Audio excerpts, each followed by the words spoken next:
This is Audible.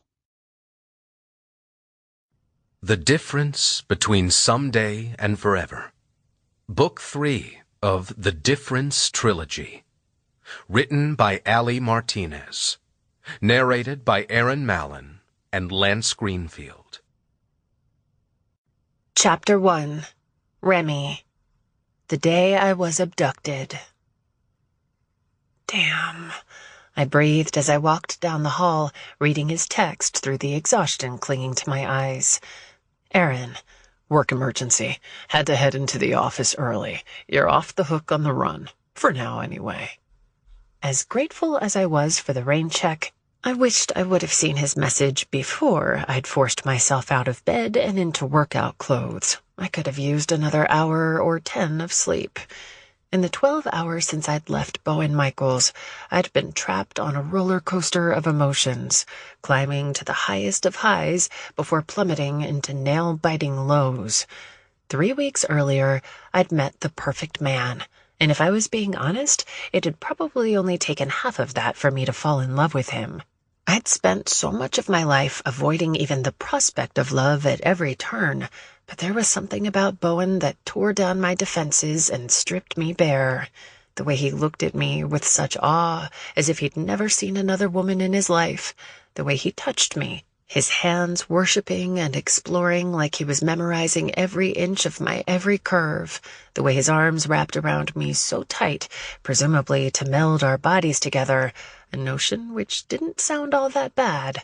He was smart and funny and absolutely everything I never thought I'd find. But he'd found me sitting at a bar, of all places, not so sneakily watching me in the mirror. With one glance, the man had flipped my entire life on end. In only 21 days, my wants and desires had changed so drastically, I wasn't sure I was living on the same plane anymore. Every single intersection of my life, from career to family, now included Bowen. Up until that point, I hadn't been sure my future would ever include a man who wasn't Aaron or Mark. Bowen made me want more, though. A white dress, brown-haired babies with golden brown eyes, a lifetime curled in his arms, the fairy tale I'd dreamed about as a kid, the same one I'd written off in the hopelessness after my mom had left. With Bowen, everything seemed possible again. However, imagining it and acting on it were two totally different things. Hence why I'd spent the majority of the previous night having a panic attack after he'd asked me to move in with him. It had only been 3 weeks. 3 freaking weeks. There was a carton of eggs in my refrigerator that I'd had longer than Bowen. It hadn't even been a whole month, and he was ready to intertwine our lives on a permanent level? That was scary enough, but the most shocking part was, I wanted it too. Desperately. I tried to tell myself it was stupid and rash. We barely knew each other. The toothpaste I chronically left in the sink. The way I let my laundry pile up, so I had to occupy the washer and dryer for 2 straight days to catch up. The resistance to pumping my own gas.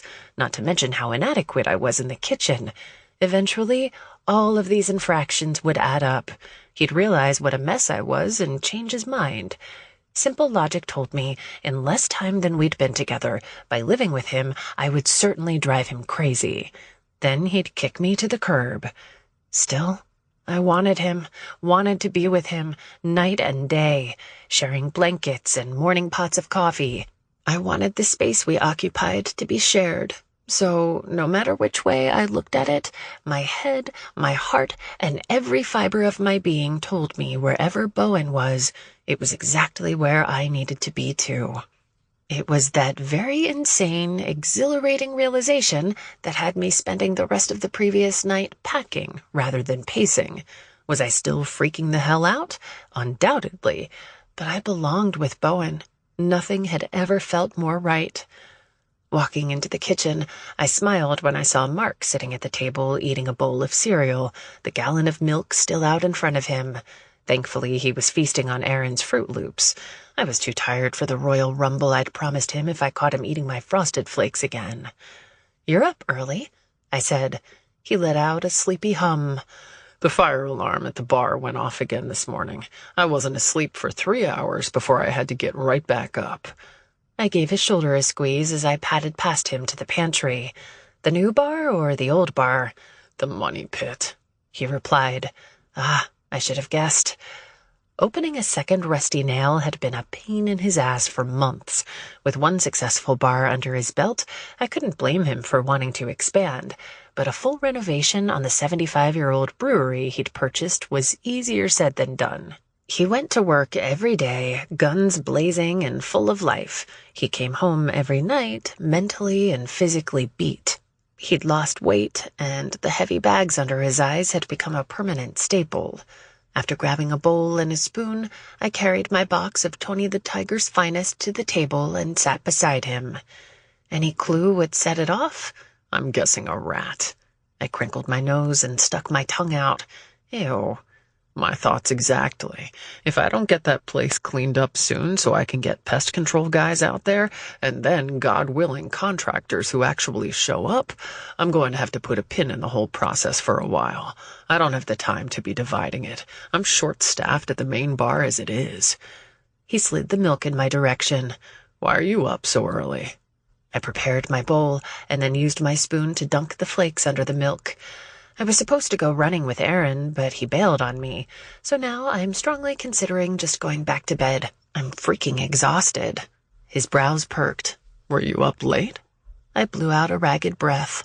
I was kind of hoping to have this conversation with him and Aaron together, but I guessed one-on-one would be okay, too. Yeah, I had a lot on my mind last night. Like what? He scooped a bite into his mouth. Bowen asked me to move in with him. He barked a laugh and shook his head. What a dumbass. How'd he take it when you said no? I, didn't exactly tell him no. Mark's head snapped up, his eyes wide. Wait, what? Don't look at me like that. It feels right. His jaw flexed as he mashed his teeth together before he bit out. How can you say that? You don't even know him. Easy. I love him. He wasn't quick enough to hide the wince. Mark and the concept of love didn't exactly go hand in hand. I continued, and let's be real here. We're all fully functioning adults. We should probably start thinking about getting our own places anyway. It's not like we need to split the bills anymore. Using my toe, I nudged his leg under the table. When the second bar opens, you'll be rolling in dough and able to afford the consummate bachelor pad with remote control lighting and window coverings. With only a few claps of your hands, you could have a seduction layer built for entertaining. I winked, hoping I was easing the blow of changing our friendship dynamic. You won't need 2 roommates. I may not need them, but it doesn't mean I don't want them. He shoved away from the table so hard and fast, his chair almost flipped over when he stood up. Jesus fuck, Remy. You can't be serious. You've been dating this guy for all of 10 seconds and you're choosing him over me? I twisted my lips. It's been longer than 10 seconds. Yeah, well, I've known you almost half my fucking life. I walked over to him, craning my head back to peer up at him. I'm not choosing him over you. There is no choice, Mark. We are ride or die, forever. That doesn't change. I'll just have a different mailing address. It changes everything. He stabbed a hand into the top of his hair.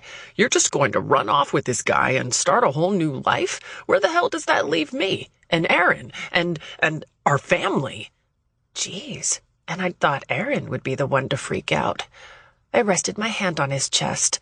His heart pounded beneath my palm. I'm still here. But you won't be. His face darkened. Are you fucking planning to marry him too? Pop out some babies? Just throw away your entire life for this asshole? I cocked my head to the side. His attitude triggered my own. It was one thing to be upset, but it was something completely different to act like a dick about it. I was happy. He was supposed to be congratulating me. Sure, I could understand if he were bummed out by the sudden change, but calling the man I was in love with an asshole? Too far. Taking a step away, I crossed my arms over my chest. Maybe I will marry him and have babies. I have no idea. But what I do know is it's not 1 ounce of your business what I do or don't do. This is my life, and these are my choices to make.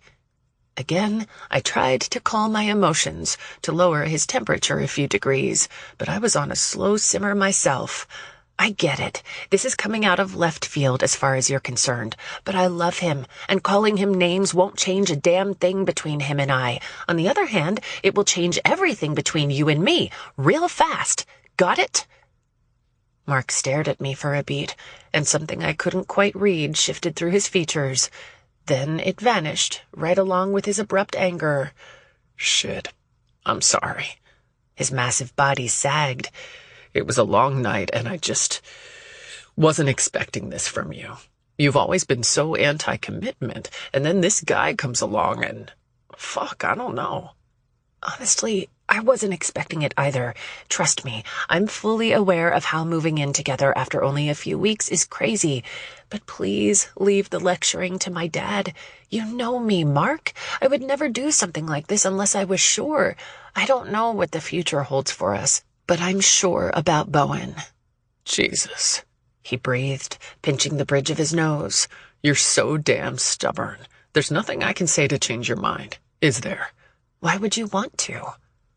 His gaze returned to mine, a new intensity brewing within, sending a chill down my spine. Because I love you. I love you too. You and Aaron will always be my best friends. No man will ever change that. Mark scoffed. But I'm going to lose you to him anyway, huh? I rolled my eyes. You know, dramatics are usually more of Aaron's forte. Yeah. So when are you leaving? I guess as your best friends, we should plan a party or some shit. Dear God, don't do that. I'm moving 15 minutes away, not to a different country. I sat back down at the table, hoping my abandoned frosted flakes weren't too soggy. Besides, I haven't told Bowen yes yet. I have his key, though. I figured I'd surprise him when he gets home from work. You're leaving today? Mark seethed, all of his previous outrage returning in a flash. Sure, why wait? I winked, pretending not to notice his annoyance. Hoping to keep the mood light, I added, It will take me a while to move all my stuff, but I won't need much more than a few scraps of clothes at Bowen's house. Well, our place, I guess. His mouth fell open. Are you fucking kidding me? I stirred my cereal. Thankfully, the top was still crunchy. Relax, Grandpa Prude. It's a joke. So this is it, he said, planting his hands on his hips. Tonight you're just gone. You make it sound like I'm skipping out in the middle of the night. I'll still pay my part of the bills until our lease runs out. I don't give a fuck about the money, Remy. Curling my lip, I looked up at him. Then what do you give a fuck about? Because quite honestly, I can't keep up right now. He stared deep into my eyes, a desperation I'd never seen before painting his face. You. That's all I've ever cared about. Good, I breathed. Then please hear me when I say this. I am happy. I'm in love. And for the first time in forever, I feel like my life finally makes sense. I smiled, despite the tension around me. Bowen has this romantic theory about fate, and how our lives are predestined from the start. I'm not sure I buy into it, but I honestly don't have another explanation for our relationship. Fate, he mumbled. Right. Don't make me feel guilty for wanting that. He scoffed. I'm not making you feel anything, Remy. Clearly. What's that supposed to mean? He shook his head and sank into the chair beside me. Nothing. I'm gonna really miss you. I covered his hand with mine. I'm going to miss you too. How about this? You're welcome to come raid my cereal stash any day of the week. Just be careful what you grab. Bowen eats Raisin Bran. He smiled. I smiled. And just like that, Mark and I were okay again. Emotions were hard for him. They always had been. But deep down, he was happy for me. I had no doubt he would follow through on the going-away party, as well as the cereal raid. We'd build a new normal, where we talked and texted more, even if we saw each other less. It would be a new phase in life, and while change could be scary, it always worked out in the end. So, what are your plans for the day? He asked, right back to our regularly scheduled small talk. I polished off the rest of my breakfast before replying, I don't know. I still might go for a run out at Grove Hill. Gotta keep in shape if I plan to go sans clothes for a while. He faked a gag, and it made me laugh. but he thankfully didn't give me any more shit as I carried my bowl to the sink. "You want to go with me?" I asked. Nah, I need to hop in the shower and get back to the bar. He stood up, leaving his bowl on the table. Come here, Remy. I didn't so much as move as he came to me, wrapping me in a huge bear hug. Can you do me a huge favor? He asked. Anything. He gave me a tight squeeze. When you're running today, clear your head and just think about this moving decision before you pull the trigger.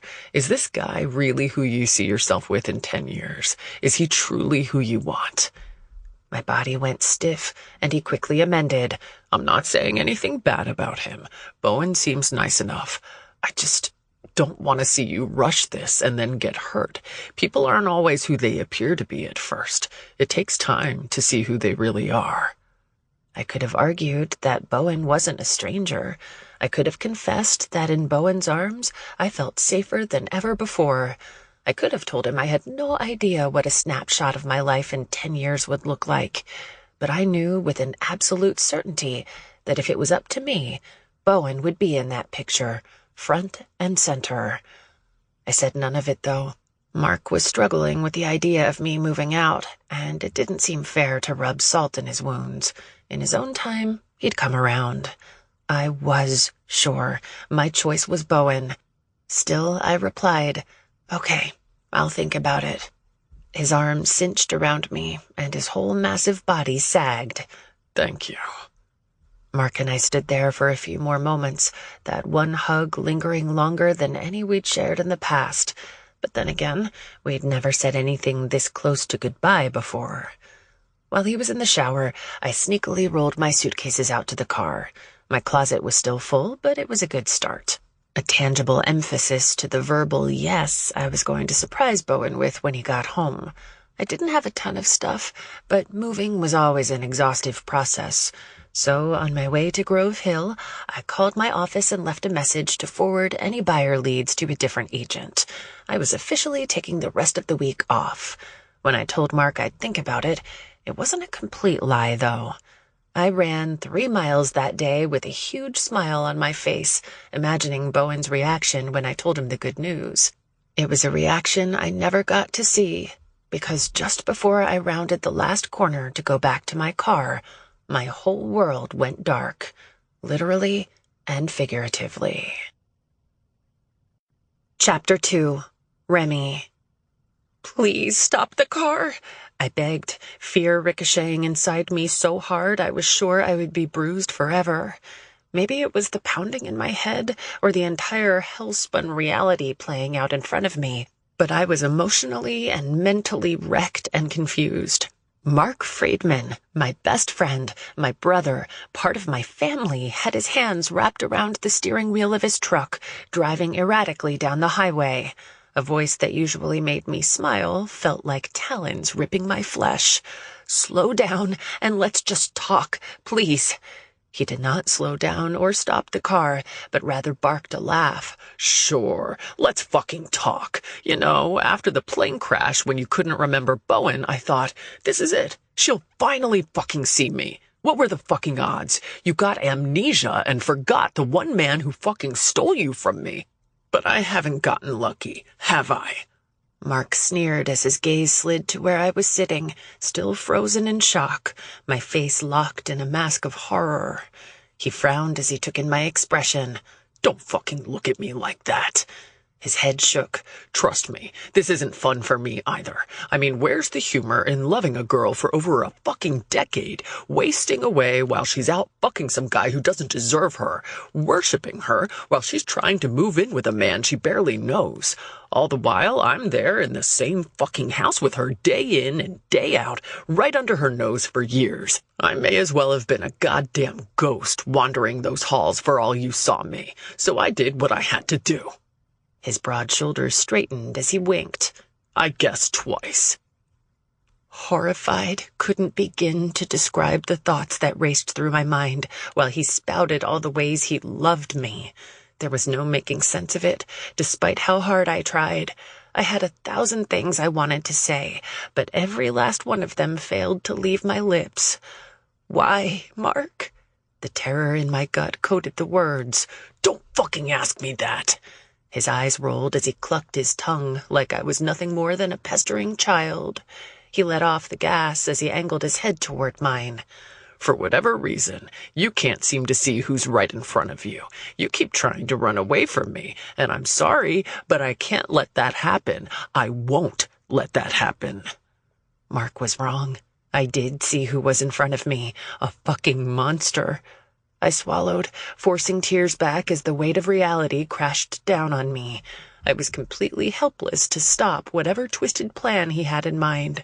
Mark could easily overpower me, and it was painfully clear that the teddy bear I'd once trusted with my life had no qualms about doing whatever he needed to keep me exactly where he wanted me. With him. Nausea rolled over me as the bitter irony of this whole fucked up situation hit me. The people I'd pushed away because of lies and betrayal were the only people who could save me. And every last one of them was oblivious to the fact that I needed their help at all. Bowen. I couldn't put my finger on it, but something was wrong. At least, that was my rationale as I drove nearly double the speed limit, barely slowing at the stop signs that seemed to be on every fucking corner between my place and Remy's.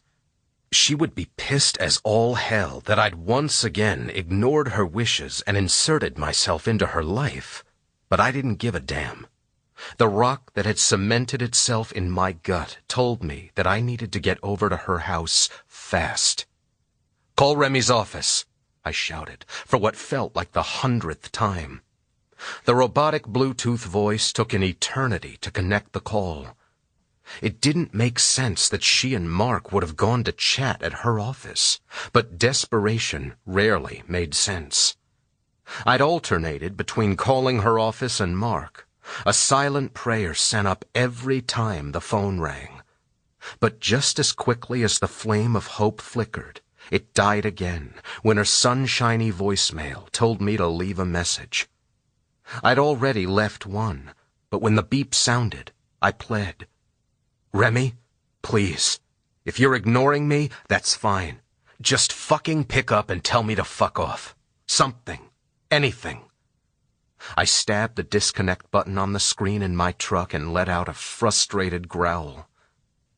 I couldn't make sense of how Remy would be so angry with everyone involved in the deception after the plane crash and then choose to leave with Mark. It was his fucking idea in the first place to keep the truth from her. I hadn't told her that, but I suspected Aaron hadn't sat on the details for long after she cut him off. Mark had led that siege, so why would she overlook it when she couldn't even stand to face anyone else, myself included?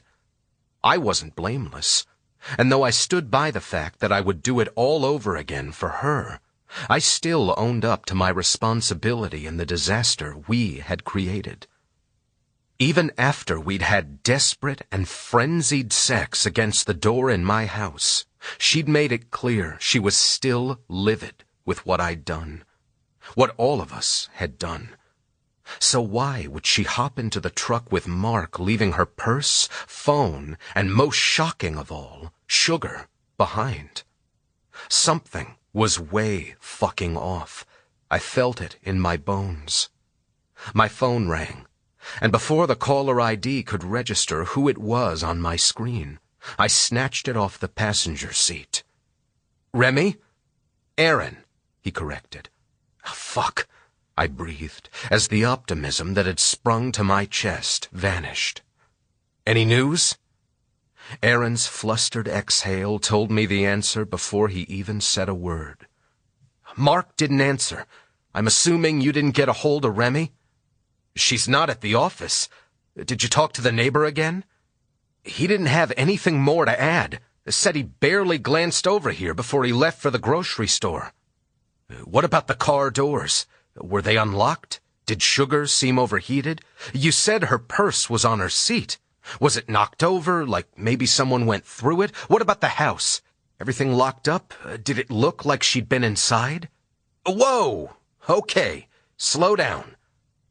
I couldn't slow my racing mind any more than I could have commanded my foot to let off the gas pedal at that point. This feels wrong, Aaron, really fucking wrong. I agree. It doesn't look like anyone went inside the house. Sugar was fine. Purse was fine. Everything looked fine. Where are you? His voice might have been even, but concern laced every word. I looked around for the first time since I'd climbed into my truck. I'd driven the route between our houses so many times I could have done it asleep, but I'd been on autopilot. Turning onto your street now. I'm going to try Remy's office one more time. Without giving him a chance to respond, I disconnected the call, immediately pulling up Remy's contact. The goofy selfie of us I'd programmed into my phone flashed on the screen, twisting my stomach. And after 4 agonizing rings, I hung up and tossed the phone onto my passenger seat. "Where are you?" I groaned. Erin was waiting for me in the driveway as I whipped in behind her car, the tires letting out a squeal that echoed my thoughts.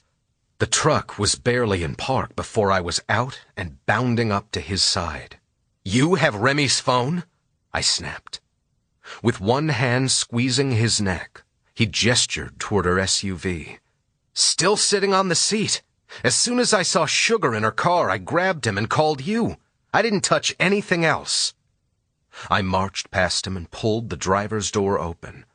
The sweet scent of Remy's perfume slapped me across the face as I leaned in to grab her phone. Snagging her purse by the handle with one hand, I palmed her phone with the other and righted myself. 14 missed calls, 6 text messages, and 3 voicemails, I murmured as I unlocked it, putting in the code she used for everything despite my protests otherwise. For once, I was glad she didn't listen. "What are you looking for in there?" Aaron asked, worry lining his forehead. "No fucking idea. No missed calls from Mark, though. Here, hold this." I pushed her purse into his arms. "Well, if they're together, that would make sense." Aaron continued to drone on about all the reasons that we were probably overreacting. Remy's purse tightly clutched to his chest, but I tuned him out as I scanned her cell. Aside from the missed calls, I couldn't find anything that would give me even the slightest hint about where the hell she was. Mark had texted her a few times over the last few days, pleading for her to talk to him, but she'd ignored them all. When I started to turn my gaze back to the car, something shiny glinted in the sunlight and caught my eye. Her phone cradled in my hand. I dropped to a knee to take a closer look. My breath lodged in my throat as I picked up a silver stud earring on the edge of the driveway. "What's that?" he asked. I held it up so he could see it and frowned before looking back at the ground. "Must have fallen out when—" The words died in my throat when I noticed crimson-red specks on the concrete. I braced myself as I bent forward to inspect them closer, though my brain already knew what I was looking at. With trembling fingers, I swiped at the cluster, smearing them. Blood. It was blood on the ground. It was Remy's fucking blood on the ground, right beside her lost earring. My heart hammered as my own blood roared in my ears. The icy grip of fear raced through every vein in my body. "Call the cops," I whispered. "What is it?" Aaron asked, dropping into a squat beside me. "Is that—" "Call the fucking police!" I roared. Remy. "How could you be such a heartless bitch?" Mark seethed. "I gave you everything. I did everything right. I took care of you when you were sick, always brought you home dinner from the bar, kept the fridge stocked with your favorite wine. Do you have any idea how many nights I spent listening to you ramble for hours about fucking plants? I dedicated half my life to you, and it still wasn't good enough. I wasn't good enough." Mark's phone buzzed in the cup holder, but I didn't dare pull my gaze away from the maniac at the wheel. Think, Remy, think. I had to do something. The longer Mark was left to his own thoughts, the louder and more menacing he became. I had to find a way to distract him, to calm him down. All I needed was a moment with his guard down, and maybe I could get away from him. I might have been his captive, but I wasn't going to be a victim ever again. I just want you to love me the same way I love you, he finished on a shout, his fist slamming on the center console. I fought the urge to press away from him and instead scooted closer. Mark, I purred, my voice intentionally soft. I had no idea. He scoffed. Don't give me that bullshit. I swear to you, I didn't know you felt that way about me. You're right. I should have seen it. I was so stupid for not seeing it. I swallowed the vomit that crept up my throat and mustered the courage to keep going. I see you now, though. I see everything you've done for me, for us. He craned his neck toward me, his suspicious eyes blazing as they roved my face. Bullshit. You only see what I've opened your eyes to. I shook my head hard and my hair slapped my face. No, I mean it. The silly spa nights I forced you into, fourth meal at Rusty Nail after the bar closed, all the ways you worked so hard to make sure I stayed safe while showing houses. I missed all those clues along the way. I paused and pinned him with a stare, my hand snaking out to rest on his arm. But I promise, I realize now how lucky I am that I have you. His arm jerked away from my touch, and even though I needed him to believe me, I had to admit a wave of relief washed through me that I didn't have to touch him. Please, give me a chance to prove it to you. It was barely perceptible, however, I didn't miss as his face softened. His eyes were still skeptical, but there was something else there, too. Hope? Relief? Excitement? Whatever it was all I needed to forge ahead. Remember when we met in high school? I asked. I never told you this, but I couldn't stop thinking about you that night. You were so tall and handsome, a man in a sea of boys. I'd wanted to maybe ask you out, but then we kind of fell into the friends routine, and I didn't want to lose you, so I pushed those feelings away. His eyes rolled, but when he didn't stop me, I knew I had him. You know how I always call you my big teddy bear? It's not very sexy, I know, but it kind of is to me. I pulled my bottom lip in between my teeth and shrugged. There's just something sexy about knowing a man can protect you, and I always knew that I'd be safe with you. The corner of his mouth tipped up in a grin as he turned his attention back to the road. Sexy, huh? The phone buzzed again, and with Mark's attention diverted, I took the opportunity to glance down. Sweet relief sang in my veins as I saw Bowen's name light across the screen, and for the first time since I'd woken up in his truck, hope sprang inside me. He knew. Thank you, God. He knew. Bowen knew I was missing. There was no other reason for him to call Mark. I couldn't remember everything in our past, but in the few months we'd been together this go-around, history had taught me if Bowen had even an inkling something was amiss, he would be looking for me. And if he was looking for me, he wouldn't stop until he found me. Once again, tears filled my eyes, and I blinked hard to push them back, but the tears that threatened to overtake me were those of joy. This was my chance. This might be my only chance. With a steady breath and a hard swallow, I leaned across the console and rested my cheek on Mark's shoulder, a whisper escaping my lips. "You're very sexy." Nerves vibrated inside me, my whole body trembling. I had one chance. One fucking chance.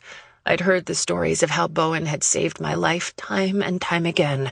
I could only pray he had one last ace up his sleeve.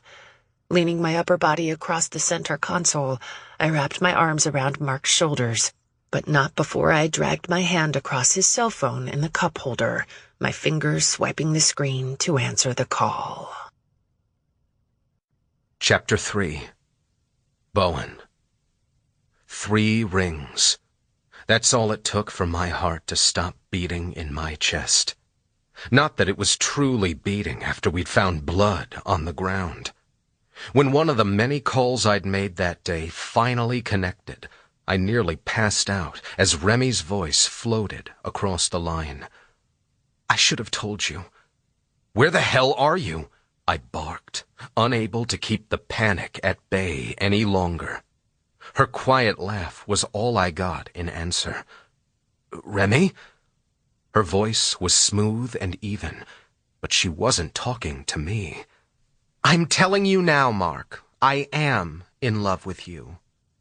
My back shot straight. What the fucking fuck? Mark? She was in love with Mark? How was that possible? The question died on my lips as her next words punched me in the gut. "You didn't have to take me. Not the first time or now. I would have happily gone anywhere with you if only you'd told me how you felt about me sooner." The brief reprieve I'd felt from hearing her voice vanished as my mind tried to process what the hell I was hearing now. He'd taken her? Twice? A vice cranked down on my chest as over a year and a half's worth of puzzle pieces started to click into place. He loved her. He was the one who'd kidnapped her the first time. Remy wasn't the one who'd been spooked when I'd asked her to move in with me. It had been Mark. It had been Mark all a fucking long. He was the reason this whole nightmare had begun in the first place. He was the reason I'd nearly lost her to suicide. He was the reason I'd lost her after the crash. And now this motherfucker had her again? Fury, white-hot and damn near searing, shot through me. "Hey, Bowen," Aaron called out. "The cops want to know what time she left your house." With lightning-fast reflexes, I muted my end of the phone while shaking my head hard in his direction. I couldn't risk Mark hearing us and ending the call before I could figure out how the hell I was going to save her. I couldn't speak. I just waved him over as I put the call on speaker. He trotted over, confusion lining his face. His phone held to his ear. "Did you get a hold of Mark?" he asked, nodding toward the phone in my hand. "She's with him," I stated to Aaron. "Let them know that she's in imminent danger." "What?" he asked, but I lifted a hand to silence him when Mark's muffled voice came across the line. "How the hell would I have known that?" he barked. The lines in Aaron's forehead deepened. What is he talking about? It's Remy. She's talking to him. I don't think he knows I'm on the phone. He took her, Aaron. He fucking took her. My stomach turned as I said the words out loud. Her gentle voice filled the air. "Do you really love me, Mark?" "I've told you over and over that I have always loved you."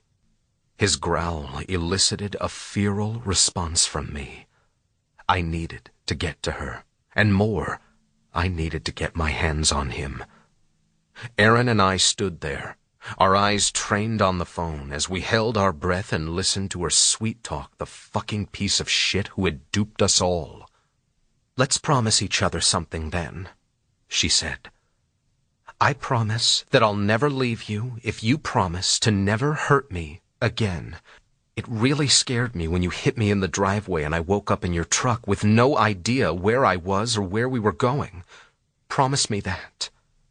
Flames of rage engulfed me, but I managed to keep it together.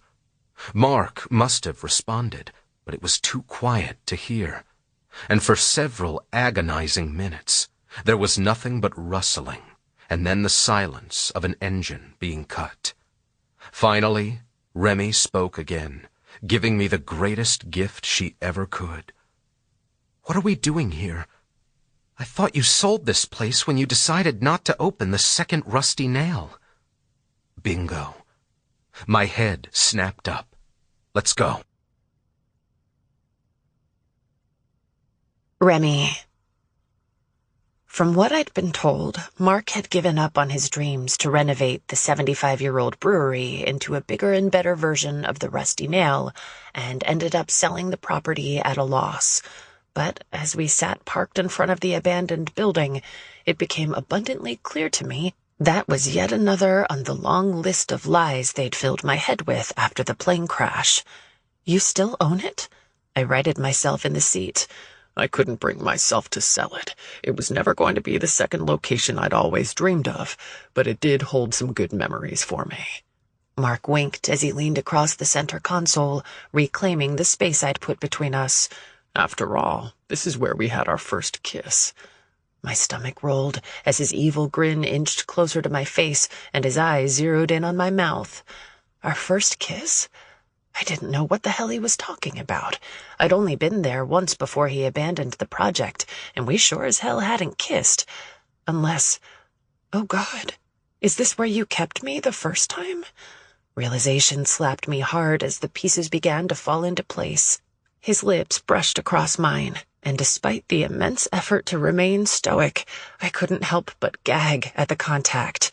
You know, he said, oblivious to my reaction, if one fucking cop had so much as questioned where I was the morning you went missing, I would have been fucked. He laughed. Everyone was so damn ready to accept that you had just panicked and taken off. They never even looked into it. Bowen, Aaron, your dad, no one gave it a second thought when I'd said I was working. And when I shut it all down at this place, they thought I was so torn up about what happened to you that I just couldn't handle the extra work. The fucking truth was, I just didn't want to get caught. The last thing I needed was a contractor coming in and stumbling into our special spot. I didn't know what exactly our special spot was, and I sure as hell didn't want to get out of this truck and find out. Scrambling, I pled, Mark, my head is pounding. Please, can we just go home? His grin slipped as his eyes narrowed. You already know we can't. Please, I swear, I'll tell everyone that we're together. I'll ask Aaron to move out. Tell Bowen I never want to see him again. We can start over, just the two of us, the way it should have always been. Victory sparkled in his eyes. Just the two of us. I like the sound of that. Me too, I murmured. It'll be... His mouth crashed to mine. Not a gentle brush of his lips, but a full-on assault, his teeth clattering against mine as his tongue forced its way inside. Acid rolled in my stomach as he worked to deepen his kiss, and as much as I wanted to continue the charade in the hopes that it would buy my freedom, I couldn't stand the way his lips felt. I jerked away, covering my bruised and busted lips with a trembling hand, and shook my head. I'm sorry, I gasped. My mouth hurts from where you hit me. He grasped my hand in his and pulled it away from my face. I should have never hurt you. Let's get you inside and clean you up.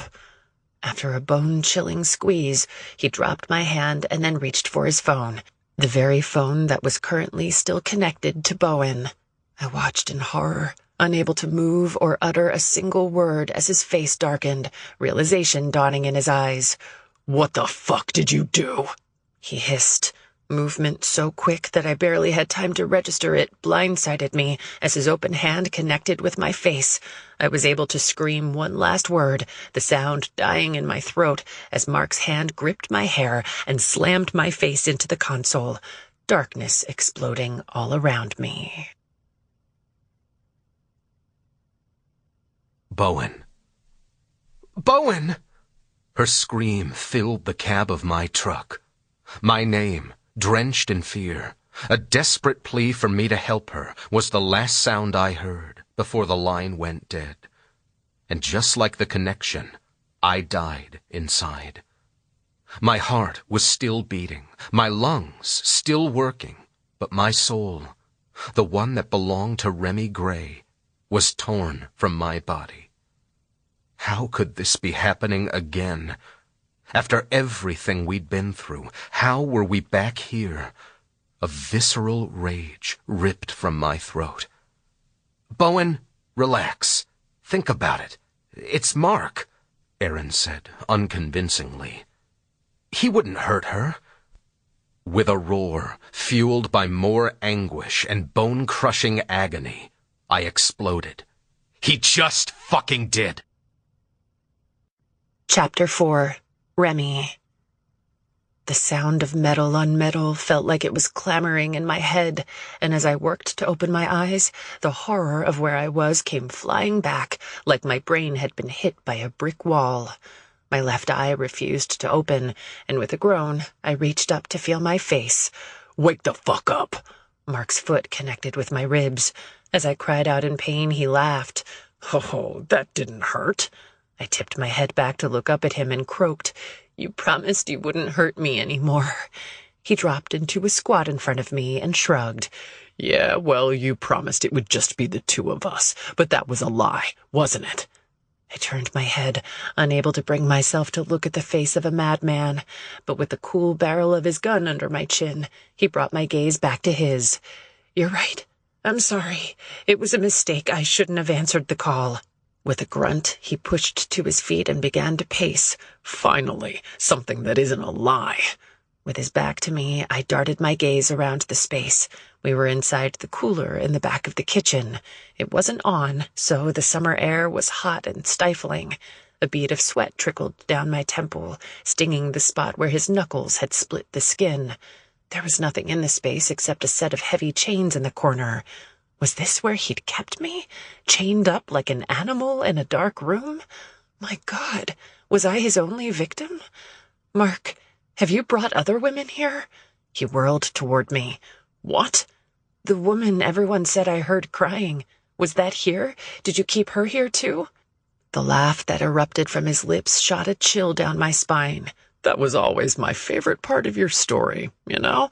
You insisted that there was another woman with you, but you were the only woman in here crying, Remy. Incessantly. It's why I kept you drugged. At least then you slept."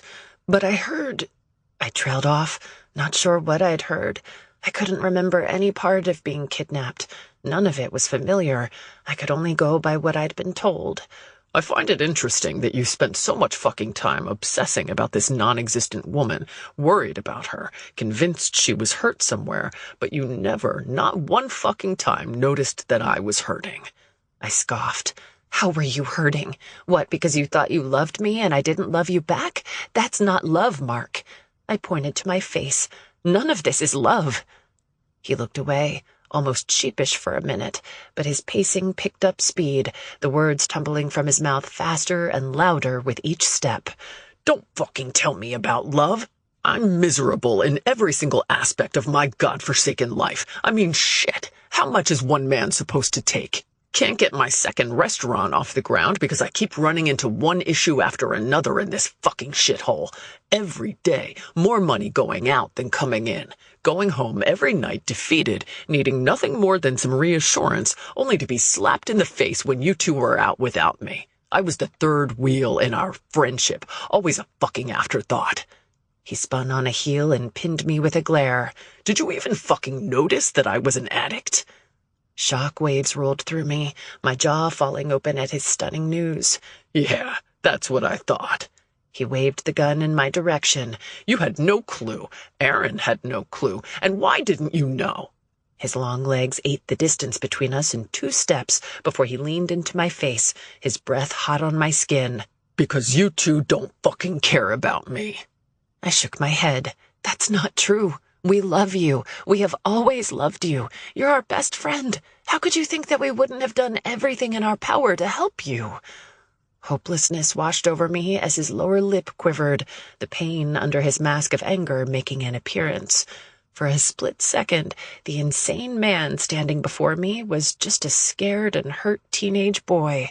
He was the same Mark we'd met all those years ago, hiding behind the gym. It struck me that no matter what the outcome ended up being, there would be no winning. Someone was going to lose. And even though it broke my heart to think it, I hoped that it wouldn't be me. With one final burst of optimism, I pushed up to my knees and grasped his face. "Please, Mark, please, let's end this. I just want to go home." My heart shattered as the Mark I loved vanished and the monster returned. He pulled out of my grasp and aimed the barrel of the gun at my forehead. "There's only one way this is going to end, Remy, and I think you know. It isn't with us going home and living happily ever after." "No, no, no!" I lifted my arms as if I could somehow block a bullet. squeezed my eyes shut, saying a silent prayer for a miracle. And a miracle was exactly what I was given. Remy! Bowen's voice echoed through the air, and my eyes flew open. Relief quickly turned to fear when Mark's Cheshire Cat grin grew twice as wide. Well, holy shit. This is going to be easier than I thought. Bowen. Remy! I shouted, my voice bouncing through the abandoned brewery as I desperately searched the empty space for any sign of her. The Rusty Nail, too, was set up like any typical bar. A large open area with the kitchen at the back of the building and a long bar along one side of the room. When there was no sign of Remy out front, I sprinted to the swinging doors that led to the kitchen. A second wave of adrenaline exploded in my chest when I heard her yell, "Bowen, run! He has a gun!" I all too willingly followed her advice. Except I wasn't about to fucking run away from her. I barreled into the kitchen in time to see Mark emerge from the cooler, Remy's voice muting as he slammed the door behind him. The metal of his gun shined under the few remaining fluorescent lights. "I wouldn't take another fucking step if I were you," he said, leveling the gun in my direction. A sinister smile plastered across his face. I wanted nothing more than to destroy that coward. Even if it meant taking a bullet in the process. But not with Remy so close. Not with her needing me. I commanded my legs to still and lifted my hands in surrender. "Mark," I spit out, "I don't know what you're doing right now, but this isn't the way." His head tipped back as he howled, "Fuck you, Bowen!" The urge to return the sentiment rested on the tip of my tongue, but I swallowed it back. I had to disarm him, or at the very least get him away from the cooler door where he had Remy. Exchanging verbal blows wasn't going to make her safe. My mind raced as I scanned the dilapidated kitchen, looking for anything I could use as a weapon. Aside from a couple forgotten steel prep tables, there was nothing. With my hands still raised, I took a step forward and tried again. "Come on, man. Just let Remy go."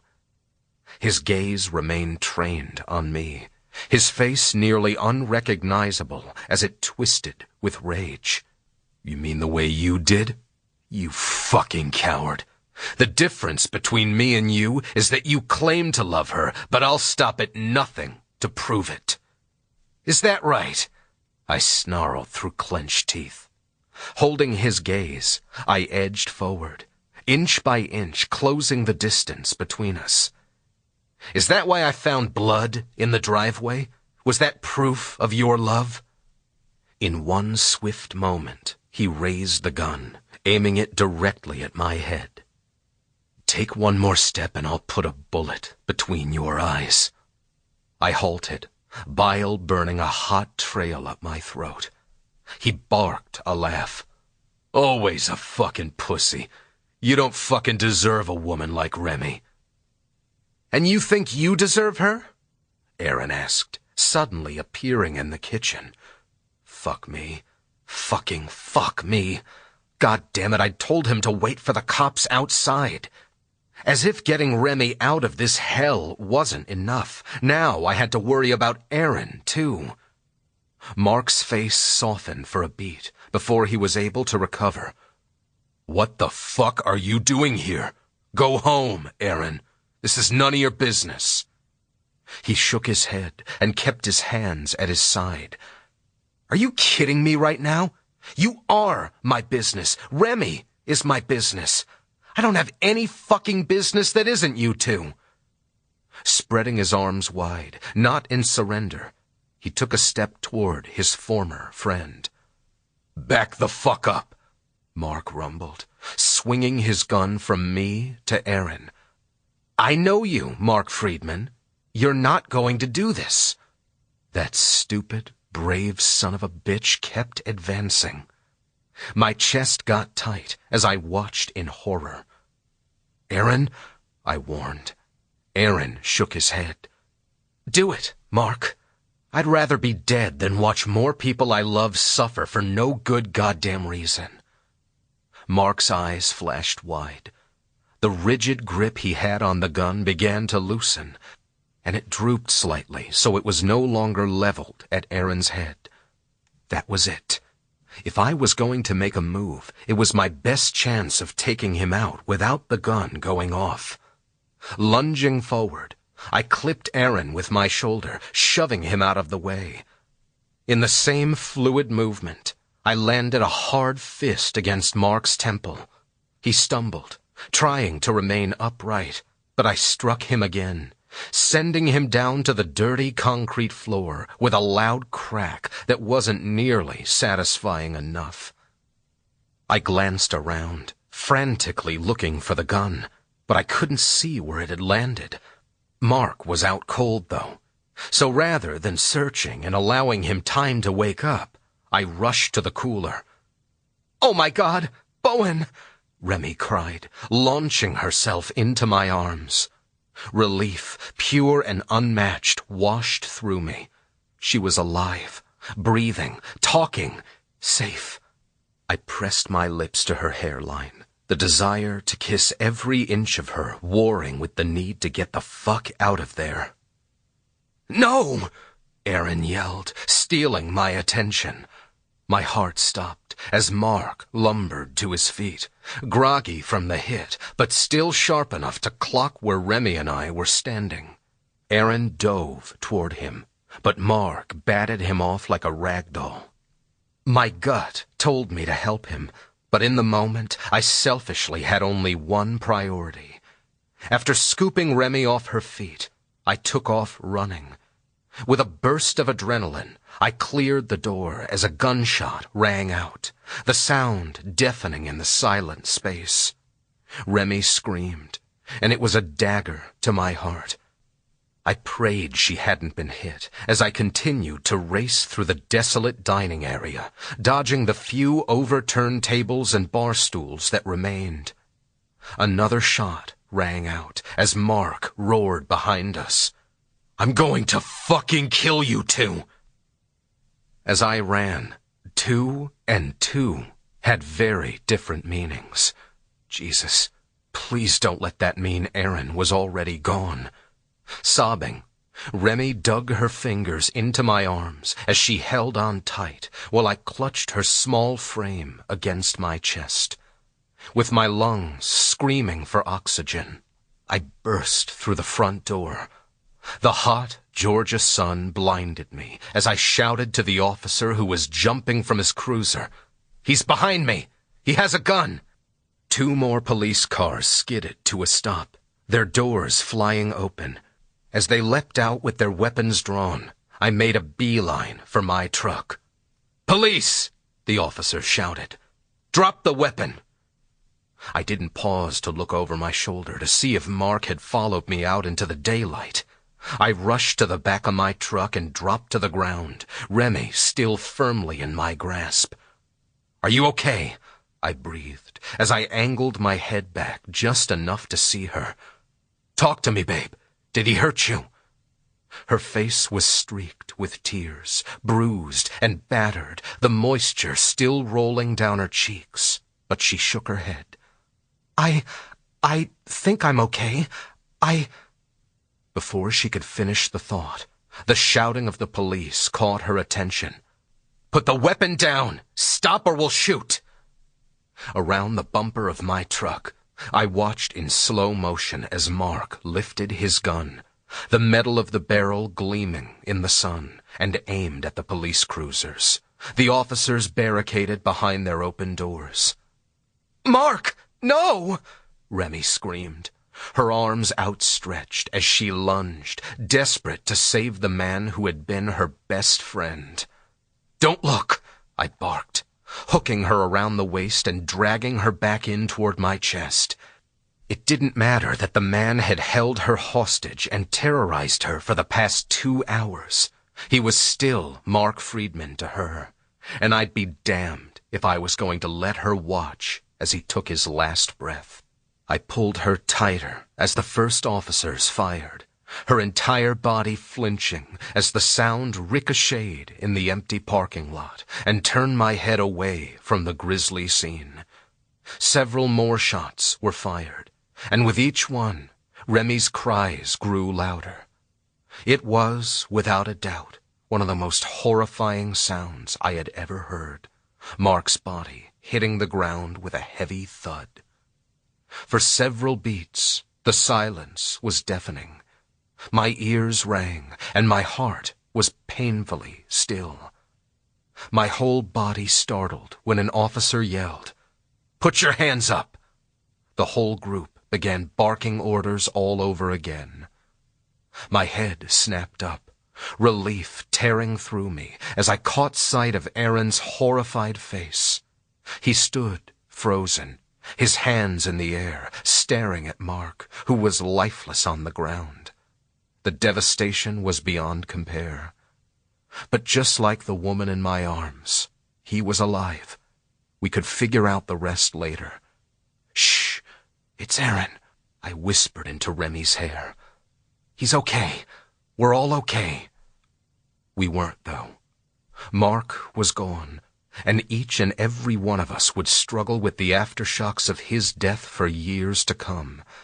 Yet in that moment, with Remy safe in my arms, the only feeling that coursed through my body was a sense of finality and peace. Chapter 5. Bowen.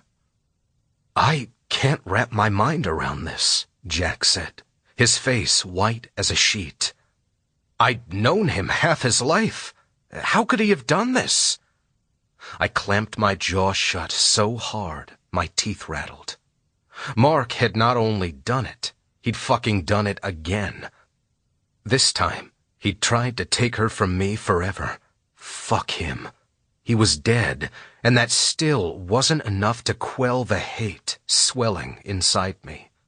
But now was not the time for me to spew my outrage. Remy hadn't stopped shaking since we'd gotten to the hospital. She'd assured me he hadn't given her anything, but because that sick son of a bitch was responsible for her almost dying of a heroin overdose the first time he'd taken her, my racing heart needed concrete proof. Though we were still waiting on the toxicology report, the doctors kept telling me her erratic vitals were just the adrenaline leaving her system. Reaching out, I took her hand and settled beside her on the hospital bed. I'd been alternating between holding her, hugging her, pacing the room, and losing my goddamn mind in general. "He did it," Aaron said from a chair in the corner. He'd been alarmingly silent since the police left after getting a statement from all of us. "He almost fucking killed her, and now he's dead." Sobs tore from his throat as he hunched over and buried his face in his trembling hands. Remy threw the covers back, ready to sprint to him, but Jack beat her to it. He marched over, rubbing Aaron's back as the emotions of the day ravaged him. I smoothed down the top of her hair, careful to avoid the stitches above her eye. I'd wanted to drag that bastard out from the depths of hell, only so I could have the pleasure of ending his life with my own hands after I'd seen the countless bruises all over Remy's body as I'd helped her into a hospital gown. There were no positives to be found in this situation, but I tried to focus on the things that could have been worse. Remy was alive and, despite everything, she seemed okay. Or at least she would be. The doctors said she most likely had a concussion, but the CT scan showed that her fall in the driveway hadn't caused any major damage or added to the trauma she'd already sustained in the plane crash, something I had been rabid about after hearing her explain the chain of events to the police officers. After her brain injury, a fall like that could have been catastrophic, but she was a fighter, and the strongest person I had ever met, myself included. The emotional toll on her was what I was most worried about. She had not only survived yet another nightmare, her journey through tragedy was just getting started. As much as it killed me, Mark had been her friend. Call me callous, but in my eyes, he'd gotten exactly what he deserved after what he'd done to her.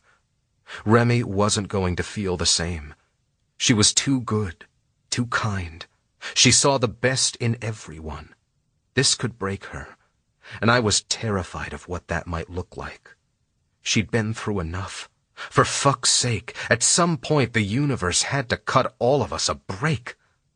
Like all the times before, I would be there for her, to support her in any and every way she needed. She'd once told me loving someone through, despite, and after the impossible was the definition of success in a relationship. Here we were again, smack dab in the middle of the unimaginable, being forced to claw our way out. But that was what Remy and I did. What we would continue to do, no matter how many times it was asked of us. Somehow, against all odds, we'd survive. "Hey, Jack," I said quietly. "Why don't you take Aaron home with you? As soon as the doctors give us the green light, I'll take Remy back to my place and we can all meet up in the—" "No," Remy interrupted, suddenly sitting up in the hospital bed. I flicked my gaze to her, surprised by her sudden outburst. "What's wrong?" "May I have a minute alone with Bowen, please?" She looked at her dad and Aaron, who were watching us like hawks. "Yeah, of course," Jack answered, his brows furrowed, clearly as confused as I was. He squeezed Aaron on the shoulder. "How about you and me go wait in the hall for a few? Give these two some privacy." Aaron nodded robotically before getting up and shuffling from the room. When the door closed behind them, I shifted on the bed to face her and once again intertwined our fingers. "What's going on? Are you nervous about leaving the hospital? He can't hurt you anymore. You're safe now. I swear on my life I won't ever let anything happen to you again. But we can go to a hotel or my parents' or anywhere you feel comfortable if you don't want to go back to my place tonight." Her chin quivered as she lifted our joined hands to her mouth, kissing our knuckles.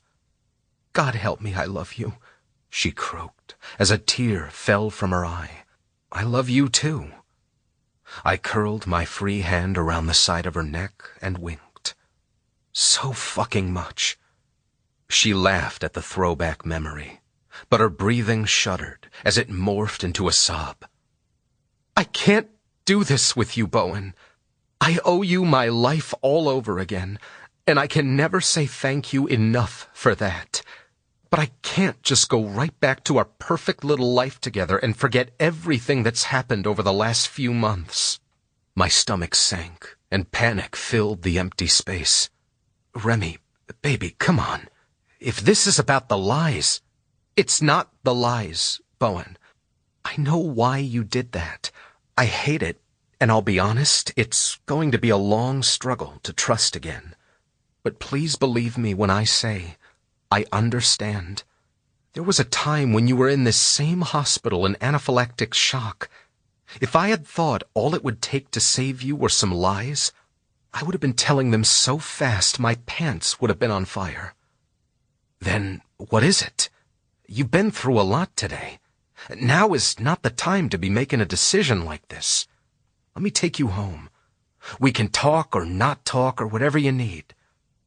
She sucked in a deep breath, squaring her shoulders as she released my hand. "You're right," she said. "Today has been a nightmare for all of us. And I know without a shadow of a doubt you would absolutely give me everything in your power to help me recover from this. But the one thing I need most is something you can't give me." "Try me," I snapped, rougher than intended. "There is nothing I can't give you. I have waged an entire war with fate to keep you. I will do it again." "I don't want you to do it again," she stated, calm and even. My shoulders jerked as her verbal arrow landed square in my chest. What in all of this hell we've been through makes you think I have a choice in the matter? You are part of me. Fighting for you is like fighting for my next breath. I realize that now. You are just as big of a victim in all of this as I've been, so I'm officially taking the option away from you. I closed my eyes and shook my head. Don't fucking say that. You told me you freed me after the plane crash, letting me go so I would stop hurting all the time. Well, now it's my turn to return the favor. I stared at her, utterly dumbfounded. You think breaking up with me is going to free me? You think for 1 second I'm going to go home and feel any sense of relief without you in my life anymore? Because, quite honestly, it's pretty fucking insulting after everything we've been through. I don't even know everything we've been through, she exclaimed, her voice no less shaky. I have no idea who I am. Am I Sally? Am I Remy? Some combination of the two? Someone completely different? I don't know. Then let me tell you. Nobody knows you like I do. Nobody. And that's the problem. Well, I didn't completely understand what she meant. The words still sliced through me like a dagger. I need to know me, and not the woman I was from your perspective, or Mark's perspective, or Aaron's perspective, or even my dad's. I have to do this on my own. I'm the only person I can truly trust. I winced. Fuck me, but I deserved it. Regardless, she was wrong. So fucking wrong. But I understood why she felt that way. My mind swirled, frantically trying to find even the thinnest straw to cling to. Fine. I'll give you space. You can do your soul-searching. A couple weeks and then we can maybe go out for dinner or drinks, talk it through once the dust has settled. 19 months, she whispered. My back shot straight. What? She crisscrossed her legs beneath her and sat up straighter in her bed. I have a hole in my life I don't remember, and it's filled with lies 19 months deep. It's going to take more than a couple weeks for me to find my way out. I'm still going to Savannah. She pointedly paused, and her gaze held mine, stern and steady, before finishing. And I am begging you to please respect it. Respect me and my choices. My heart stopped, as a memory of us standing outside my office after the bubble tea incident slapped me in the face. We'd been there before, roles reversed. I'd been desperate to make her leave so I could do what I'd thought was best for her. I'd stared into her blue eyes, knowing they would forever own my heart. And I'd spoken nearly those exact same words to her. I'd caved not a day later, but she'd backed off, no questions asked. Was I strong enough to do the same? Please don't make me let you go again. I stabbed a hand into the top of my hair. Don't make this all, everything we've been through, for nothing. Come here, she whispered, opening her arms wide. It wasn't an offer I would ever refuse. Sinking onto the bed, I wrapped her in a tight embrace, knowing that when I let her go, she'd be gone again, leaving me shredded and empty. Is this it? I whispered into her hair, a tear rolling down my cheek.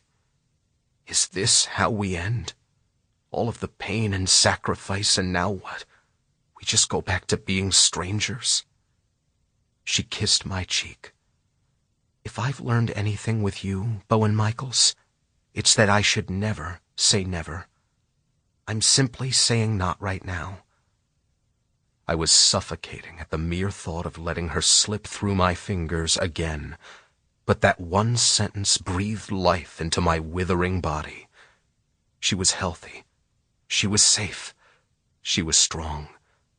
She needed me to give her back a little bit of what had been taken from her, and even if it felt like burning at the stake for months, I'd have to do it. I didn't have a choice. Take your time, I relented, soaking up her warmth and the sensation of my whole world in my arms for what might be the last time, and God only knew how long. Figure out who you are, and then, whoever that woman is, come back to me, okay? She released me, the twin rivers dripping off her chin matching my own. I do love you, Bowen. I nodded, barely able to speak as I replied. I love you too. Please call me if you need anything, or... Emotion sealed my throat shut. I promise. She smiled weakly and tucked her bottom lip behind her teeth to still her quivering chin. Resting my hand against the side of her face, I dipped to kiss her, opting for her forehead rather than her mouth to save us both the agony. I have to go or I never will. She nodded, but it was wholly pained. The floor felt like quicksand as I trudged my way to the door. Leaving her went against every instinct I possessed. It was unnatural, but there was nothing I could have done to make it stop. I had to let it be. She stopped me before I had the chance to open the door. You still believe in fate, right? Scanning her face for a long second, I drank her in. Hoping and praying it wouldn't be for the last time, I replied with the only truth I knew. I believe in us, Remy. I will always believe in us. Chapter 6. Remy. 4 of the hardest months of my life later. Oh my goodness, Shugs, calm down, I'm coming. I cooed from outside the door while fumbling with the keys. My arms were heavy with a mountain of groceries. It was a whole juggling act I was desperately trying not to bomb. The pack mule gig was a pitfall of living in a second-floor walk-up. I'd considered myself lucky to have found a parking spot on the same block as my building, so I couldn't complain too much, even if it was on the opposite end of the square, and a literal game of Frogger to avoid being run over trying to cross the street. Hauling a week's worth of groceries in one trip was as much about safety as it was convenience. I let out a groan when my keys slipped from my fingers and landed at my feet, because why not? Such was my life. Movement at the end of the hall momentarily stole my attention. Wearing a pair of short denim cutoffs and a tank top that showcased the tattoos running up and down her arms, my neighbor Jenna watched me with an amused smile. You need some help? Nah, I replied, a bag of oranges painfully dangling from one finger. I enjoy this struggle. It builds character. She barked a laugh and walked over, snagging my keys off the ground. If struggle builds good character, I should be due for a Medal of Honor any day now. You should have told me you went grocery shopping. I'd have met you at the curb, or at the very least given you my list, too. She used my key to open the deadbolt. It was an impromptu trip. I decided to make cucumber kimchi tonight. Her dark penciled eyebrows shot up her forehead. What the hell is that? It's a Korean dish usually made from salty fermented vegetables. She drawled, curling her lip. Fermented? Oh, don't look at me like that. I hear it's amazing. And I just so happen to know you have quite the affinity for fermented grapes. She grinned, wide and white. Touché. With a hard shove, she swung my door open. Sugar came bolting out, but Jenna was ready, dropping into a squat to scoop him up. His little booty wiggled in her arms as he covered her chin with kisses. I hurried inside my apartment, dumping the bags on the antique dining room table I'd bought at a thrift shop. Rubbing my wrists, I attempted to restore blood flow to my purple fingers. I'm telling you, that laundry basket on a rope idea you had for bringing up packages is sounding better and better each time I go to the store now. She followed me in and kicked the door shut. I told you, just say the word and I'll install the pulley. I'm sure Old Man Lawton would love that outside his window. Old Man Lawton doesn't love anything, including us, so what could it possibly hurt? She wasn't wrong there. though I did suspect the building manager would have a few things to say about our addition. She walked over to one of my bags and peered inside. What in the fresh hell is that? A jackfruit. I was prepared to experience new things and puzzle out my preferences by way of troubleshooting, but explaining them to someone else wasn't always easy. That mutant monstrosity is a fruit? Then again, I was committed to exploring new things, and it wasn't anything to be ashamed of. So, with my head high, I answered, "Yep, I read online that you can use it for everything from smoothies to pulled pork." Her eyes flashed wide. "Your obsession with eating your way around the world is the most entertainment I've had lately, so you won't hear me complaining. It really worked out for me last week when I got the leftovers of the salmon croquettes, but I'm giving a hard pass to the pulled pork smoothies." I chuckled and grimaced at the same time, imagining the disgusting combination. It can't be any worse than those croquettes. Hey now, those were amazing.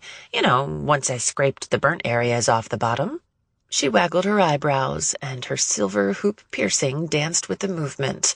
"Did you get enough of the cucumber stuff for 2? "According to my receipt, I got enough for 10. And since I don't have to cook anything as much as just stir it together, it might actually be edible. Even better." I started digging through the bags. "There's a bottle of wine buried in here somewhere. Are you working tonight?" In one fluid jump, she hopped up onto my kitchen counter, sugar still cradled against her chest. "Wine and cucumber stuff? Are you trying to seduce me, Remy?" It was such a simple joke, but it made my stomach sour as I thought of the only person I would ever want to seduce. A man. My man. Or at least he had been mine. Almost. Just because I'd chosen to walk away in a desperate attempt to discover who I truly was didn't mean I couldn't miss him. Or at least I hoped it didn't. Because I did. Every minute of every day. I tried not to think about Bowen. Most days I could get by with only a few fleeting thoughts. Other, more trying days, I had to hide my phone to keep from calling him just to hear his elusive laugh and one of his flat attempts at humor. But his sounds were recorded deep inside my mind, same as his scent, the sensation of his neatly trimmed beard between my thighs, how his hands knew more about my body than my very own, and the list went on. So did my unsatisfied need for him. It had been 4 months since I'd moved away, leaving my entire life in Atlanta. At least once a week, I tried to convince myself that he and I could be friends who texted and checked up on each other. Then I'd remind myself why I was so far away and what I hoped to gain from the separation from everyone I knew and loved. I needed a fresh start. I deserved to discover who I truly was and who I wanted to be. I was nearing 30, and while I'd only lost 11 months of memories, I'd spent the 8 after it being lied to and manipulated. I wasn't usually a numbers girl, but I didn't know the truth about anything for 5% of my life. 5%. After nearly losing everything again, I decided that it was time for me to take care of myself first. Live each day to the fullest, without commentary or influence from others. Because if anything was true, it was that I wasn't a tabby cat who was promised any more lives. I'd vowed to take back control of my life, instead of letting it be in control. Past, present, and future. Everyone had a motive when it came to who I was. Some good, some horrifying. After surviving the avalanche of betrayal from those I loved most, I couldn't count on anyone else. So even as memories of that gorgeous man with golden brown eyes punched me in the gut, or when I craved Bowen's touch, his presence, his warmth, it was then when I had to dust myself off, put one foot in front of the other, and stay true to myself, agonizing as it might have been. Aaron and I had managed to do pretty well, and he was as culpable as the others who'd withheld my history from me under the guise of protection.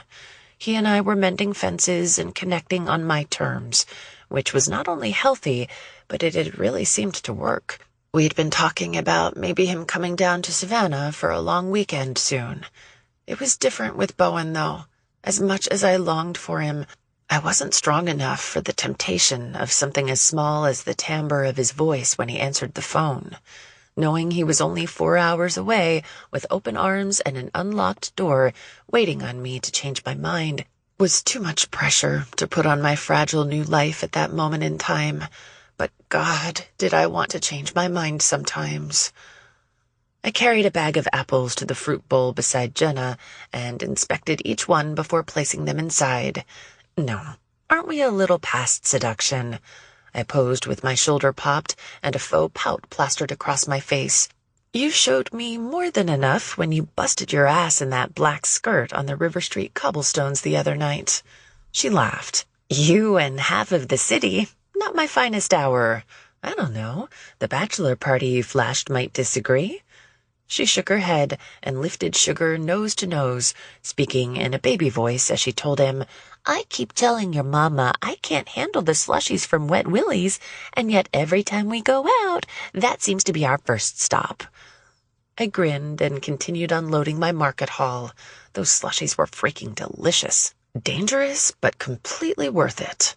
Jenna and I hadn't known each other long. I'd only lived in our 4-unit building in Savannah's historic district for 2 weeks before she moved into the apartment next door. But being that the tenants on the ground level were cranky, elderly, and they called to complain anytime I walked around on the hardwood floors in shoes 1 minute after 6:30 in the evening, I dubbed myself the informal second-floor welcoming committee. First chance I got, I took her a bottle of wine and a plate of brownies. This turned into me helping her unload a U-Haul. Then we stayed up until midnight, drinking that bottle, plus another I'd had in my fridge, and playing fetch with Sugar in the hallway. At 23, she was younger than I was, still firmly planted in her party days, while working nights at a nearby restaurant. On paper, we had little in common, but she was new to the city by way of South Carolina, and needed a friend almost as badly as I did. Surprisingly, even with as different as we were, our new friendship worked. She'd force me out of my apartment to explore the city, and I'd force her back home before 3 a.m. Okay, fine, it was usually closer to midnight, but she rarely complained. Jenna was the little sister I'd never had, and God, did I need some family. In the span of a few months, I'd gone from having my dad minutes away, living with 2 men who had been my world for over a decade, and having a boyfriend I'd adored and spent every waking minute with, to being utterly alone. I constantly had to remind myself I'd chosen the solitude, but Jenna took the sting out of it. After everything Mark had done to me, I should have hated him, and in most ways, I did. But with that kind of deceit, most wasn't enough. Late at night, alone in my apartment, I resented him more than anything else. No matter how much I told myself he was an evil human being who had hit me, kidnapped me, and drugged me, I still felt his loss on a profound level. To me, he would always be the quiet kid I'd met in high school, desperate for help. Trying to mentally separate the boy he had once been from the man he'd become was a mindfuck I couldn't escape. On one hand, I felt the visceral heartbreak of knowing he was forever gone from the earth.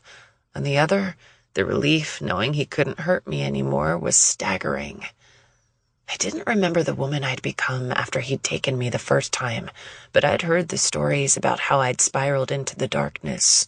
With that knowledge, I became hyper-aware and vigilant about my mental health, hell-bent on not allowing yet another trauma to steal more of my life.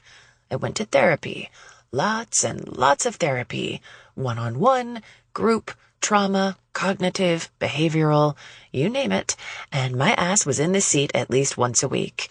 However, I was still a long way from being able to make any semblance of peace with the man I had once considered a brother. But still, struggling every step of the way, I carried on, because withering in the dark was not an option for me this time. Like the plants I so dearly loved, every passing day brought another opportunity to grow and flourish in the light. The light wasn't nearly as bright anymore, but it was still there if I looked hard enough. Jenna slid off the counter and set Sugar on the floor. He raced my way, tap dancing against my legs until I picked him up for a cuddle. "So," she asked, "you whipping up any dessert tonight?" Cooking was still an uphill battle for me, but I could usually be counted on for some kind of sweet treat. I couldn't remember anything from those 11 months before the plane crash, yet I could make a chocolate chip banana bread that would bring a person to the brink of orgasm. I couldn't begin to express the bitterness I felt about how baking, of all things, was what my Swiss cheese brain had retained from my past life. Eventually, after more of that aforementioned therapy, I'd accepted baking as my consolation prize superpower. At least I had cookies to keep me company through my frustration. I set Sugar down and went to the sink to wash my hands. I wasn't planning on baking tonight, but I have some caramel brownies left over from yesterday. Yes! Maybe we should have a little appetizer. Well, the kimchi has to marinate for a few hours, so if you're hungry, we should probably order pizza as an appetizer too. Like they did so often, a memory snuck up on me and caused a pang in my stomach as I remembered eating pizza with Bowen at his conference table. It wasn't an old memory of our first time together. Those would probably never be unlocked, but I could still reminisce about his smile when I teased him for being such a big old nerd. The high I'd felt later that night when he'd pressed me against my car as his lips came down. Nope, nope, nope. Hard stop. I wasn't thinking about him. Not if I could help it. My subconscious would have a few things to say about him while I slept later that night. He always seemed to find me there the most. They were the most beautiful nightmares I would ever experience. I cleared my throat, trying to shake off the permanent hold the man had on me. It was a pointless attempt, but I'd gotten pretty good at convincing myself it was working. Or I could make you a sandwich, I suggested. Anything to get away from thoughts of pizza and Bowen Michaels. Nah, the brownie should be good enough. She walked across my small galley kitchen to the cake plate I kept in the corner. Not bothering with the knife beside it, she popped the top and tore off a corner. You did say there was wine, right? I laughed, but it was forced. Yeah, pour me a glass too. I took out the strainer, rinsed the cucumbers, and then propped my phone up against my favorite teal and white canisters, another thrift store find, to follow the recipe. Jenna wasted no time opening wine and dividing it into 2 glasses filled to the brim. So, how was work today? Did you sell any houses? No offers or anything, but I had a few leads, so that's good. I didn't need to work. I had more than enough money from the settlement, but sitting still only gave me more time to think. I'd found a small local group that was accepting new agents, and while it was a far cry from being a broker at my own company, it kept me busy. That was all I really needed. Oh, hey, I said, turning to face her. Are you still free to keep Sugar next weekend for me? She slid a damn near overflowing glass of wine my way. Yep, I already have it all planned out. It's mostly butcher shops and dog parks, but I don't want to spoil any surprises. Wow. I glanced down at Sugar. Don't you forget who your mama is. It was nights like those that breathing wasn't so hard, when the weight of my past didn't feel like it was going to press me into the solid earth. Life wasn't perfect by any stretch of the imagination. All around, emotionally, physically, and mentally, I was still pretty banged up. And although fermented cucumbers and grapes with a friend didn't cure much, it was exactly what I needed to heal. Chapter 7. Bowen. Get out of the car, I rumbled, holding his door open. Like a petulant child, Aaron crossed his arms over his chest and shook his head at all the vehicles he recognized that belonged to my family. You can't lure me here by saying you need my help in a 911 text and then force me to eat dinner with your family. I bet your kitchen isn't even flooded. Well, no, I can't force you to eat, but I can fireman carry you inside and then turn Cassidy loose on you. Trust me, that woman has a PhD in guilt trips.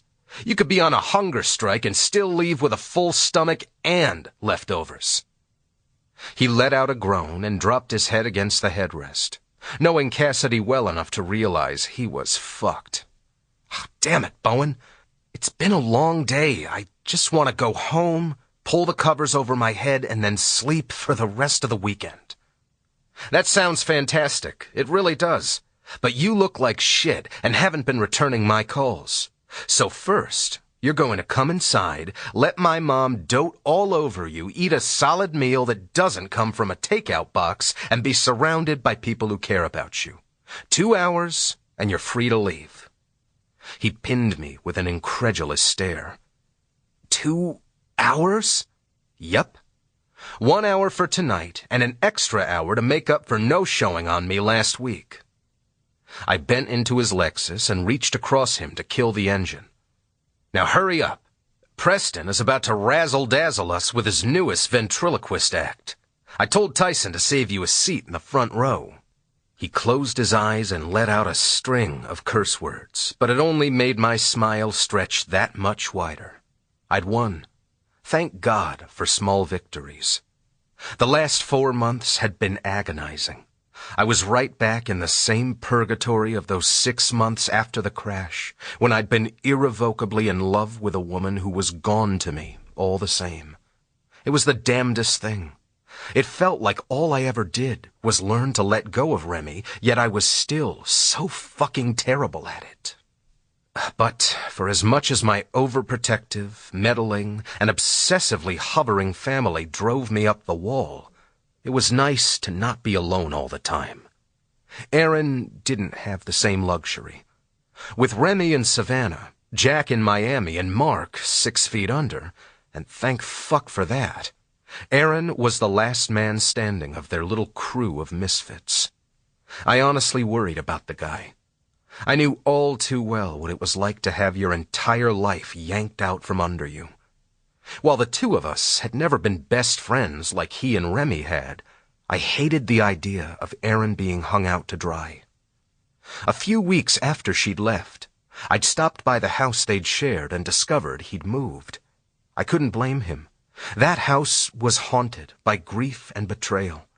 Just pulling into the driveway had been enough to spike my pulse. I'd called him a dozen times before finally tracking him down at work. It was hard to witness how much he'd aged and withered with his inner circle gone. The only time I'd ever seen him so hollow and lost was after the plane crash. But even then, he'd had them. When I finally made contact with him, he'd told me he was fine and just busy with life. It was a flat-out lie, one so huge it could have been spotted from space, but I backed off for a few weeks and let him have it. Until a thought struck me. Remy never in a million years would have let him get away with hiding. She had her own life, her own problems, her own trauma to heal from. But if she had seen him like that, she would have sat him down and demanded he talk to her, complete with a stomp of her foot and potentially a punch to the shoulder. At the very least, she would have told him he needed to shave and then cracked a joke about him needing another 3 gallons of gel in his hair before she'd ever believe he was fine. Fuck. I missed her. Selfishly, looking out for him felt like helping her, as if I were taking this one thing off her plate, a plate I'd had a hand in filling. So even though Aaron and I didn't have a close relationship, a call wasn't out of the ordinary. However, a heartfelt discussion on how we were both floundering in virtually every aspect of our lives without her seemed a bit much. So I did what any good Michaels would do. Straight up harassed him with invitations to every lunch, brunch, dinner, and obscure holiday I could come up with. He never showed for International Bacon Day or to my ironically nut-free party to celebrate Emma N. Nutt, the first woman telephone operator. I did receive a "what the fuck is wrong with you" text when I asked him to get a haircut with me on Be Bald and Free Day, but the bastard didn't even attempt to return the favor on Sneak Some Zucchini Onto Your Neighbor's Porch Day. All very real holidays, according to Google, by the way. Finally, it took a phony plumbing disaster to get him to my driveway, and the minute he put the car into park, our game of cat and mouse was over. If I'd learned anything in my time with Remy, it was that persistence paid off. I didn't have my woman, but I could sleep a hell of a lot easier at night knowing her best friend was surrounded by good people and good food, and not wallowing in pain alone. Well, at least that day. Still cussing under his breath, he unlatched his seatbelt and folded out of the car. I gave his shoulder a squeeze. "Smart man." He shrugged me off. "I'm not staying 2 hours. We'll see." "Bowen," he snapped. "Trust me, I'm no ball of fun these days. Leaving early will be a mercy for them. I'm serious." "Yup, so am I." Moving behind him, I put a hand between his shoulder blades and gave him a shove to get his feet moving up the sidewalk. Back before the plane crash, when Remy had been one of the centerpieces of my family, it wasn't unusual for all of us to get together. The Michaels crew adored Aaron. And yeah, once upon a time, even that piece of shit Mark, too. Time hadn't changed that with Aaron. As soon as I opened the front door, pure love poured out of my house like heat from a fireplace in the dead of winter. "Aaron!" everyone called in unison. My mom was on him first, wrapping him in a hug so tight I wasn't positive he could breathe. Cassidy was next. "About time you showed up. I was starting to think you were avoiding us." "I was," Aaron replied, slicing me with a side eye. "I'd still be doing that right now, actually, if it wasn't for that asshole." "That may be true, but watch your language," Cassidy scolded as her boys played tug-of-war with Clyde in the hallway. Aaron caught a combination handshake backpat from Tyson. His fiancée Jared was right beside him. Aaron dragged a finger through the air between them. "Holy shit! Are you two back together?" Jared, who was at least 3 inches shorter than my brother, threw his arm around Tyson's hips and beamed. "Yup. I'm hoping the second time's a charm. I'm going broke on engagement rings." "Wow. Congrats. Again," Aaron said. My dad moved in for a handshake, a warm smile of pride aimed at our newest guest. "See, now, if you came around more often, you'd know things like this." "Yeah, it's—" He trailed off. "Been rough recently." My father sympathetically offered him a half smile and wrapped his arm around my mother's shoulders. "We're really sorry you lost your friend." "Don't say that." Aaron rushed out on a pained breath. "Oh, Jesus, Paul. After everything he did, how can you say that? He was never truly our friend." Dad slanted his head. "I'll agree with you there. But notice I didn't say, 'I'm sorry about what happened to him.' Nevertheless, it was a significant loss for you, and I'm sorry you're having to deal with that. It has to be hard without Remy to lean on. You still have us." The mere mention of Mark was enough to set my veins ablaze. But as Aaron turned to look at me once again, tears welling in his eyes, I'd never loved my dad more. "Thank you," Aaron croaked. I chuckled when my mom bulldozed her way into his space for another tight hug. "Hey," Tyson said, sidling up next to me, Jared still tethered to his side. "While we're at it, how are you holding up?" "Shattered, empty, drained." "Hanging in there." Jared offered me a disbelieving grin. "Have you heard anything from her? Have you called her?" He didn't need to say her name. The vice on my heart constricted. "Come on, Jer," Tyson rumbled. "Don't ask him that." "Why not?" he defended. "I'm curious. He convinced Aaron to come tonight. I thought maybe there had been at least a phone call or something." God, I wished. What I wouldn't have done to hear her voice for a few seconds. Just long enough to gauge if she was okay. I forced a smile and shook my head. "Nah, I just thought Aaron might need a reminder that we were here for him. Jack says she's doing well, though."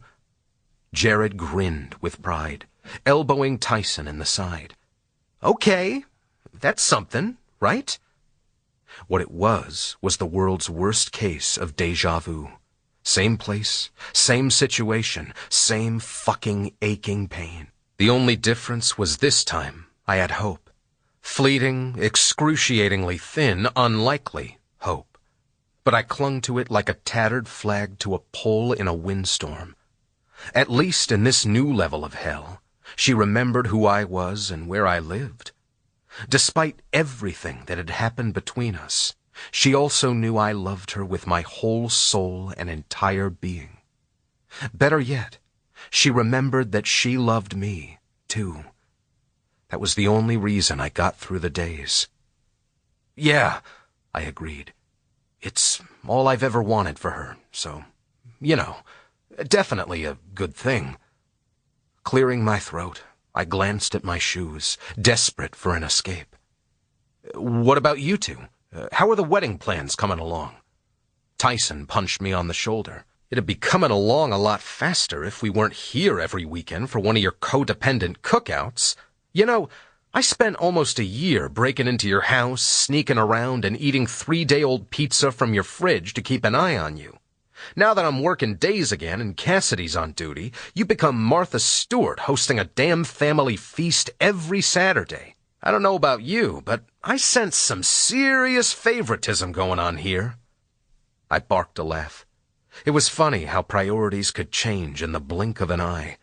After that day, searching for Remy, terrified of what Mark would do to her again, I had to learn another hard lesson on how fragile life truly was. My family could be a lot, all of the time. They continued to drive me batshit crazy and could not define the word boundary if someone highlighted it for them in the dictionary. But I had no idea what I would have done without them over the last few years. What's the saying? If you can't beat 'em, join 'em. So that's exactly what I'd done. Dinners, cookouts, babysitting for Cassidy every chance I got. The first time I'd lost Remy, I'd thrown myself into work as a distraction. This time I chose my family. And what do you know? I fucking loved every second of it. Every so often, with the chaos of the Michaels family swirling around my house, I even managed to keep from thinking about Remy. I hated those days almost as much as I lived and breathed for them. My battered heart needed the reprieve, but I feared letting go of the pain would also mean letting go of her. "Uncle Bowen," Simon said, tapping me on the hip. "What's up, bud?" I squatted to meet him on his level. He lifted his small hand out to me, holding a tiny succulent that was supposed to be covered in pinkish pebble-like leaves, but the majority of them sat broken in his palm. "This fell out of your table." My heart stopped as I studied what he was showing me. Not even a year ago, I would have told him not to worry about it and to toss them into the trash. It was just a plant. I could replace it no problem. But this wasn't just any plant. This was a succulent Remy had bought. One she'd spent an hour moving from one end to the other, searching for exactly the right spot in the arrangement to place it. Her hands had dug the small hole. Her fingertips had guided the soil around it. And when she'd stepped away to inspect her handiwork, pure joy had shone on her beautiful face. And my nephew was now holding it. More specifically, Mooney the Moonstone, broken and crushed, just like my heart. "Oh, shit!" I boomed, flipping his hand to gently dump the remnants of the succulent into my palm. With long strides, I hurried to the plant-filled coffee table. It was the only thing I hadn't given back to her when I dropped her stuff off at her house. Why? I had no fucking idea. It wasn't like I wanted the damn thing. I think, deep down, I'd hoped maybe if she didn't come back for me, she'd at least come back to get her precious plants. She'd never even called to ask about them. With shaky hands, I stretched my arm underneath the glass top, not quite able to reach what felt like a gaping hole in the middle where Mooney had once resided. There was no fucking way the plant had just fallen out. Oh, damn it. I had warned the kids not to touch the succulents. "Help me get the top off," I shouted at everyone and no one, my pulse racing a mile a minute. I wasn't sure who grabbed it first, Tyson or Jared, But within seconds, the glass was lifted, allowing me to carefully return the little pink plant back into the safety of its hole. No less frantic, I turned, snatched up my spray bottle, and cleaned the end of each plump pink leaf ever so carefully. Then I lined them up in the soil, hoping like hell they would sprout roots rather than die. Rising to my full height, I stabbed a hand into the top of my hair as I struggled to catch my breath, all the while realizing that, just like everything else in my life, what happened next was completely out of my control. And fuck me if that wasn't another kick in the balls. "Honey," my mom said, low and cautious. "Are you okay?" My head popped up, and I found everyone staring at me in what could only be described as a mixture of pity and shock, heavy on the pity. Okay, so much for convincing them I was hanging in there. Clearly, I was only one fragile succulent away from a total nervous breakdown. I swallowed hard and slid my gaze around the room. The concern emanating off my family was suffocating, but it was the understanding in Erin's eyes that hit me the hardest. I blew out a ragged breath. "I just need them to all be alive if she comes back." Her estranged best friend flashed me a weak smile, which I was starting to think was the only one he still possessed. "When she comes back, she'll really appreciate that," he countered. My nose burned, but thankfully the emotion lodged in my throat. When she came back seemed like a lofty goal, but hope was a powerful drug, and it didn't take much to do the trick. When it came to Remy Gray, I would always be addicted. Chapter 8. Remy. In my dreams, that was always where he found me. I would spend hours before going to bed thinking about work, mentally going over conversations I'd had with the new manager of The Wave, or obsessing about embarrassing childhood memories with the hopes that generic nightmares of going to school naked would torment me when I closed my eyes. But nope, it was always him, and I always woke up with a smile on my face and a tear in my eye. "Sugar!" Barefoot and filled with panic, I stood in the middle of the street, rocking my weight from one side to the other, trying to predict which direction he would choose to cut around me. Like a freaking track star, that black ball of fluff raced toward me, his tail wagging and tongue hanging out the side of his mouth. This entire 30-minute ordeal was nothing but a game of chase for him. "Come here, buddy. You want a treat? Cheese?" I cooed, hoping at least one of the words would ring a bell in what I feared was an empty puppy brain. Low and ready to pounce, I held my breath as he got closer, still running at a full sprint. Left. He was definitely going left this time. He'd gone right 6 out of the 10 times we'd played this exact game of chicken. Statistically, as Bowen would have said, he was due to go left. I continued rattling off familiar words to lure him to me. "Ham? Walk? You want to play ball?" His ears perked on the last one, but he never slowed. As he got close, I went left, and sure enough he did too, only my fingers slipped right through the curls on his neck where his collar should have been. Damn it! Spinning, I turned, ready to continue being the cat to his mouse, but Bowen suddenly rendered it unnecessary. "Gotcha," he said, catching Sugar mid-stride. I blew out a ragged sigh of relief, my whole body sagging. Holding the dog out in front of him, Bowen rumbled, "You are in so much trouble, mister." Sugar's only response was to lick him on the nose. So much trouble," I repeated, taking him from Bowen, the diamond on my finger sparkling in the sunlight. "You got him?" Bowen asked before releasing him into my arms. Oh, I got him all right. Sugar wiggled in my arms, rolling from side to side, full on celebrating his big day out. My heart was still pounding in my chest, but it was really hard to stay mad at the little guy. Bowen, on the other hand, why'd you take his collar off? You know he's a runner. He blew out a hard exhale and pinched the bridge of his nose. Shit, I know. I wasn't thinking. It's just you were asleep, and those damn tags were jingling like Santa was coming to town. He threw his strong arm around my shoulders and curled me and Sugar against his chest. I'm sorry. Casually dressed for the day, the only way Bowen Michaels knew how, he was wearing jeans and a pale blue button-down with the sleeves rolled up. I closed my eyes for a beat, willing my heart to return to a non-marathon pace, and just breathed him in. Bowen always smelled good. That particular day, he was wearing the new Versace cologne I'd bought him during a late-night online shopping spree. It was a gamble, buying it sight unsniffed. It had more than paid off, though. He smelled divine. Though, as much as I would have liked to, I couldn't lose my head when there was a very serious dog escape to discuss. How did he even get out? I asked. He groaned. Yeah, so that was me too.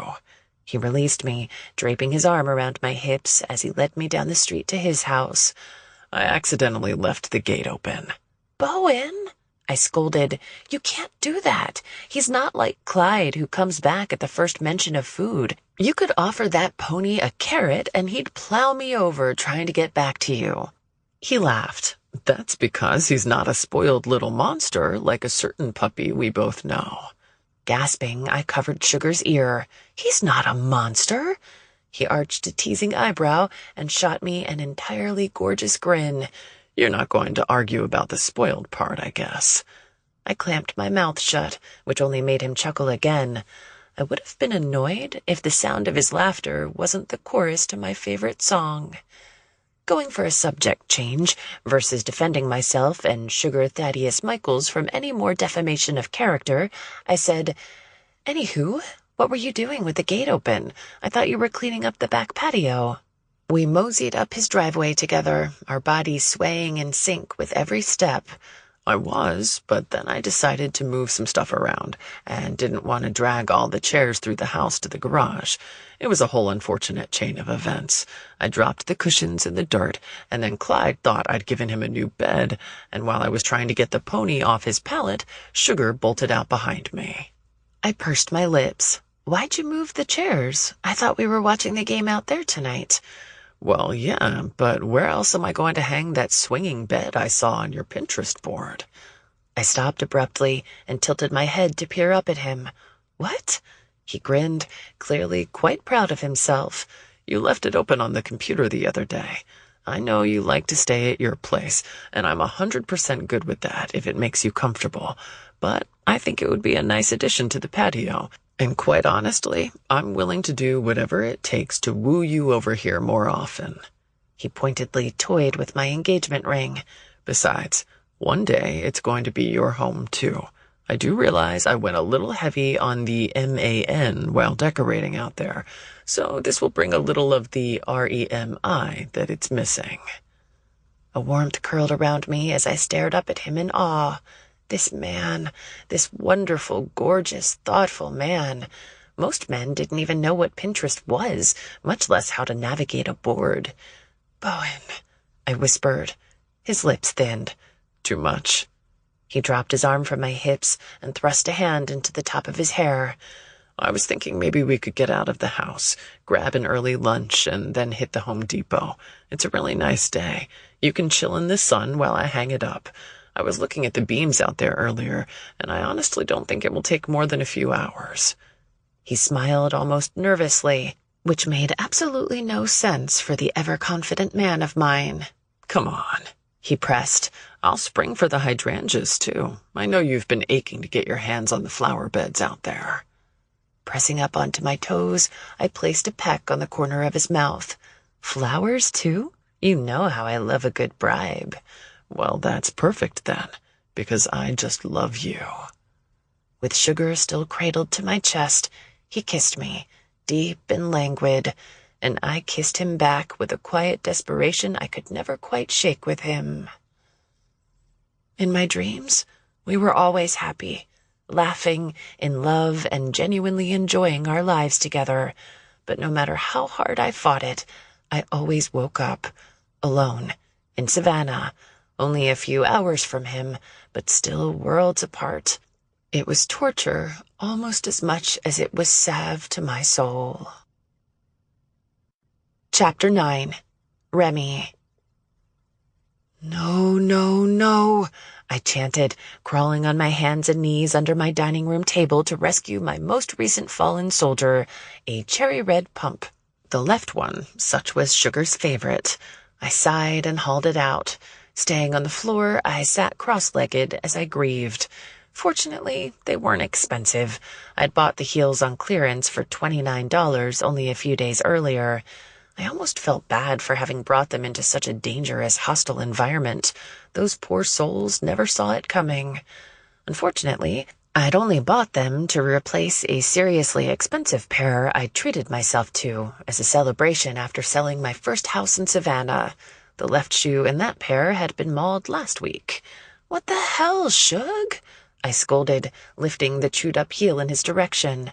"You have an entire basket of toys I bought specifically for you to destroy. Lay off my shoes already." That neutered but still ballsy as fuck little guy didn't even look sheepish as he trotted over and crawled into my lap. I guess I couldn't totally blame everything on him. He'd eaten at least 4 pairs of my shoes in so many months. One would think I'd have learned not to leave them on the floor by now. He wasn't a foot tall on all fours, barely 2 if he stood on his hind legs. I could have stored them on a chair and they would have been out of his reach. But no, there was something magical about kicking my shoes off by the front door when I got home after a long day at work. Its powers were second only to taking my bra off. I picked up the fluffy teddy bear from the wood floor and shook it in front of his face. "What's wrong? Is this guy not good enough for you? What vendetta do you have with pretty footwear?" Sugar looked at the toy for only a second before turning his expectant brown gaze back on me. As much as I tried to deny it, I knew exactly what was going on. He was bored, and probably lonely, too. I tried not to stay gone for long chunks of time during the day. One of the nice things about real estate was I could make my own hours. But he'd gone from having a big backyard where he could run around with Clyde, chasing a ball or just chasing each other. Bowen was amazing with the dogs. He'd sit for hours playing fetch or tug of war. Once, I'd even caught him playing hide-and-seek with them. I'd laughed at him then, but now it just made me want to cry. Life back then had been simpler and happier for all of us, canines included. I smoothed down the curly poof of black hair on the top of his head. I know. I miss him, too. As if he'd heard the longing in my voice, Sugar stood on his hind legs and tried to lick me. It was quick enough to turn my head, so his kiss landed on my cheek rather than my mouth. Okay. You don't need to lay it on that thick. I forgive you. Do you want a treat? His ears perked up and his little tail went wild, shaking his entire booty. After setting the dog on his feet, I climbed to my own and then walked to the kitchen, straight to the treat jar on the counter. "All right, what flavor are you in the mood for today? Chicken, beef, or bacon?" Not surprisingly, he didn't answer me, as much as he just stared up at me while bouncing off my shin. "Oh, wait." I grinned and dug my phone out of my back pocket. Holding the side button, I asked, "Hey Siri, what flavor is left shoe?" "Okay," she replied as a list of articles filled the screen of my phone. "I found this on the web about what flavor is left shoe." I had to laugh at not only my joke, but also the fact that my life was so sad. I was having a full-fledged conversation with a dog and a robot. Resting my phone on the counter, I tossed Sugar the bacon strip. Perhaps we should call Bowen and see if he knows. He seemed to keep the majority of his shoes intact with you. Well, all except for the one I had been trying to hide the night I discovered the portal through time in his closet. Even all these months later, the betrayal still... I couldn't finish my thought before Siri interrupted with, "Calling Bowen Michaels." "No!" I yelled, diving after my phone. It was literally on the counter directly in front of me. All I had to do was put my hand down. But accidentally calling my ex-boyfriend ex-fiancé and current love of my life, who I had chosen to break up with in order to find myself again, deserved a panicked dive. And because my brain, which had made the split-second decision, had clearly forgotten that I was about as graceful as a newborn elephant, the phone went flying across the counter, dropped to the floor, and then continued to skid across the hardwood. I'd spent an embarrassing portion of my life picking my phone up after I'd dropped it. Over the years, I'd paid a small fortune for phone cases, screen protectors, and once a wrist strap to keep from damaging it. However, as I raced to grab my phone off the floor, I prayed it had shattered into a million pieces, rendering it completely useless at completing any calls, especially those to Bowen, answers on the second ring Michaels. In one swoop, I grabbed the phone and hit the end button. I stared at the words "call ended" for so long that it was as if I were trying to harness the power of time travel to change them. Okay, just breathe. It wasn't that big of a deal. It was just Bowen. I hadn't called the Pope in the middle of Christmas service or anything. This almost felt worse, though. I could have wished the Pope a very Merry Christmas and a Happy New Year in front of the entire world, and it would have been a hell of a lot easier than uttering one single word to Bowen. Mainly because I didn't want it to be only one word. I wanted to tell him about my new apartment and how the water heater was even slower than his. It was probably for the best there was no shower sex to be had at my place in the very near, or very distant, for that matter, future.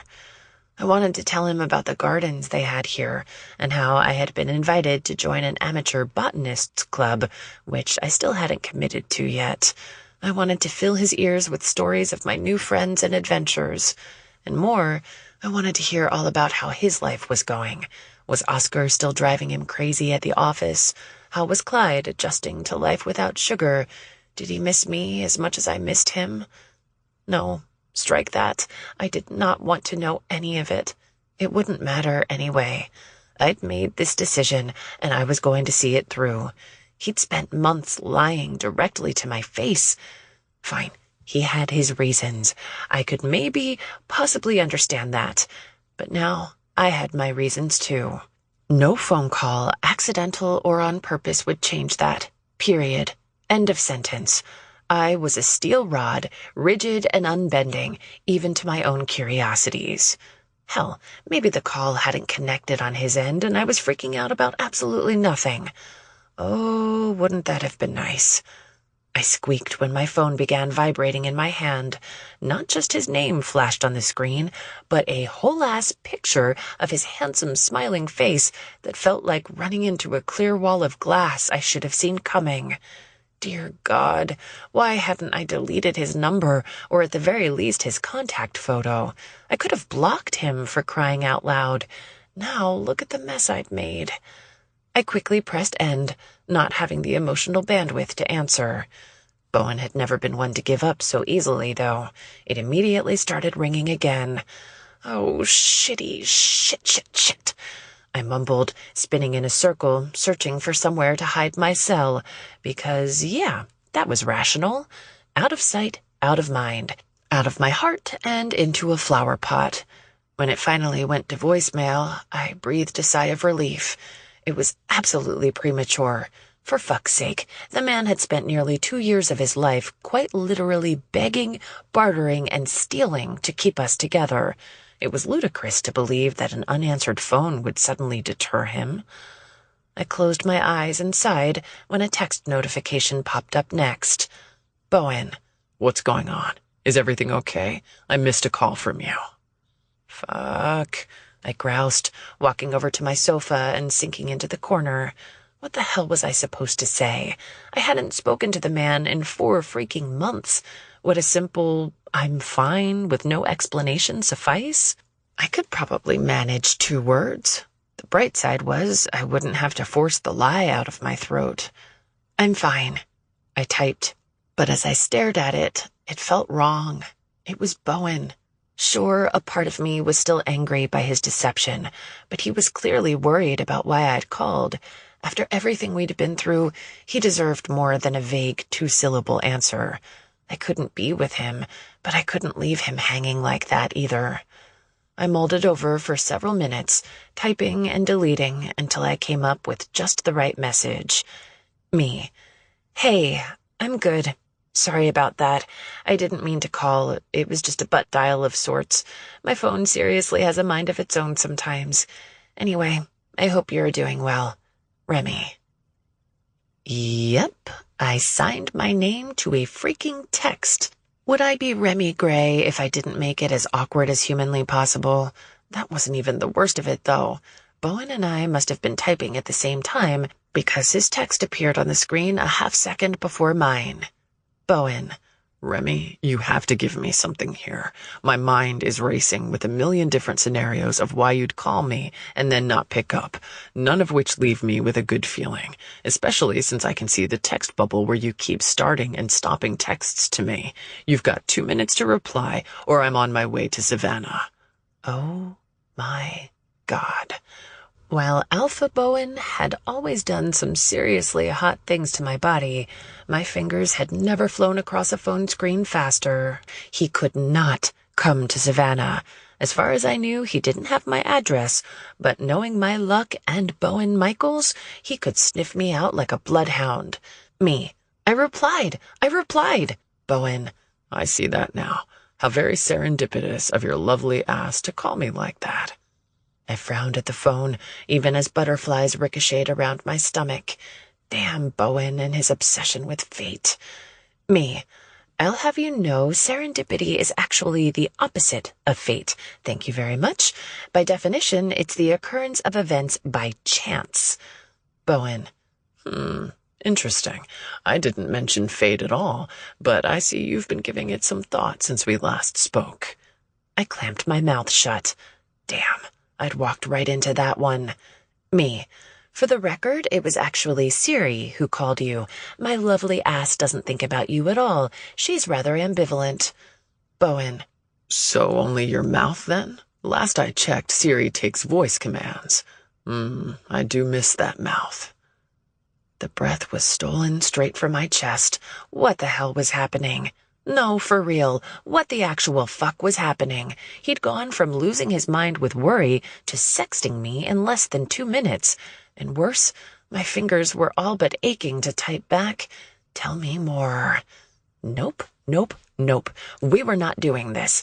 Diving down this rabbit hole wasn't healthy for either of us. Me. Shouldn't you be working? Bowen.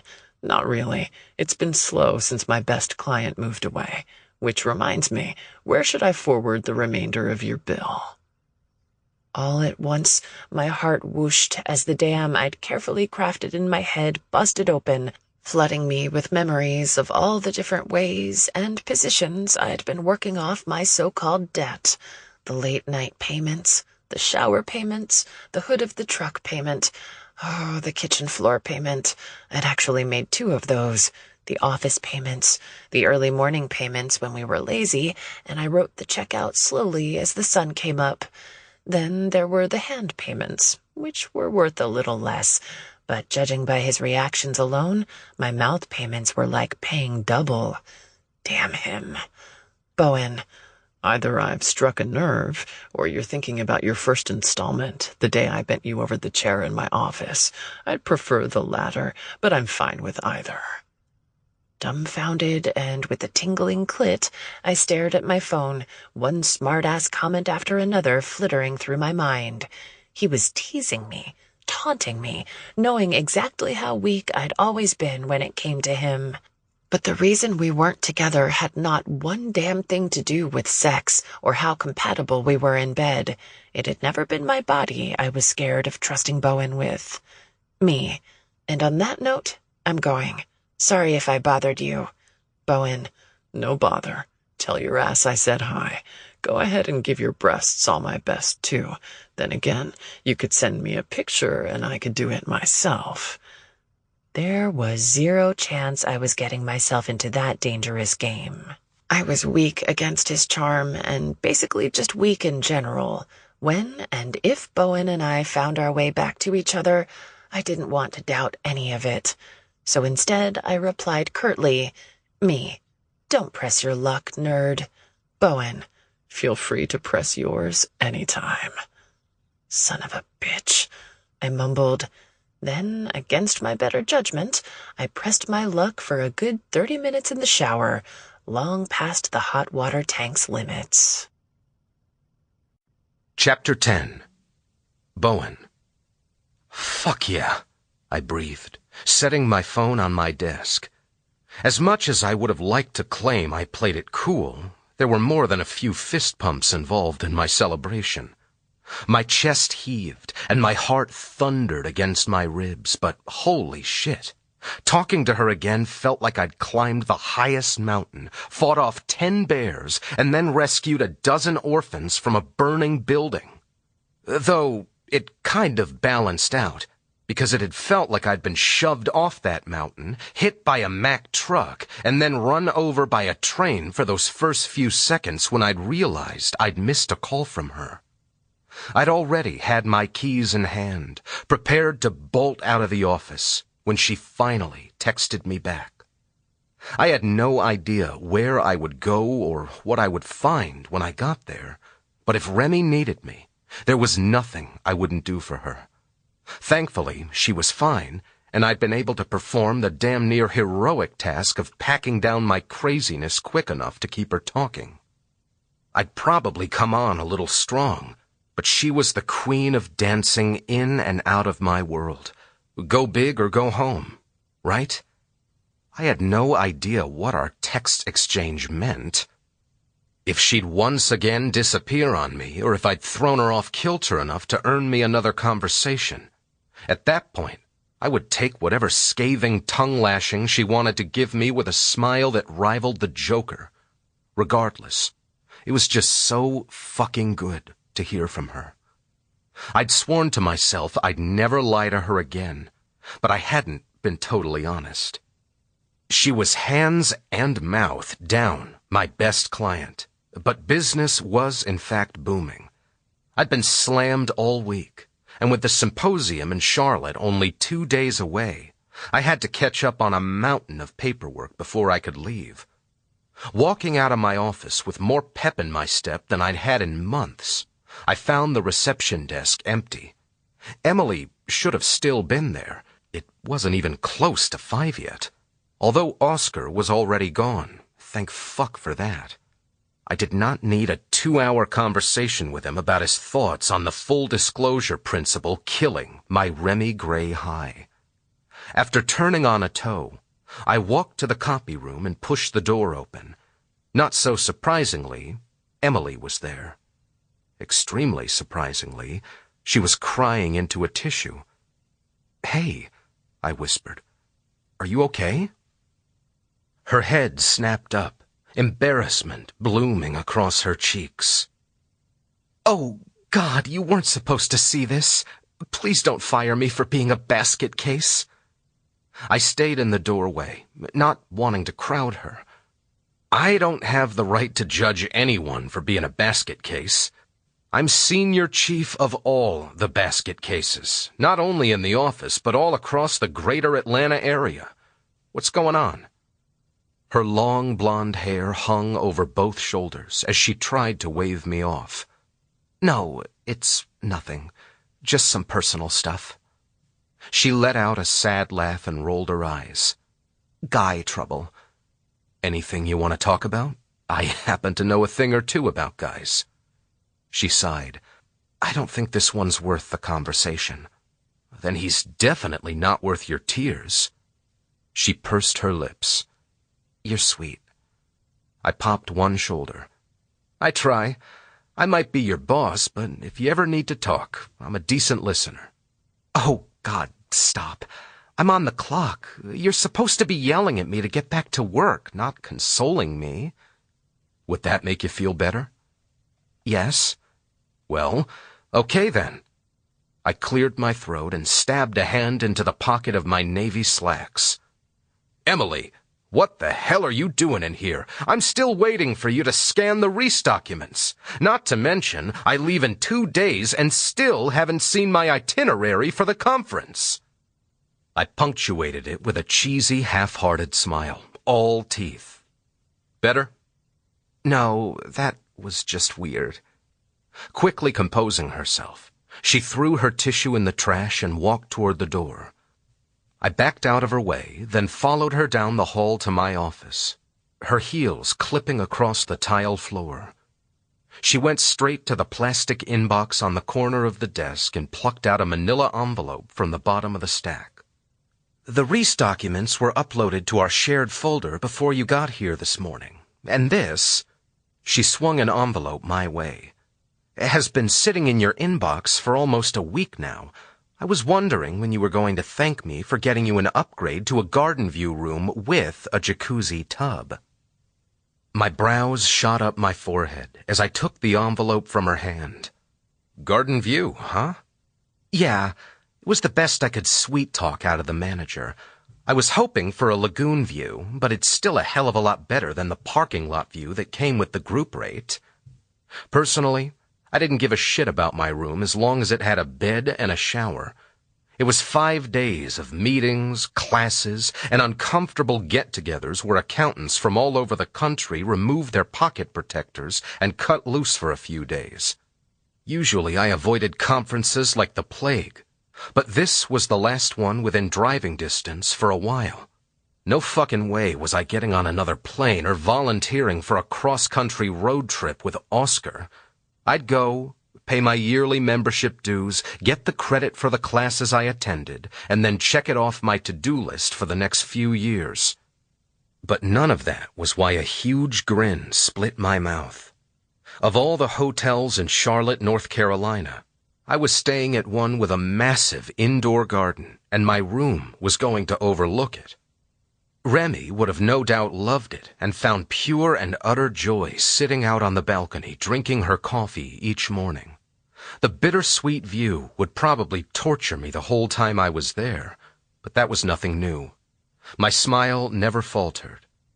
Not 30 minutes earlier, the woman I hadn't spoken to in months had accidentally called me. It wasn't the wholehearted, open-arms reunion I'd been hoping for, but it was something. At the very least, it felt like a sign. Some greater force was out there, bringing us together even when we couldn't do it ourselves. There'd been so many nights when I'd lain in bed, wondering if holding on to Remy was the right thing to do. Maybe I was focusing on the wrong side of the equation. Sure, fate had brought her back to me time and time again, but it had also taken her from me just as often. Doubt was the hardest part, because never in my life had I been as sure about anything as I was that Remy and I belonged together. But what if she could have been happier with someone else? Someone she didn't share such a dark and twisted journey with. Someone who knew nothing about her past but adored her for the woman she had become. Then there were days like that one when the universe spoke loud and clear through Siri and unexpected upgrades to Garden View rooms. "Garden View is perfect," I told Emily, opening my credentials. She grinned up at me with red-rimmed eyes. "Good. But in an even bigger gift for you, I made sure Oscar will be on the opposite end of the hotel. Are you sure you don't need a travel companion, an assistant? I could come and run interference with Oscar for you." She rubbed at the back of her neck. "I could go for a long, hot soak in a jacuzzi tub right about now." "Oh, I immediately took a step away, crossing my arms over my chest. "I'm not sure that would be appropriate." Her eyes grew wide, and she blushed. "Oh, God!" She slapped her hand over her mouth, mumbling around it to say, "I didn't mean your jacuzzi tub. I just meant—" With a low groan, she lowered her head. "You know what? Just fire me already. Put me out of my misery before I have the chance to say or do anything else stupid." I twisted my lips. "I'm not firing you." "You should strongly consider it."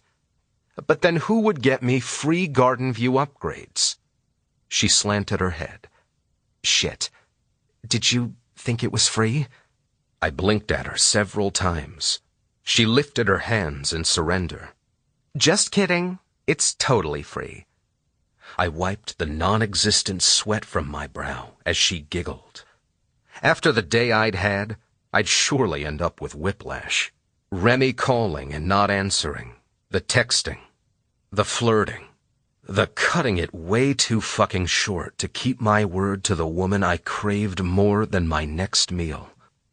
But along with the high of our encounter came a semblance of peace. If I believed in fate, then I was going all in and trusting it would do its job. 2 days later. No, Tyson, it's the little blue bottle above the stove. I lifted a finger to Oscar, who was walking beside me, bitching my ear off about the quality of the hotel's muffins. The muffins served at the free continental breakfast, where there were at least a dozen other options for him to choose from. We had been quite literally having this conversation for 8 hours. Not the whole time, of course. It had started when he'd offered me a banana nut muffin at breakfast, claiming it tasted rancid. And if that sales pitch wasn't enough for me to say no, it was a freaking banana nut muffin. Had I known he was going to spend the entire day finding me between lectures to continue his bitch fest, I would have eaten the whole damn pastry just to spare myself the torture of listening to it all day.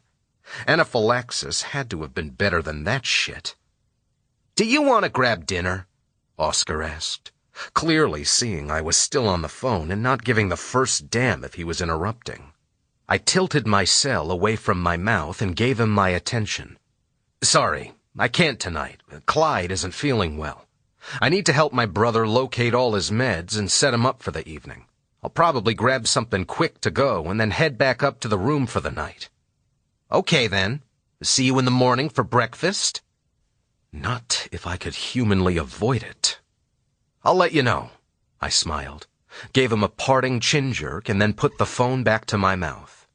"You still there, Ty?" He wasn't, by the way. I'd been faking the whole damn conversation, hoping like hell Oscar would catch a fucking hint.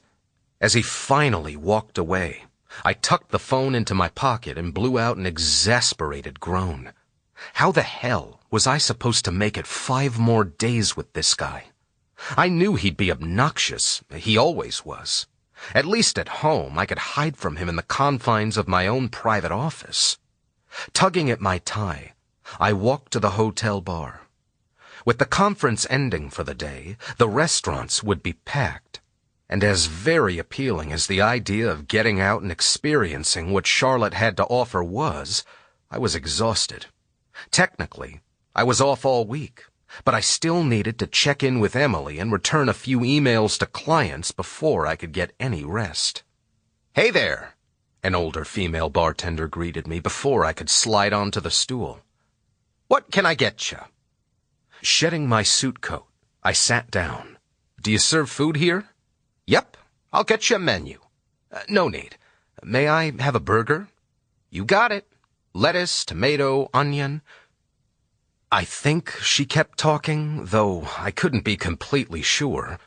One glance at the other end of the bar and my whole body locked up tight, my brain momentarily losing its ability to focus on anything else. I blinked, not trusting my eyes. I'd tricked myself into thinking I'd seen her before, made a whole fucking fool out of myself tracking down a familiar voice in a crowd that never turned out to be hers. But as I sat there, my heart painfully frozen in my chest, there was no mistaking her for anyone else. Gorgeous blonde hair I'd threaded my fingers through countless times. Blue eyes that would own me until the day I took my final breath. Perfect pink lips that had branded my skin in ways time could never heal. My Remy. What the hell was she doing there? Of all the places I could run into her again, I'd never once considered it would be in Charlotte, North Carolina, at the International Business and Accounting for Longevity Symposium, most lovingly referred to as the Eyeballs. What were the fucking odds? I made sure not to say that out loud, though. Any one of these brainiacs might have actually known the math. Then again, Remy and I had defied far more impossible odds before. "Sir?" the bartender prompted, snapping me out of my stupor. I cleared my throat, the shock suddenly giving way to a surge of excitement. She was there. Right fucking there. 4 months, and she was finally within my reach again. Actually, forget about the burger, I said, rising from my chair. A million thoughts raced through my head as a man slid onto the stool beside her. The crinkle of her nose was almost comical as he started talking to her, no doubt offering to buy her a drink. I'd seen that look before. She didn't know him or want his attention. Well, this was familiar. A gorgeous woman across the bar, trying to shut down an unwelcome advance. The first time we'd met, I'd waited so long to make a move she'd had to do it herself. I was not, under any circumstances, making that mistake again. I had no idea what she was doing there or how long she was staying, but I wasn't about to waste a single second longer. Okay, not totally true. I wasn't an idiot. I paused long enough to roll up the sleeves on my dress shirt, something I happened to know she liked a hell of a lot. It definitely couldn't hurt my case. "Oh no!" Remy exclaimed. The tone of her voice made my heart lurch, but when my head snapped up, the sight of her jumping to her feet, frantically trying to dodge a spilled glass of wine, made a smile split my mouth. That was my cue. Oh, my sweet, beautiful, clumsy girl. The world owes you nothing. When it came to Remy, I had learned that time and time again, yet fate kept coming in clutch. Chapter 11.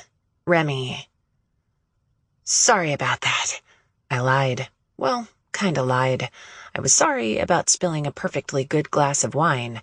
I was not sorry about tipping it his way after he'd completely ignored my polite refusal for a drink in the first place and instead decided to double down on his efforts by resting his hand on my thigh. Hard no. Hard fucking no. I only wished it had been boiling water rather than a shitty house Chardonnay. Cheapskate. Can we get some damn napkins over here? He snapped at the bartender. Strike two. Even if he hadn't been a total creep, which he absolutely was, that tone alone would have been more than enough for me to tell him to take a hike. Nothing was more unattractive than someone who was rude to people in the service industry. His unibrow was a close second, though. It was also strike three. I let out a groan. This was exactly what I got for listening to Jenna. She'd made me promise to have fun and threatened to drive up there if I holed up in my room the entire trip. Then again, she was 23 and sleeping with her boss's son. What the hell did she know about proper work etiquette anyway? But I'd done it. 2 drinks at the bar, and I was free to go back to my room and order room service. I didn't actually consume one of said drinks, but that was just semantics. Looking down at my dress, I cussed under my breath. Jackass McGee was wearing the majority of the wine, but I hadn't escaped unscathed. There was a big wet spot on my pink maxi dress, and the insides of my heels were already sticky. I grabbed a small cocktail napkin and squatted to clean my shoes before the mess soaked into the black leather. The napkin disintegrated on contact. "Hey, can I have one of those?" I asked Mr. Not-So-Chivalrous as he used the entire stack of napkins the bartender had delivered to frantically pat down the front of his pleated khakis. Barf. He didn't have a chance to answer before a white linen handkerchief suddenly appeared over my shoulder. I froze, my heart stopping at the sight of it.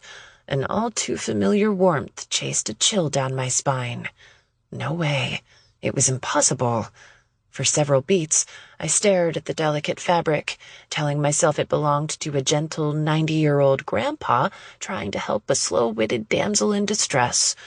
But there was only one hero I knew who carried a handkerchief. Denial was my forte, but I'd recognize those long, sexy fingers anywhere. "Take it," he rumbled. The sound of his voice made my nose start to burn. Fuck. I'd spent the last 2 days reeling over a text message exchange with the man, reading it, considering deleting it, then reading it again, over and over until I fell asleep at night. But that was the magic of a text message. It was private and non-intrusive. I could cry, laugh, smile, cuss, whatever my emotion of the hour happened to be. Trust me, I'd gone through all of them over the last 48 hours. Seeing him was different. There were too many emotions tied to Bowen for me to sort through them on a whim. I was mad at him, but missed him fiercely. I hated what he'd done, but loved him with my whole heart. Your guess was as good as mine as to which of those emotions would bubble to the surface if I had to speak to him one-on-one. He shook the handkerchief. I said, "Take it, Remy." Closing my eyes, I put my chin to my chest. My lungs ached as I held my breath. This wasn't a ringing phone I could choose not to answer. He was standing right fucking there. How? I had no idea, but there was only one way to get answers. I took the handkerchief and rose to my full height. His towering body still loomed over mine. Slowly turning to face him, I sent up a prayer that he'd transformed into a swamp ogre over the last 4 months. It was unlikely, but a girl could dream. Womp, womp, womp. Wrong. The most handsome face I had ever and would ever see stared back at me, a bright white smile dancing on his lips. Son of a bitch. Why did he have to be so damn good-looking? "Are you stalking me now?" I asked rather snottily. Okay, so a combination of bitchy and frustrated was what my ever-spinning wheel of emotions had landed on. It was probably a safe call. I could work with that. He shrugged, nonchalant, but still somehow arrogant as only Bowen Michaels could be. "Unlike some people, I'm not the one with the history of stalking. Did you bring the bubble tea this time, too?" Narrowing my eyes, I glowered. "Actually, I'm here for a real estate conference that has been planned for months. What's your excuse?" He hummed, stabbing a hand into his pocket. Like it was some kind of Jedi mind trick, I had no choice but to look at his delectably exposed forearm. "That's odd, because currently," he said, "the only conference at this hotel is the IBALS. He pulled out a badge connected to a lanyard from his pocket and thrust it into my line of sight. International Business and Accounting for Longevity Symposium. Bowen Michaels, CPA. Damn it. My eyes flashed wide, and only partly because I'd caught the most incredible whiff of his cologne, which transported me back in time to many nights when that fragrance was the only thing he'd been wearing. The other part was because it did in fact look like I was the one doing the stalking. Again. I huffed. My conference is actually across the street, but by the time I decided to attend, the hotel was full, so I had to get a room here. "I thought you said it had been planned for months." Double damn it. Well, yeah, but I'm kind of in the keeping my options open frame of mind at the moment. The no-plan, flying by the seat of my pants. Spontaneity is the spice of life, you know? "I thought that was variety," he countered, mischief sparking in his tantalizing eyes. No? "Yes, that's literally the quote. Variety's the very spice of life. It was written by William Cowper." The audacity. You know what? I snapped. Shut up. "Shut up." Yeah, because how do you think you get variety, Mr. Know-It-All? It comes from spontaneity. Therefore, spontaneity is the origin of variety, and hence, furthermore, moreover, without further ado, the spice of life. "Fascinating," he said in a lofty tone, not surprised in the least.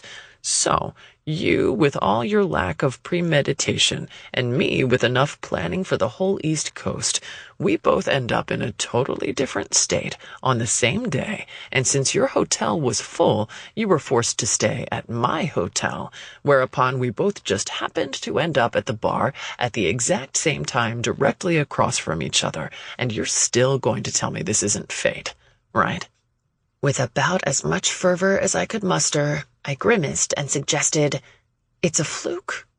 My voice couldn't hide how far out on the overreaching limb I'd wandered. Why was I even arguing with him? I rolled my eyes and found a more confident tone. There's such a thing as coincidence, you know? Outside of Atlanta, Charlotte has the largest conference centers in the Southeast. With the rates being cheapest in the fall, I'm not surprised that there are two large events happening at the same time. Combine that with the fact that last-minute planning is a drug to me, and me not being able to get a room isn't all that shocking either, but you can carry on believing whatever you like. He grinned, and damn if that wasn't sexy. Unibrow McPleated Khakis finally jumped in and swung a finger between us. "Do you two know each other?" "Something like that," I replied. Bowen, however, had a slightly more descriptive explanation. He extended a hand toward the man. "Hi, I'm the love of her life, and you are?" My mouth fell open, and both men looked at me expectantly, Bowen daring me to deny it, whatever his name was, hoping I would. There was no right answer, though, mainly with regard to Bowen, because I could not have cared less what the other dude thought. And on that note, I'm calling it a night, I announced, grabbing my phone and purse off the bar. Bowen patted the guy on his shoulder. "Better luck next time. Come on, babe. I'll walk you to your room." "No, you will not," I snapped, completely ignoring how much I loved that he'd called me babe, because my shoes were already sticky and I didn't have time to melt into a puddle right then and there. He hit me with another lopsided grin. "Your pink cheeks say otherwise, but okay. Suit yourself. May I at least get my handkerchief back, please?" I'd forgotten I was still holding it, and wishing he had forgotten too. I slapped it into his hand. "You and your damn hanky, always there to save the day, huh?" This didn't just get me a grin. His mouth stretched into a full-blown, heart-stopping smile. "Why do you think I carry it? You're always getting into some kind of mess. It's come in handy quite a few times over the years." My chest got tight, and my attitude slipped as a thought dawned on me. "You didn't carry one before me?" Right there in the middle of a busy hotel bar, a palpable sadness washed over his entire strong body. "I didn't have anything before you, Remy. The same way I don't have anything after you, either." My shoulders locked up tight. Every conflicting emotion I possessed dueled inside me for the right to control the situation. None of them were winning. I was just being shredded in the war. I wanted to hug him, to kiss his damn face off and go back on every single word I had said to him in that hospital room when I decided healing myself meant going at it alone. I wanted to turn back time and never go for that run at Grove Hill and then never get on the damn plane to begin with.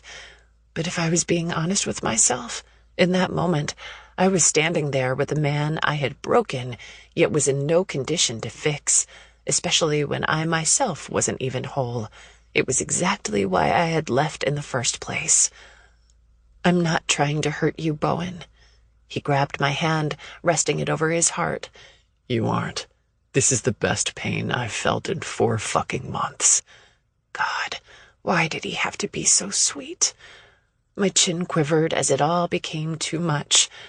"Okay, but it's kinda hurting me, though."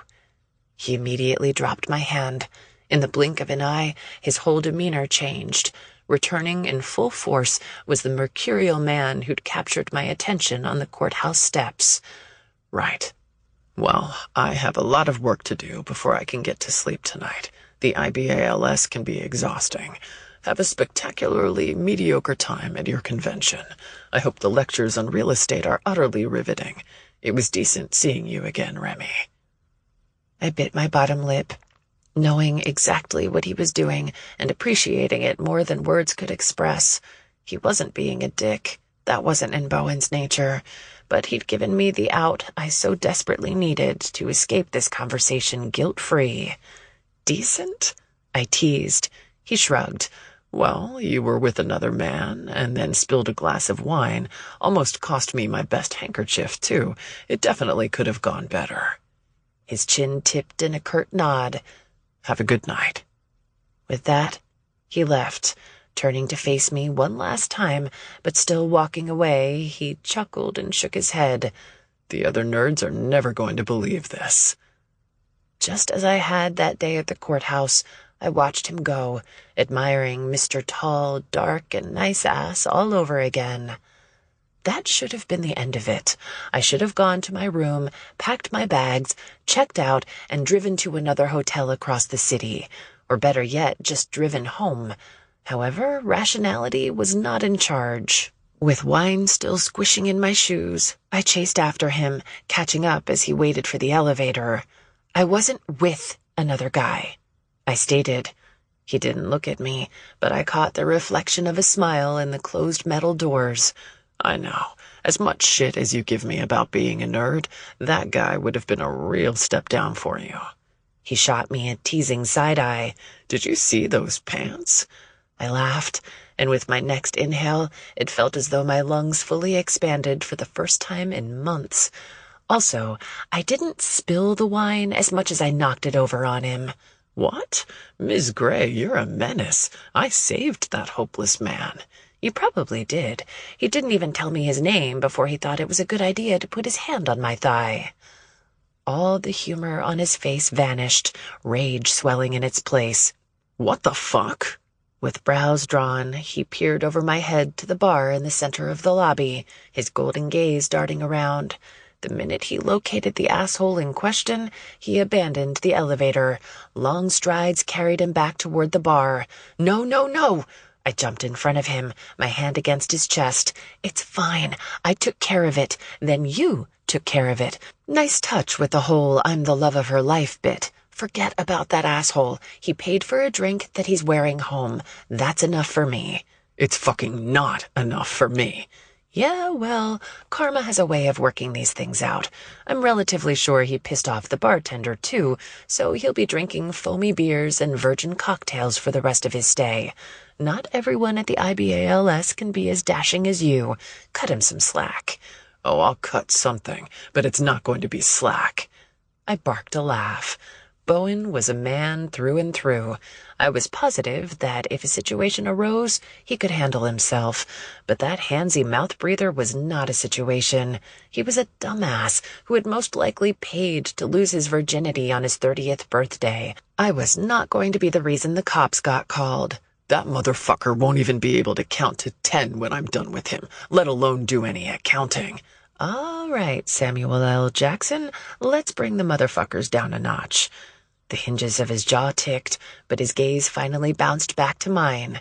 And it wasn't a bit. Huh? The whole I'm the love of her life thing. It wasn't a bit, and you damn well know it. The hairs on the back of my neck stood on end. No, it hadn't been a bit at all, which was exactly why I'd tried to avoid the topic by attempting to escape to my room to begin with. Speaking of... Oh boy, would you look at how late it's getting. I faked a yawn and walked back to the elevator, repeatedly stabbing the already lit button. Remy, it's 5:30. I know. I spoke through another faux yawn, this time adding in a stretch for good measure. The time change, the jet lag, traveling, it's been a long day. The elevator finally dinged, and the door slid open like a heaven-sent escape route. Or, as Bowen filed in behind me, a hell-sent metal box of sexual purgatory. You know, for an elevator that had taken roughly 100 years to reach the bottom floor, it was suspiciously empty. But even if I'd wanted to, there was no way I was trudging up the stairs in wet shoes. I wedged myself into the far corner and did my best to look uninterested, tired, unbothered. But my heaving chest and my sweaty hands were telltale signs that I was none of those things. What floor? He asked. 4, please. He chuckled and hit the number. What's so funny? He shook his head. Oh, nothing. Leaning to the side, I tried to peer around him to see what floor he was on. Not that I cared or anything. I was there for work. Nothing else. Bowen's being there, too, didn't factor into the rest of my week at all. Nope, not one bit. Let's be real, the hotel was huge. The likelihood of us running into each other again wasn't impossible, but if I timed it right, I could make it unlikely. I'd just have to keep my eyes peeled for the man who had a penchant for crunching numbers and my resolve. Predictably, the door slid open on the 4th floor, and ever the gentleman, Bowen pressed his hand against the jamb, keeping it from closing as I stepped off. I stole one last glance. My stomach was in knots. My mind swirled as I tried to find the perfect words to tell him good night. Goodbye. I miss you, I love you, I hate you, and everything in between. My brain came up with nothing appropriate, but I didn't end up needing words at all. With a cocky grin, he stepped off the elevator, too. "What are you doing?" I stammered, hoping like hell his answer was turning my brain and better judgment off before physically ravaging me. As if he could read my mind, that damn grin stretched. "Going to my room." My mouth fell open. Of course he was. Of fucking course he was on the 4th floor. This did not help the emotional gauntlet I was parading through, where I couldn't quite decide if I wanted to launch into his arms or move to a different continent. The side of his sexy mouth danced, both taunting me and pissing me off. "You still want to tell me this isn't fate?" he inquired, pleased as a peach. Pissed off won that battle. Currently, I just want to tell you to fuck off. He barked a loud, proud chuckle. "All right, then. Good night, Remy. My room is at the end of the hall, in the very desirable location across from the ice machine, should you need me." I scoffed. Well, if this was predestined, your precious fate sucks, because I'm on that end of the hall. I pointed in the opposite direction next to the fire escape, which I would be using for the duration of my trip. "Okay," he said curtly, gloating. The bastard was all but a one-man conga line as he strutted away. I sat on the edge of my bed, happy, sad, scared, excited, annoyed, relieved, frustrated. So many conflicting emotions fired off inside me, one after another. If it was fate, then that bitch was cruel, and I cursed her out loud until I finally fell into a fitful night's sleep. Chapter 12. Bowen. When I was 14, my buddy and I stole a cigarette from his dad's pack. We huddled behind his parents' shed, lit it, and then took turns pretending it wasn't the nastiest shit we'd ever tasted. But as not to become the laughingstock of 9th grade, I managed to sprint all the way home before I puked. And puked, and fucking puked. That was my first and last experience with smoking. However, as I waited outside the hotel for over 3 hours, the only benches being in the smoking section, I was reasonably sure I was still going to die of lung cancer or small talk about the weather. I'd gotten little sleep the night before, tossing and turning, knowing she was right down the hall, so close, yet completely out of my reach. The only thing that had kept me from going crazy were the memories of her sliding through a spectrum of panic, joy, anger, desire, and back again during our all-too-brief interaction the night before. That wasn't the Remy I'd known. My Remy was a go-getter, often making up her mind in a split second and refusing to back down, no matter the cost. She didn't waffle, flip-flop, or yo-yo. The woman at the bar had lingered close even as she tried to run away. She'd stared at my mouth as she told me to fuck off. Her fingertips had dug into my chest, desperately trying to hold on even as she pushed me away. And with every transformation she'd made, from playful to pained, bitchy to endearing, I followed her lead, dancing the only way I knew how. She was confused and completely off-kilter. Hell, that made 2 of us. But if she wasn't halfway back to Savannah by now, the door wasn't locked for me and Remy. Based on the way she'd gotten lost in my eyes with every glance, she'd barely had it propped closed with the resolve of a feather.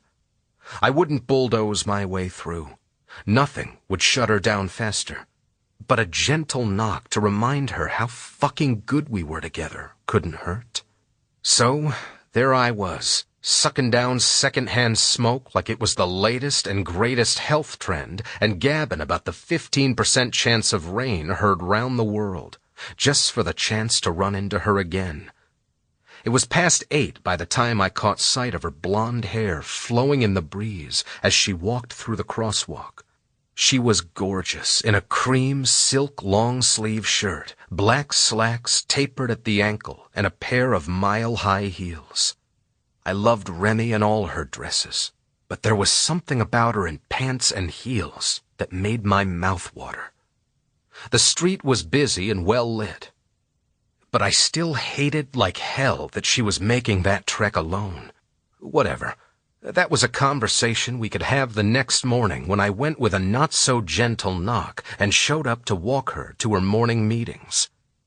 "Well, well, well, look who it is," I said, meandering her way. She let out a sigh and rolled her eyes. It would have been insulting had the smallest of smiles not given her away. "Don't you dare try to pretend this was fate, too." I smirked and fell into step beside her. "Can you prove it isn't?" "You knew I'd have to come back eventually. Short of walking around the entire block to the back entrance of the hotel, this was my only route." She curled her lip. "Jesus, you stink. Were you smoking?" I waited for both of us to make it through the revolving doors before I replied. "No, but after the first hour of pacing around the entrance, the valet kept eyeballing me like I was trying to steal a car, so I was forced to sit with the smokers." She continued walking, but swung her pretty blue eyes my way. "The first hour? How long have you been waiting?" "Oh, I don't know. Since I skipped out on my last lecture around 4:30. She chuffed. "Does fate usually make you wait that long?" "Sometimes. It's had me waiting almost 2 years for you. 3 hours didn't seem so bad." She abruptly stopped, guilt filling her face. Not the fun and flirty kind of reaction I had been going for, but at least she gave me one. I could work with anything as long as it wasn't the silence of the last few months. "Bowen, I didn't let her finish. I owed her this separation and respected her need for self-discovery. The guilt wasn't hers to carry. "You're getting back pretty late. The real estate world must be a lot more fascinating than accounting."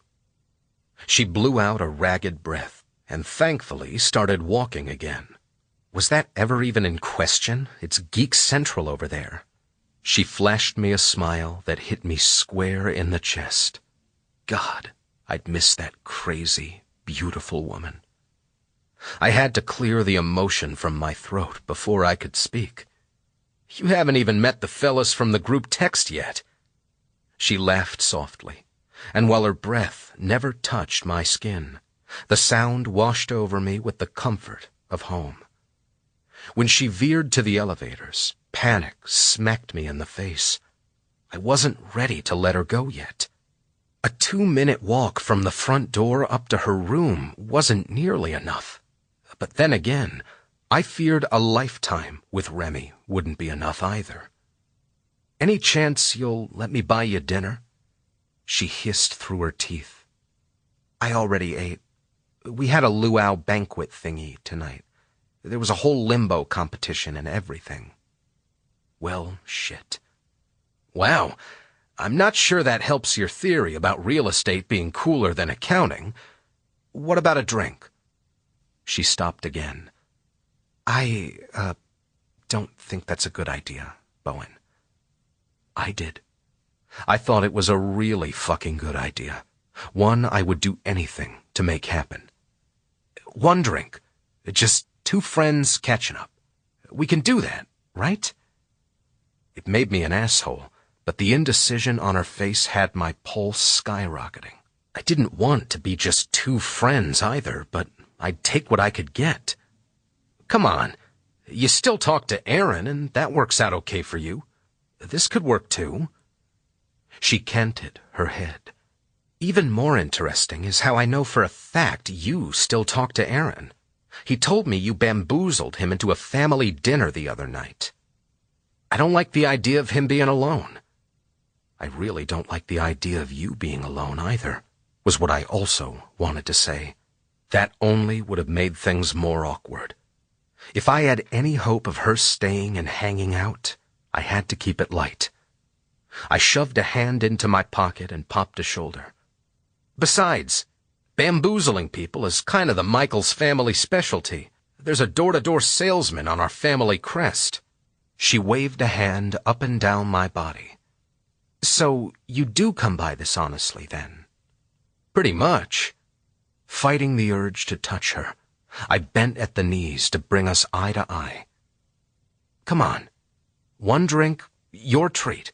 I have to get the money you owe me out of you somehow. She glanced around, buying herself time more than actually looking for anything. I bit my lips between my teeth and held my breath, waiting and preparing myself for her kick in the pants. No. Fine, she said, but only because I owe you for taking care of Aaron for me. Nothing else. A tsunami of adrenaline slammed into me and nearly knocked me back a step. Shit. I would have moved Aaron into my guest room months ago if I'd thought that was all it would take. I laughed way more loudly than was smooth or cool, but fuck me, the relief was staggering. Doing her best to quell a grin, she rolled it around her face, but that non-smile still gave her away. Go grab us a seat. I'm hitting the front desk to ask for extra pillows. They had me sleeping on cinder blocks last night. I had plenty of extra pillows on my bed. She could have them, use them, or join me with them, but I wasn't about to press my luck. On it, I replied, turning on a toe, heading straight to the bar. The large rectangular bar in the open lobby had thinned out for the night. There were a few couches filled with drunken accountants debating the interpretation of the new tax laws, but besides that, I had our choice of location. In a completely non-friend-based decision, I picked the far corner for the most privacy, wishing on every fucking birthday candle I'd ever blow out that maybe, just maybe, we'd need it. The young, pretty bartender walked over immediately. Grinning like a fool, adrenaline still spiraling inside me, I laughed to myself as I ordered our drinks. I could have gone for the safety of a New Zealand Sauv Blanc, but where was the fun, or her precious spontaneity, in that? I kept an eye on her as she waited in line at the front desk. While I was trying not to be the creeper who stared, I was incapable of tearing my eyes off her. It was still so unbelievable to me that she was there in the first place. If it was a dream, though, I never wanted to wake up. And God, did she look like the embodiment of every dream I'd ever had as she walked back toward the bar, to me. What's that? Remy asked, sliding onto the bar stool beside me. Did you order me an appletini? It was then when I realized adrenaline wasn't my friend. I'd been so fucking happy I hadn't considered what I'd done. I was going for clever and flirty, but in the process, I'd fucked up on monumental levels. She knew all about Sally. I didn't have to watch every word I said, every action I made. There were no more secrets between us. But just because Remy knew who she was didn't mean she remembered. Fuck.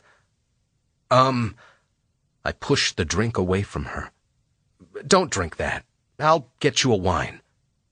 She caught the stem of the glass and slid it back in front of her. Why would you order me an appletini out of the blue, Bowen? Her eyes bored into the side of my face with an intensity that I swore seared my skin. Because I'm a dumbass. Just let me swap it out for wine. We can forget it ever happened. She slapped her hand down on the bar and leaned in close. No, see, that's the problem. I've already forgotten everything that happened. It's why I'm on this whole solo journey. I can't remember who I am, and nobody was willing to tell me the damn truth. So I'm having to figure me, out all over again. Fuck me. That had to be some kind of new record. From the highest of highs to rock bottom in one drink order. My stomach tanked, hating the turn we'd taken. But she wasn't wrong. It's what you were drinking when we first met, I confessed. But the memory didn't slash through me. It almost felt like the words freed something inside me. She leaned away, her forehead crinkling. An appletini?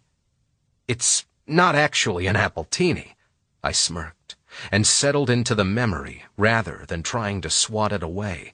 It's a Cosmo, but switch the cranberry for sweet and sour and add an orange twist. I didn't know it at that time, so I tried to buy you a drink and ordered an appletini. You never let me live it down. She swallowed hard, but said not a word.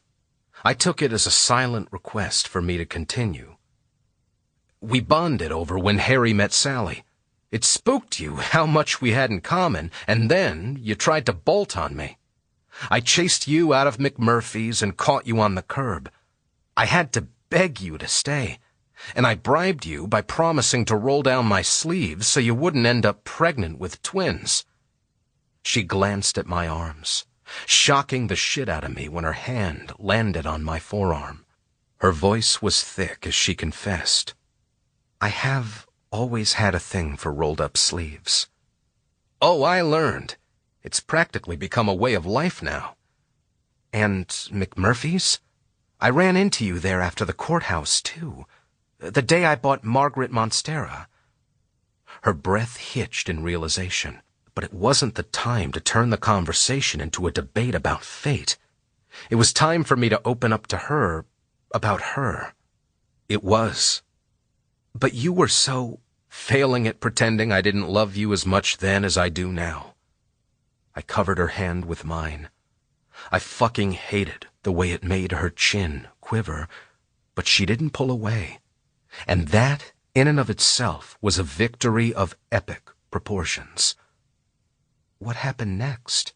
She whispered. I stared into her blue eyes and told her the God's honest truth. I met my soulmate and made an ass out of myself trying to keep her, even then. Bowen, she breathed. I traced my thumb back and forth over her hand. I thought it best to keep going. Maybe in giving, I'd get a little more of her back in return. More specifically, the strap on your dress broke and you flashed me your bra. She let out a loud gasp. No way! I was wearing the cursed dress? I prefer to think of it as your lucky dress. But yeah, fine. We'll go with cursed for now. Watching the real, true, pure Remy glimmer in her eyes was all the reassurance I needed. I was willing and very, very ready to do anything to keep you from leaving. So I told you we should let fate decide. If I could find you a safety pin to fix your dress, then you had to stay. Oh, God, she croaked. The safety pin. That's why you carry it. It's why I still carry it. It's also why I believe in fate and how I know what we share will never disappear. In one way or another, in and out of your control, you keep running away, but I don't even have to chase you for the world to bring you back to me. Over and over, we find each other. It's what we do, baby. All her attempts to hide smiles from me failed. As tears slid down her cheek, she grinned cautiously, but completely. Take all the time you need to figure out who you are. And I hate to do this to you, but I'm about to seriously spoil the ending of this for you. After catching the stream streaking down her face with my thumb, I curled my hand around the back of her neck. She held her breath as I leaned in close, cheek to cheek, and put my lips to her ear. We end up together. I don't know how or when, but it's the only thing I'm truly certain about. Her whole body locked up tight. And then I felt another hot tear slide down both of our cheeks. And if that wasn't symbolic of our entire relationship, I didn't know what was. "Bowen," she whispered. "I'm right here, Remy."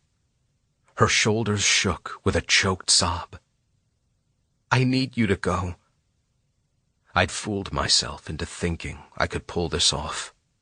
Pained, I screwed my eyes shut. "It won't change anything."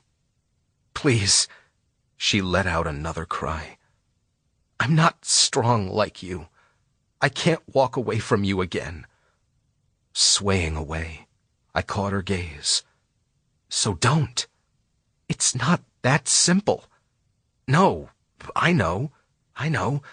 You're still working through stuff. I hate it, but I do understand why it's something you have to do. But come on. We have 4 days together. 4. Right now.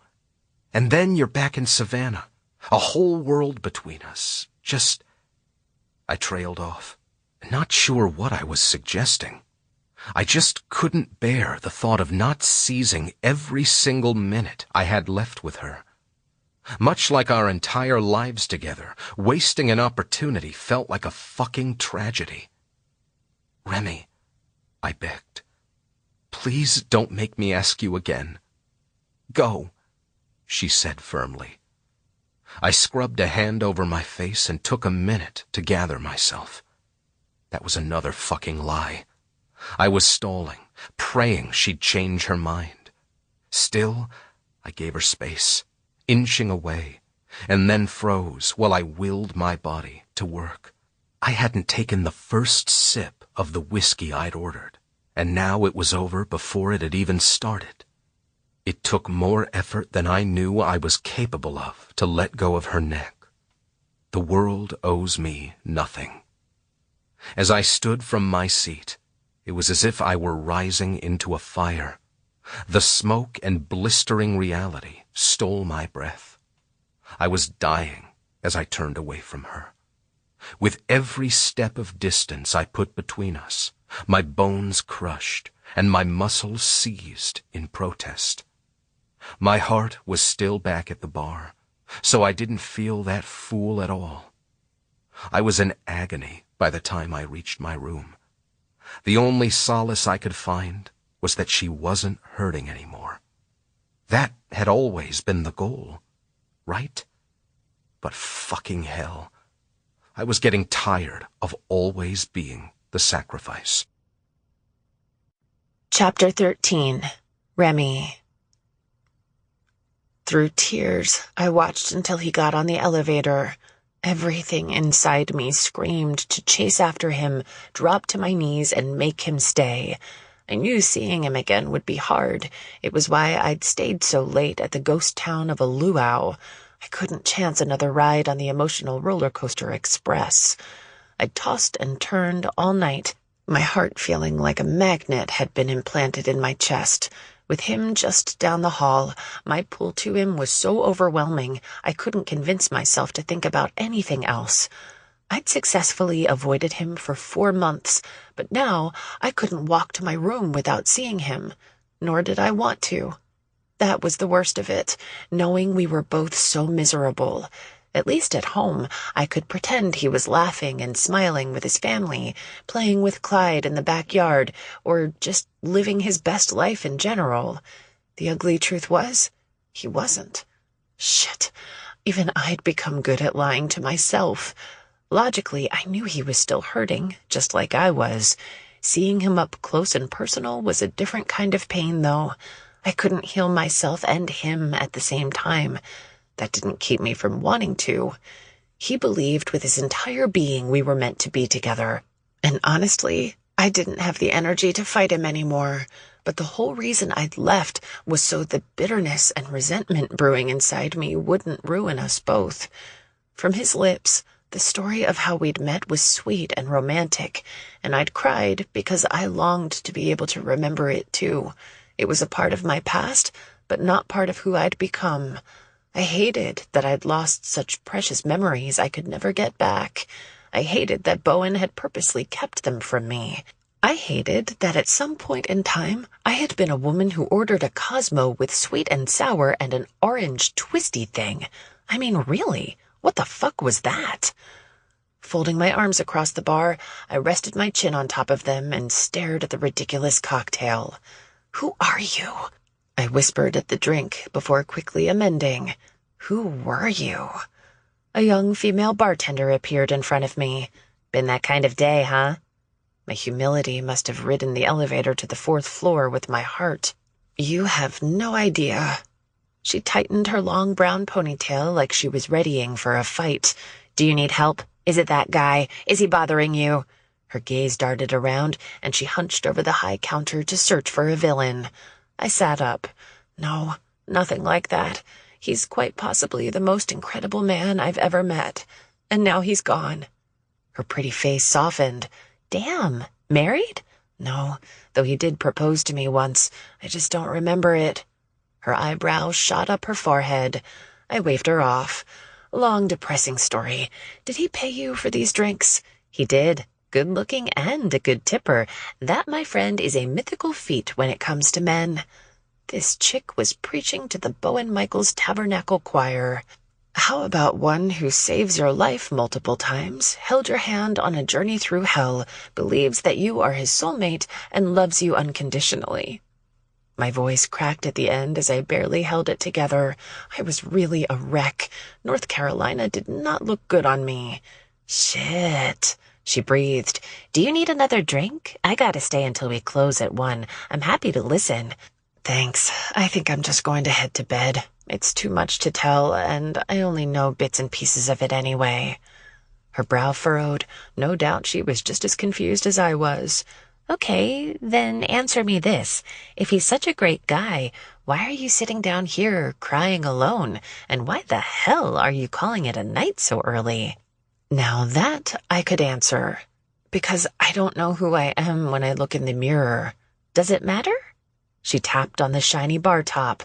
Right now, does it matter? My back shot straight. I opened my mouth, but nothing came out. She lifted her dishwater-wrinkled hands in surrender. Look, I'm not trying to get in your business, but advice kinda comes with this part-time territory. Whoever the woman in your reflection is or isn't, from where I'm standing, seems to be in love with the guy. She was, and my biggest fear was that I always would be. Over the last few months, cold showers had been the name of the game. I'd tried to imagine what it would be like to date someone else, make love to someone else, trust someone else. But when I closed my eyes, my fingers playing between my legs, it was always Bowen who came to mind. He loved me, but eventually he'd get sick of waiting and move on, perhaps with a nice girl whose biggest drama was where she wanted to eat on a date. He deserved a blissfully monotonous life. He'd all but earned it. It was the one thing I would never be able to give him. Telling myself that didn't make the idea of Bowen being with another woman burn any less hot. Jealousy, I had no right to feel, was a very real, living and breathing beast inside me. I mean, the man was a catch, and the moment he opened his heart for the possibility of love again, he'd be gone. For real this time, and it was a risk I took every single day. The only other option was keeping him, breaking him again, and then ruining the most perfect man I'd ever met. Jealousy was the devil I could live with, for both of us. Love isn't always enough, I told her. No, but maybe give that woman in the mirror a chance to figure it out for herself. She propped her arm on the bar and partitioned her mouth off like she was about to impart some serious wisdom. It's not Vegas, but maybe what happens at the eyeballs can stay at the eyeballs. What a ridiculous acronym. Oh my God, did you really just say that? I slapped my hand over my eyes, peeking at her through my fingers. Are you one of the nerds from his group chat? Is this a setup? She chuffed. Not that I'm aware of. Then she got very serious. If that man has single friends who look like him, I'd be willing to join it. Chuckling, I dug into my purse, pulling out every bill I had. I never carried cash, so it only amounted to about $22, but she had earned every penny of it, and then some. By far my cheapest therapy session to date. I placed the cash on the bar. Thanks for listening. Anytime. I'll be here through the weekend. Still heartbroken, but feeling marginally more in control of my emotions, I made my way up to my room. I'll admit, I stood in the hallway for too long, peering down the hall at the door across from the ice machine. My body craved him, my heart too, but no matter which way I looked at it, the past was a roadblock I couldn't allow myself to detour around. With a resigned sigh, I lumbered to my room, half-heartedly kicking my shoes off by the door, the satisfaction nowhere nearing bra removal this time. Then I beelined straight to the shower. I probably needed a cold one, but after undressing, I allowed it to warm while I stared at myself in the mirror. There were so many different versions of me in that reflection. Some I remembered, some I didn't. Scars I recognized, and those I never would. In my last memory I'd retained from before the crash, I was so happy and vibrant, not a care in the world. Then there were the stories and medical records I'd seen, when only months later I was at the lowest low a person could experience. But one thing that remained the same. Every version of me, happy, sad, broken, shattered, lost, and later found on the courthouse steps, loved Bowen Michaels. My eyes flashed wide, the woman staring back at me just as hopeful. There were a dozen different versions of me. Surely a baker's dozen couldn't hurt. That bonus one should always be a freebie. Chapter 14. Bowen. Still damp from a shower, and in nothing but a pair of sleep pants, I sat on the edge of the bed, pinching the bridge of my nose. The $20 airplane bottle of Jack from the minibar wasn't cutting it, but I could be blackout drunk and still think of her. There were 4 days left of the conference, but my bags were packed, ready to go first thing in the morning. I'd wake up early, text Oscar, fake the flu, and go the hell home. I'd thought it was fate when I'd seen her sitting at the bar, but it was nothing more than an oasis. Someday she'd come back to me. Someday she would be ready. Someday I would never have to let her go again. Today was not that day. Fuck, I whispered, as that rusty dagger of reality twisted inside me. My head popped up when a knock at my door dragged me out of my thoughts. There was a flicker of hope as I considered that it might be her, but I was still in the midst of a ruthless hangover from the last time I dared to dream. So I shoved a sock in the mouth of the voice taunting me in my head. It was likely room service in damn near world record speed with the club sandwich I'd ordered, though Oscar outside my door to continue the stale banana nut muffin saga was not out of the question either. With my luck, it was someone there to tell me the hotel was on fire. Once I'd grabbed my t-shirt off the bed, I shrugged it on, walked to the door, and then put my eye to the peephole. One glance, and I jumped away, as if on the other side were a hitman there to collect my head in a bag. That surely was more likely. Holy shit. Holy fucking shit. It was her. I did a double take, just to be sure. Definitely my Remy. And sweet Jesus, from what I could see, she was wearing a silk bathrobe with one shoulder exposed. It probably meant nothing, and she was likely there to steal all my pillows after the hotel had failed to deliver. A request I would have canceled myself had I known it would lead her to my door. But on the off chance she was there for me instead, I stripped my shirt off as fast as I'd put it on to level the clothing playing field. Fire with fire. I wasn't vain, but I'd seen how she looked at me. I wasn't in the mood to play fair. "Hey," I said, pulling open the door. "What's up?" Her heated gaze traced down my chest before she smiled and tried to shake it off. "I'm just not ready yet." "For fuck's sake, tell me something I don't know." "I understand."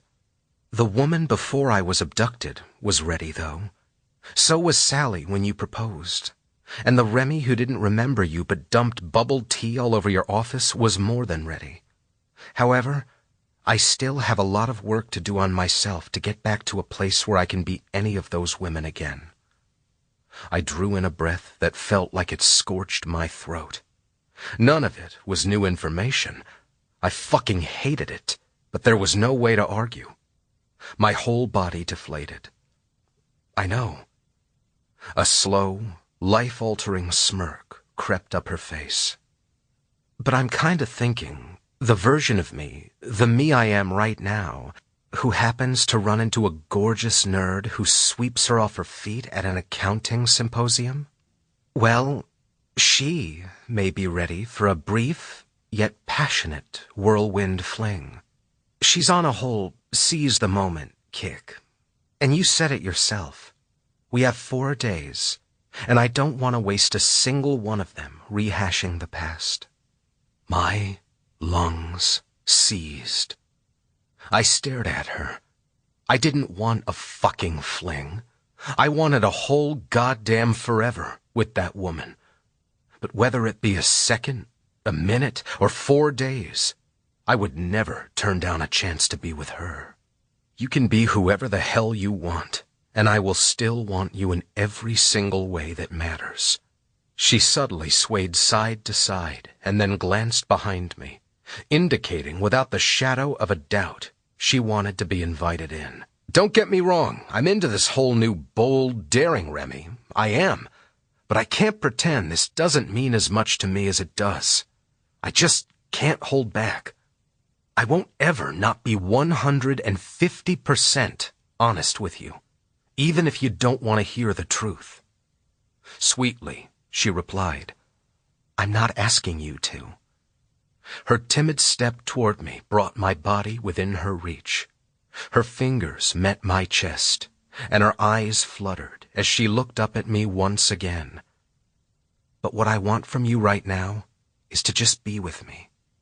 In this unsure moment, in the chaos, in the unknown, I don't need answers, and I don't need promises. Up on her toes, she tipped her chin up until our mouths almost paired. She added, I just need to feel good, the way I do when I'm with you. My eyes shut, and her words sank somewhere deep inside me.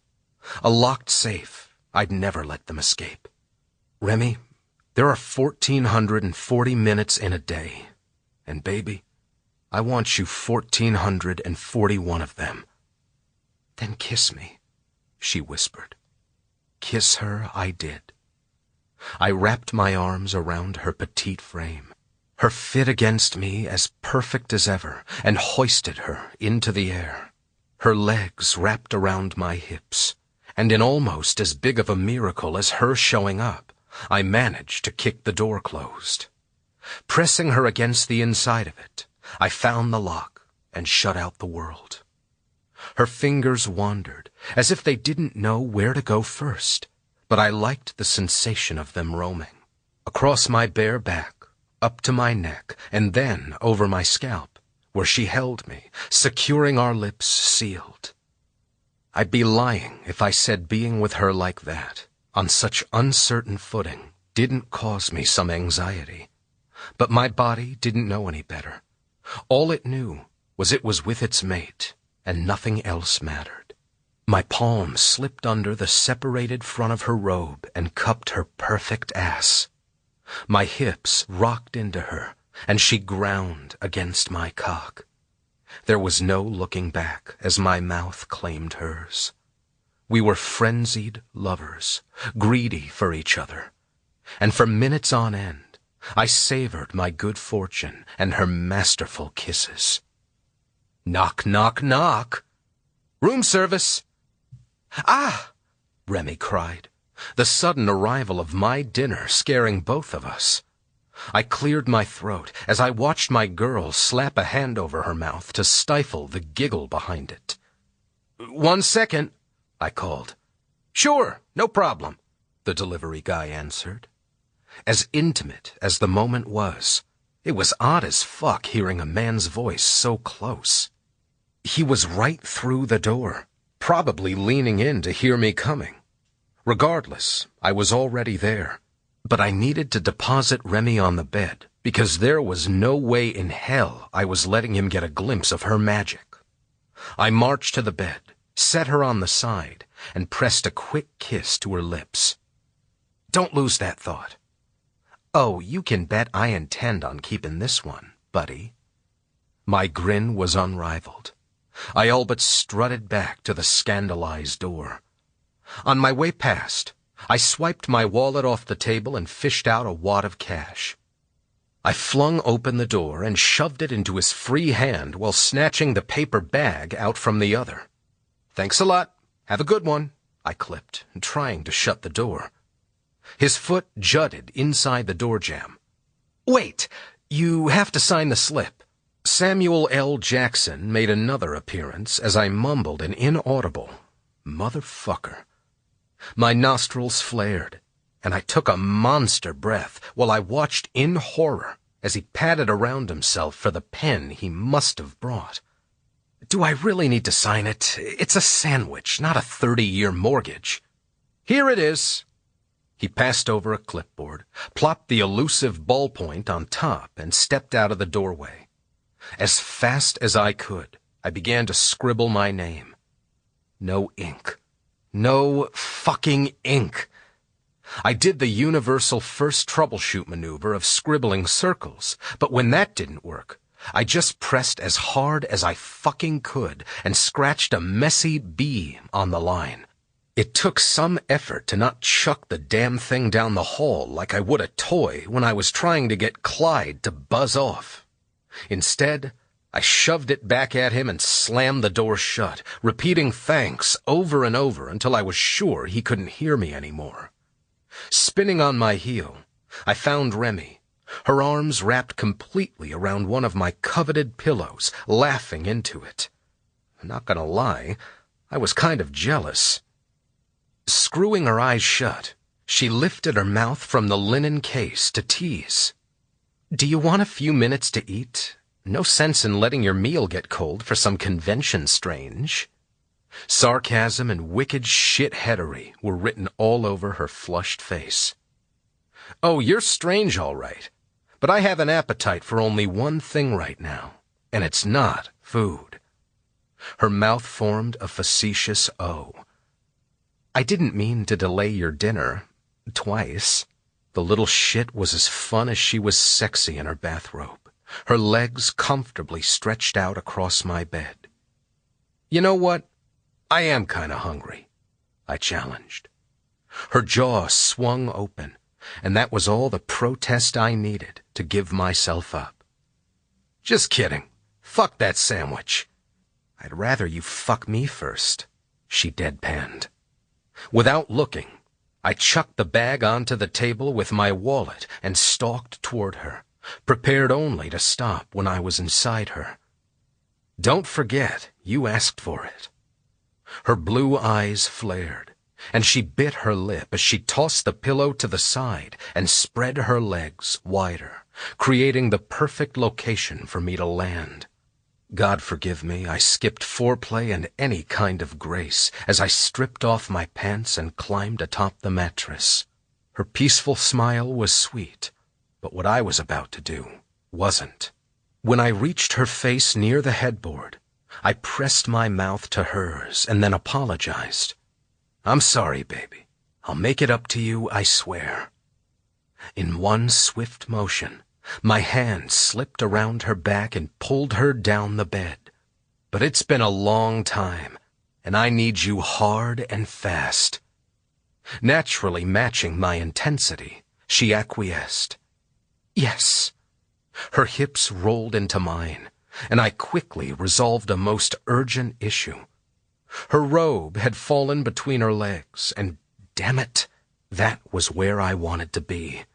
Untying the belt, I unwrapped her like the gift she was, and when I got to her center, I found her soaked. My desire surged.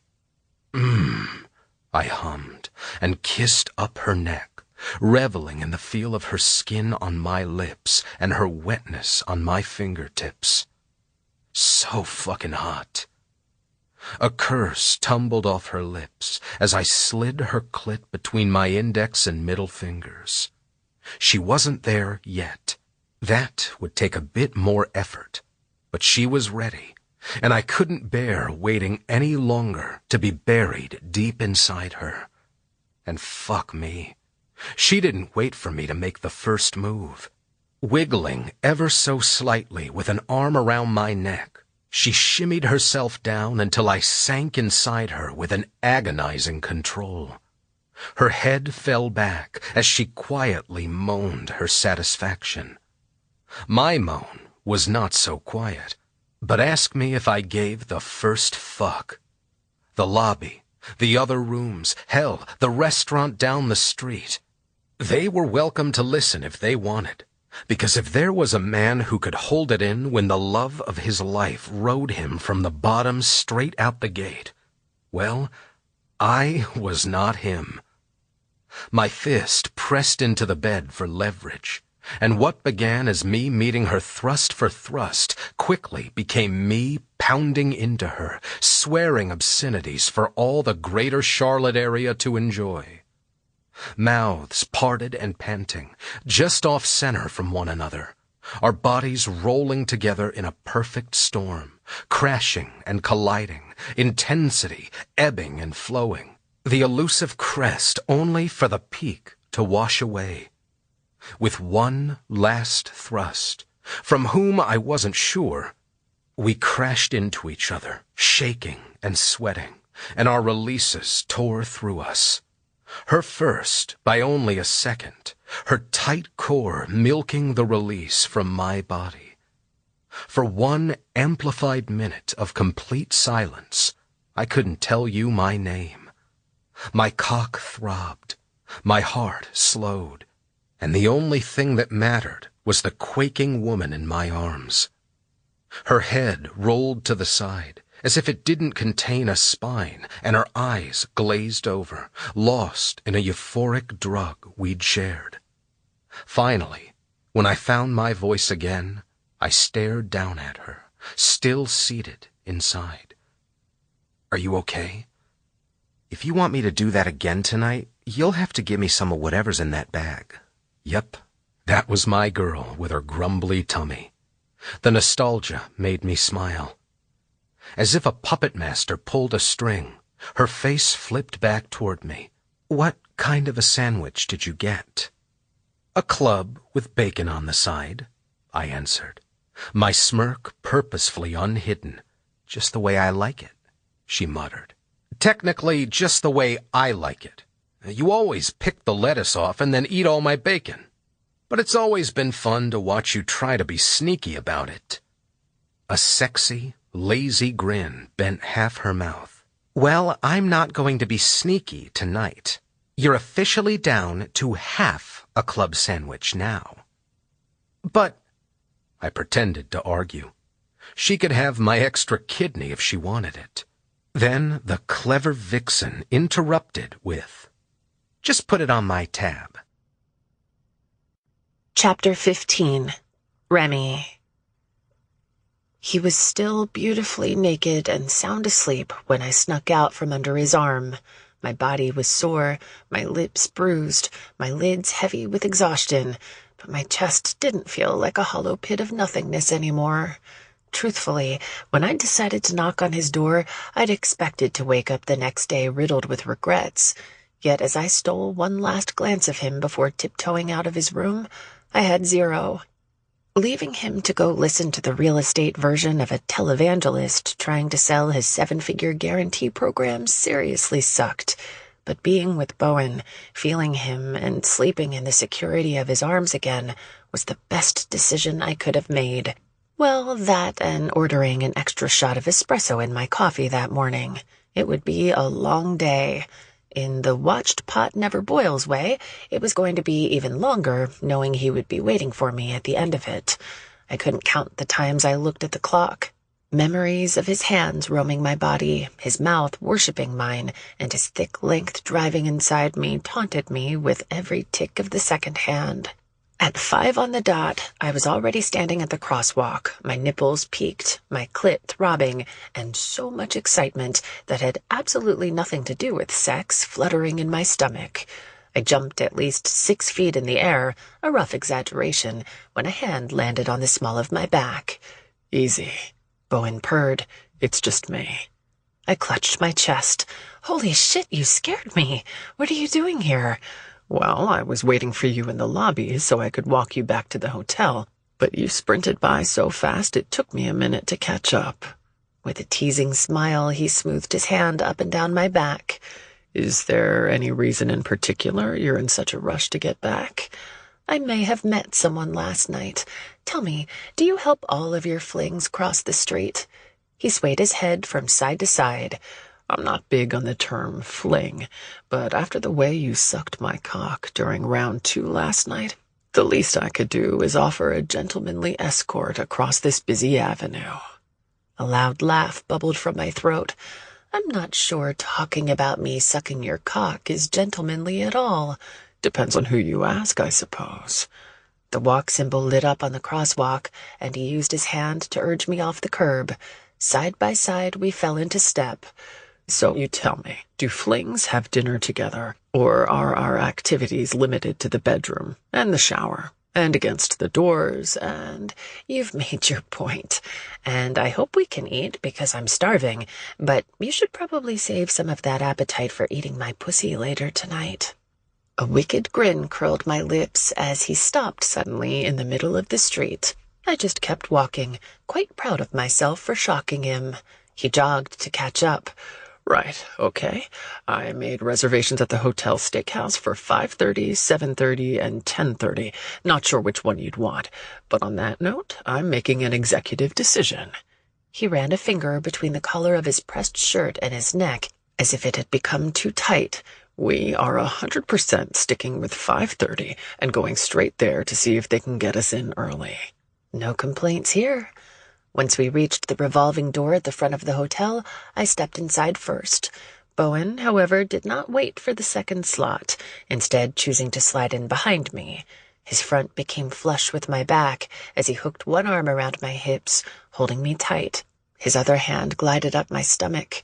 My breath hitched, and I could barely continue walking as his thumb swept the curve at the bottom of my breast. In a deep voice that caused chills to explode across my skin, he rumbled, "Oh, I don't expect there will be any complaints out of you tonight." A soft moan fluttered from my lips, but never one to be outdone, I arched my back, pressing my ass directly against his cock. Maybe we should skip dinner altogether. Clearly, I'd forgotten who I was messing with. Reaching over my shoulder, he slapped his hand against the glass of the revolving door and gave it a hard push to keep it moving. However, that push was not limited to the door. His thickening cock ground into my ass. I sucked in a sharp breath through my teeth. Well played, sir. I thought so. When our semicircle trip was over, I stepped out of the glass wedge first. Did you consider how you were going to hide that erection, though? I flashed him a smile over my shoulder, then picked up my pace, leaving him stranded with a very noticeable and mouth-watering bulge in his slacks. "You evil woman," he hissed, jogging to keep up with me. Tossing his arm around my shoulders, he dragged me halfway in front of him and kissed my temple. Yes, I thoroughly enjoyed our flirty little games, but I wasn't a monster. The last thing I needed was him getting kicked out of the hotel for walking around with a heart on. I stepped off to the side, beside a pillar, and pretended to dig around in my purse to give him time to compose himself. I giggled as he closed his eyes and started mumbling old Brave stats. After a minute, he blew out a ragged exhale and turned his golden eyes back on me. I smirked. Feeling better now? His lips twitched, but he roughly grabbed my arm and took off toward the hotel restaurant. "I'll feel better when I'm fucking you from behind so hard you forget the English language. Until then, dinner, drinks, and Chipper Jones' career RBI stats." Luckily for both of us, the hostess was able to seat us early at a small two-person table in a secluded corner of the upscale steakhouse. Bowen would surely claim it was fate, though I thought it had more to do with the $100 bill he slipped her when we arrived. I'd missed this, the fun, the flirty, the comfort we shared in each other's company. With Bowen, being myself was easy. After all, he conveniently knew me better than I knew myself. But as I sat across the table from him, I had to remind myself this wasn't about being myself. We had 3 days left together before reality and the past swallowed us both all over again. I didn't want to be Remy and Bowen, who had lived a dozen lifetimes together as lovers, liars, and everything in between. I wanted something fresh and untainted, with all the benefits of being with someone familiar. That was the beauty of this fling. In that hotel, we could be whoever we wanted, or in my case, whoever I needed to be to protect myself from falling right back into the arms of Bowen Michaels permanently without achieving one of the main purposes of our separation, my identity. Not from a few years ago, not a couple of months ago. Now, who the hell was I? After the waiter delivered a glass of wine for me and a whiskey for Bowen, he gave us a few cursory moments to browse the menu. Bowen didn't bother and instead stared at me with a dark, ominous gaze that was as unnerving as it was thrilling. I closed my menu and took a sip of my wine. So, I don't think I caught your name last night. My name? He swirled the amber liquid in his glass. Is that why you kept calling out to God? I shrugged. I needed all the help I could get trying to reach an orgasm with you. He pursed his lips, thoroughly offended. Really? Batting my eyelashes, I popped a shoulder. What? The fourth one is always tricky to catch. Resting his elbows on the table, he leaned in close. Then, and pardon me if I borrow your terminology from earlier, maybe we should both say a prayer for that sweet pussy of yours tonight. My cheeks heated, and I had to look off to the side to suppress my smile. So, your name? Bowen, he replied, playing along by extending a hand for a shake. And you are? Nope. Nope what? That's not your name. He twisted his lips and dropped his proffered hand. Bo? Nope, not that either. He blinked several times and leaned back in his chair. Okay, then why don't you tell me your name first, and I'll file the legal documents to change mine accordingly. Oh, sorry. You'll have to excuse my manners. I'm Raven Brightmore, a traveling avian haberdasher from a little town called Dawson, Georgia. His eyebrows shot up his forehead. An avian what? I laughed and clutched my imaginary pearls. I make hats for birds, silly. He stared at me like I was crazy, and I was, but the distance a facade provided was exactly what I needed, no matter how ridiculous it might have been. And let's be honest, it was pure entertainment to watch Mr. Analytical try to keep up and flounder in doing so. Wow. He deadpanned.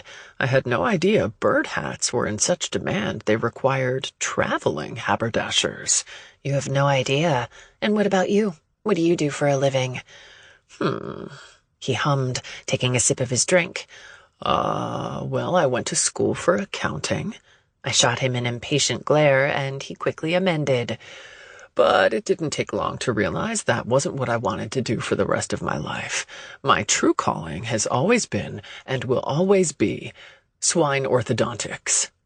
I let out a dramatic gasp and started collecting my phone and purse. Reaching across the table, he caught my hand. Hey, where are you going? There was a hint of panic in his voice that I shouldn't have enjoyed as much as I did. You must take me for a fool. A swine orthodontist? While you are indeed a very attractive man, you are nowhere near cool enough for that occupation. He chuffed a noise that fell somewhere on the spectrum between humor and outrage. Really, Miss Bird Hat Maker, what career am I cool enough for then? I swayed my head from side to side and quirked an eyebrow as I studied the man across from me with a fine-tooth comb. Noticing my astute examination, he swiveled a little in his seat, giving me both left and right profiles to consider. He was adorably bad at this. Elementary school art teacher? Perhaps an ethically sourced yarn spinner? Yarn spinner, he exclaimed, shaking his head vigorously. Get out of here with that bullshit. Obviously, you don't know me at all.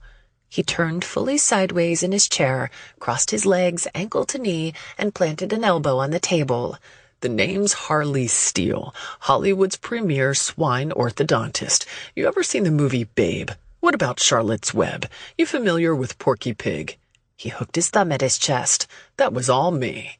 Wow, I breathed. You've even branched into the animated sector. How fascinating. Yep, I do it all. Do you know any famous pigs? I don't see how that's relevant. Well, I could use the business is all. I can give you a few cards. My index finger shot up. Miss Piggy? I interrupted as soon as my Rolodex of a brain found a pig he hadn't already named. He sat up taller and glanced around the restaurant. I've got an airtight non-disclosure there, but just between me and you, let's just say her teeth aren't the only work she's had done. I couldn't hold it back anymore. A laugh that I swear caressed my soul breezed through my lips. I could pretend I didn't love him. I could tell myself he didn't own my heart. I could even convince myself I was some crazy version of myself having a nonchalant, no-strings-attached fling at a work conference. But the truth was, every version of me was head over heels for every single version of him, Harley Steele included. Well, color me impressed. He dusted off his shoulder. You're kind of sitting with orthodontic royalty. Excellent. Then I won't feel bad when I order the lobster. He grinned and took my hand, bringing it to his lips, where he kissed my knuckles. I could see in his eyes he was about to say something sweet, something real, something so profoundly Bowen Michaels that there would be no way for me to deny that we were flying way, way, way too close to the sun with this absurd little game. But I wasn't ready to lose him yet. So what do you do for fun, Harley? He stared at me, pained understanding crossing his face. I had to give him credit. He rebounded like a champ. Oh, you know, just the usual. Base jumping, climbing Everest, racing speedboats. I scoffed. Base jumping? Seriously? I once heard you scream when Clyde knocked you out of bed. What? Who's Clyde? Don't act like you know me. I know that I would give anything to sit at this table and bullshit with you for the rest of my life. Smiling, I packed that down. Deep, deep, deep, deep down.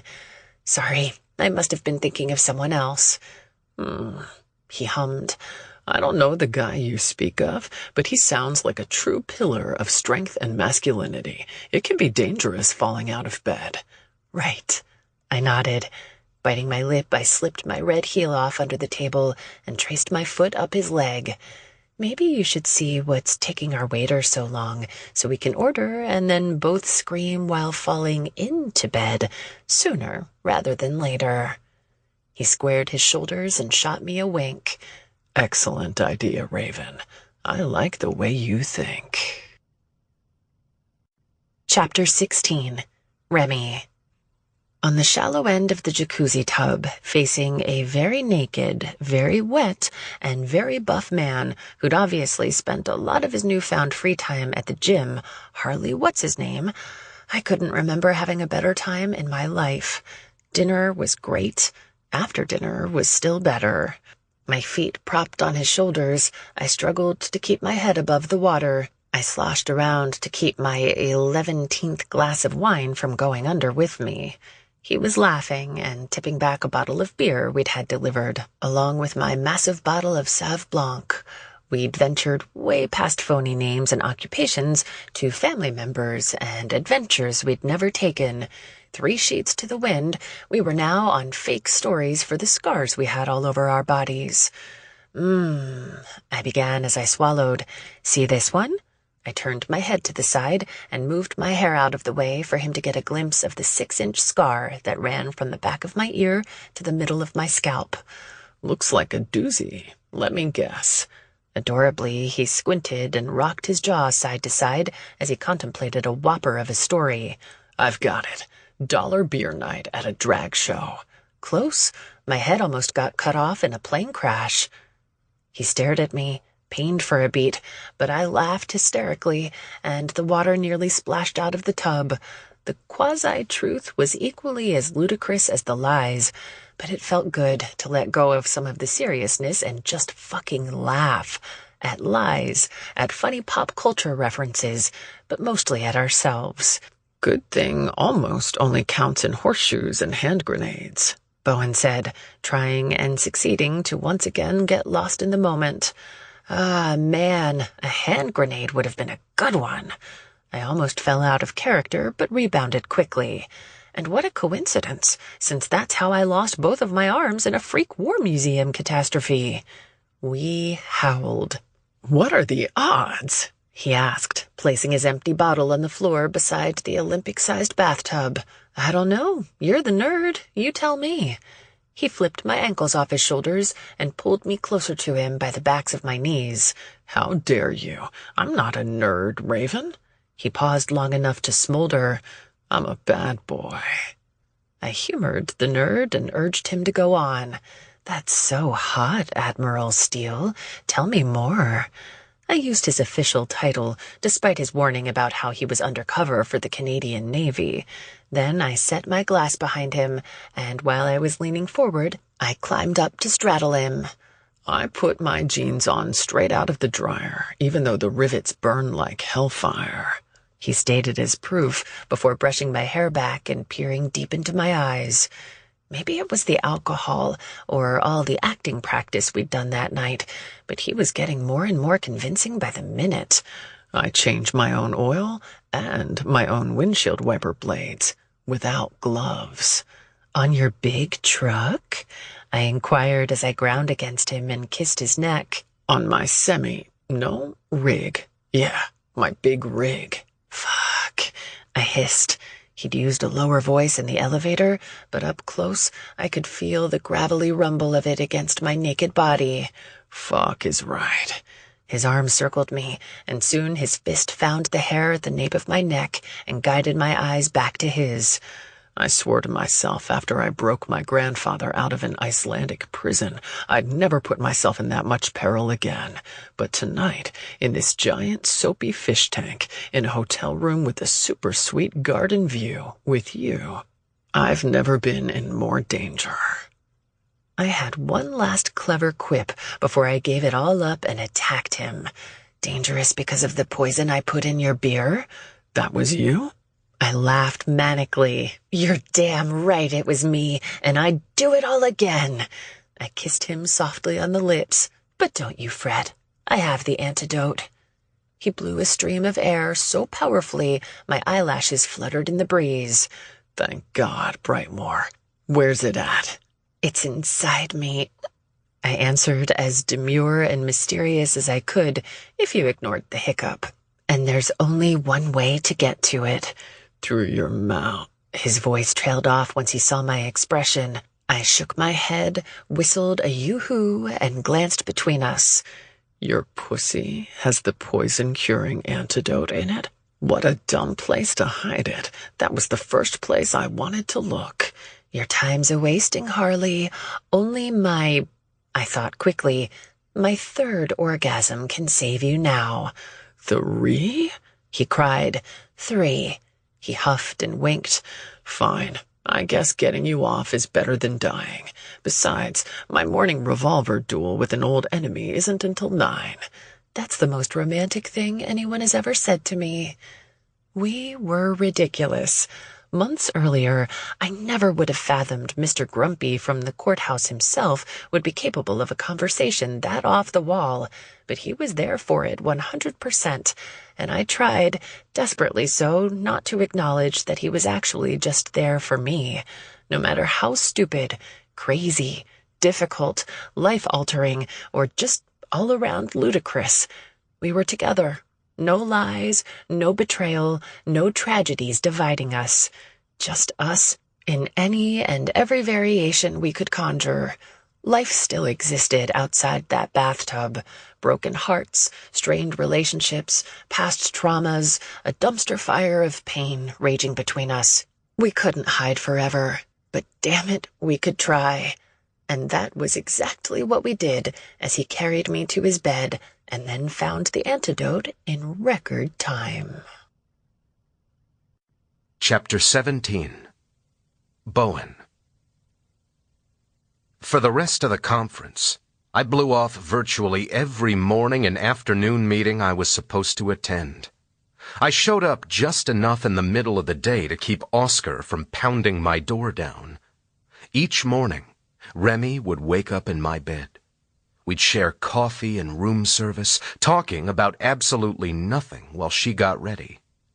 For those few precious days, we didn't let the past suffocate our good time. We only lived in the moment. Then I'd walk her across the street, kiss her indecently in the hotel lobby, and spend the rest of my day replaying our nights together while counting down the hours until she came home. And for those few short days with her in my life again, home was exactly what that hotel had been. If it had meant keeping her, I would have packed up everything I owned and moved myself and Clyde into that one-bedroom garden view suite. But all good things must come to an end. I'd sworn to myself I wouldn't allow the dread of losing her to ruin our last night together. Even though the countdown was now in hours rather than days, I still had her. And when the clock ran out on our little charade, I would go home with far more than I'd expected. The way she clung to me in her sleep, the way her whole face lit the moment she saw me across the hotel lobby, the way she never let a second pass when she wasn't touching me in one way or another. I'd never doubted that she loved me. That might have been the part of letting her go that hurt the most. This journey of self-discovery she was on was all for her benefit, though. I didn't need to know who she was in order to know she'd been born to be mine. In my eyes, Remy was perfect. She always had been. If she had given me the first indication that she was ready to come back to me, I would have been on one knee in the very next heartbeat, ready, willing, and eager to welcome her home again. She wasn't there yet, though, and for once in my life I wasn't devastated by it. We belonged together, and I finally got the sense from her that she knew it too. When was an easier issue for me to swallow than if when it came to my forever with Remy Gray. I wasn't a particularly patient man by nature, but for her, I could wait. Again. Preferably not 4 more months, but I'd figure it out. I had no idea what going home would mean for us. Would Raven text Harley when she was lonely late at night? Would Remy text me to see how I was doing? Now that we'd broken this barrier of seeing each other again, would there be phone calls, visits, more stolen weekends where we satisfied each other's every sexual desire? I would take any and all of the above, but the ball was in her court. It had to be because my court was at a church with an altar and we were still a long way from her flipping out about that. So yeah, it was our last night together, and rather than allowing myself to drown in the impending misery of losing her again, I was living in the minute, waiting in the lobby across the street for her to finish up the day, and choosing to focus on all I'd gained instead. "Well, hello, my beautiful Raven," I crooned, sauntering over to her as she appeared in a short black dress that had probably driven every man she'd crossed paths with crazy all day. Smirking, I tapped the sticker name tag on her chest. "Who's Remy Gray?" She sighed dramatically. "Some completely boring woman they forced me to be for the day. I left my lanyard in your room this morning." Circling her arms around my neck, she pressed up onto her toes and placed a long, lingering kiss to my mouth. Oh yeah, Remy had been thinking about our last night together too. Not that I was complaining. I nipped at her bottom lip. "So, what are we doing this fine evening?" "I want to go dancing," she murmured against my mouth. "Dancing?" I laughed. "Yep. There's a dreadful real estate party to celebrate the end of the conference. I just happen to have scored 4 free drink tickets. So, what do you say we go get sauced, embarrass everyone on the dance floor, and then you carry me back to your room and do that one thing with your tongue that I love so much? Slanting my head, I squinted one eye. One thing? I thought you liked everything I do with my tongue. Oh, I do, Mr. Steele. But I have a feeling I'm going to enjoy it that much more when you're faced with performing all of them to figure out which one I like best. She gripped the lapels on my suit coat and pulled me down to her for another sweltering kiss, her tongue boldly gliding with mine. Public display of affection be damned. Knowing we were about to have a replay of me standing in the corner, prattling off 90s Brave stats to hide my heart on, I removed her arms from around my neck and stepped out of her reach. Okay. I should warn you that the only person on the dance floor who is going to be embarrassed is me, and therefore potentially you. But I'm game if you are. She plucked the sticker name tag that had transferred from her dress to my jacket and stuck it back on her chest. It's not that hard. I can lead. I took 2 semesters of ballroom dance and PE back in high school. I blinked at her. Remy and I were far from perfect with our role-playing game. I couldn't count the times I'd screwed it up, and she was just as bad. But when she committed, the whole Raven gimmick was always followed by a grand, off-the-wall story of absurdity. From what I knew of the faux woman, I didn't suppose Raven had gone to high school at all. She'd probably been hatched from an ostrich egg and spent her formative years learning from the secret society of haberdasheries in the Swiss Alps, not hot-stepping her way through her physical education requirements. However, in all my time with Remy, I'd never heard of her taking dance classes either. Though, short of a few tear-filled slow dances under the moon, which I'd guilted her into just to get her out of the house and fill her lungs with fresh air in the thick of her spiral down, there hadn't been a lot of time for dancing in our tragic time together before the crash. I quirked an eyebrow. Is that real or not real? Hooking her arm with mine, she pressed into my side and guided me down a long corridor with signs pointing toward Ballroom A. What do you mean? The whole dancing thing. She smiled up at me. It's real. Aaron and I won 2nd place in the star-studded 6-period competition. If it hadn't been for Taylor Wakes and Brad Goodman, who practically taught the class, we'd have won. He may seem quiet and unassuming, but Aaron is a beast when it comes to a competition. The man does not like to lose. She laughed softly. He was so mad he recruited Mark to... She slammed her mouth shut. Fuck.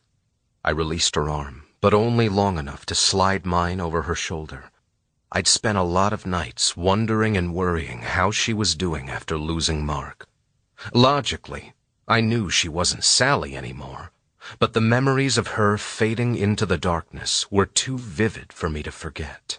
Still, I'd respected her choices and given her space even on the days when it had felt like the earth would swallow me whole.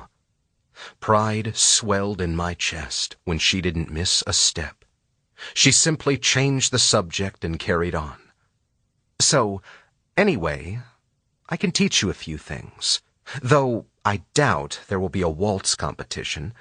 Tonight's optional embarrassment is brought to us by an 80s prom theme. Are we expected to dress up? She pointedly slid her gaze down my gray tailor-made suit. Wait, you mean you didn't wear this specifically for the 1900s decade-themed lame-o party you knew nothing about until now? Glowering, I tickled her side. So you're a funny girl tonight. Ducking under my arm so it once again wrapped around her, she hooked her fingers with mine as they dangled over her shoulder. A few drinks and a dance or two, and I'll be whatever girl you want. She winked.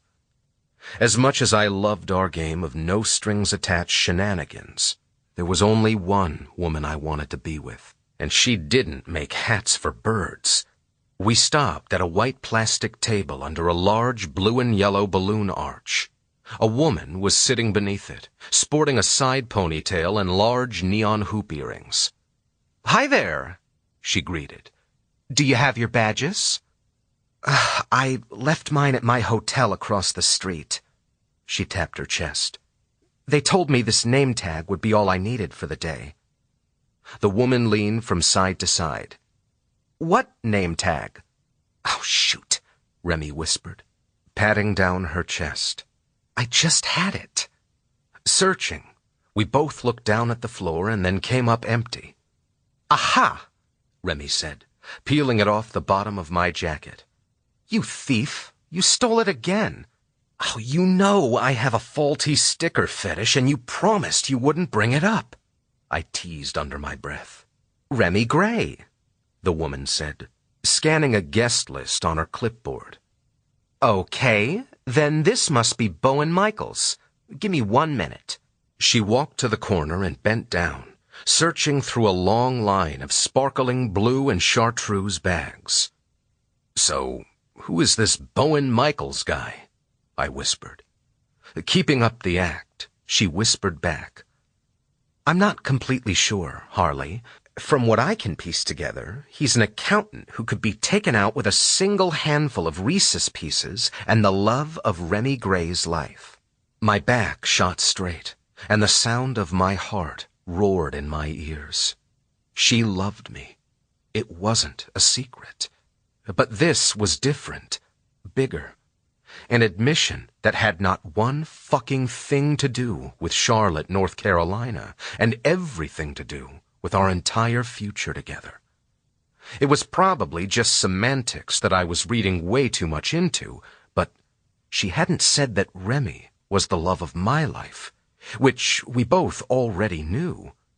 She'd said I was the love of hers, something we also both knew, but she'd finally offered a confirmation. I stared at her, desperate for a glance into her eyes, to silently tell her I loved her too, and that I'd wait for all of eternity if that's what she needed. She avoided my gaze, though. If patience and no pressure were what she needed for a confession like that, I could give them to her too. The woman finally returned with 2 gift bags and placed them on the table between us. "Ooh!" Remy cheered. And to the novice Remy enthusiast, her sarcasm would have gone unnoticed. "Goodie bags and everything. I bet you don't get that kind of luxury treatment over at the Eyeballs." With an infectious grin, the woman reached into the bag. "Now I put your extra drink tickets in your bags. The leg warmers are encouraged, but of course optional. The glitter hairspray is a must, though." She giggled, spraying it up into the air. It might as well have been a bomb for the way I all but dove out of the way to avoid it. Remy laughed, taking the hairspray from the hostess. "I'm not sure he's a glitter kind of guy, but I'll see what I can do with the leg warmers when we get inside." Taking both bags off the table, she grabbed my hand and hauled me through the double doors to safety. Jesus fucking Christ! How were our parents ever horny in the 80s with shit like this? Who says they were? Well, we're both here, aren't we? Something horny happened at least twice. Don't look at me, old man. Maybe the 90s were better for my parents? But hey, I heard they have fun signature drinks. Want to get a Duran Durano Rita? Or were you more of a Captain Coke and Tennille kind of guy? There was no way out. But when you can't beat 'em, make stupid puns with 'em.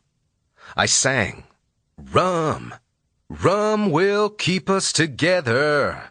But as an admiral in the Canadian Navy, I must bring it to light.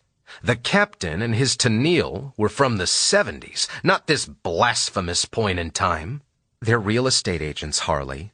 Don't make me call the party pooper police on you.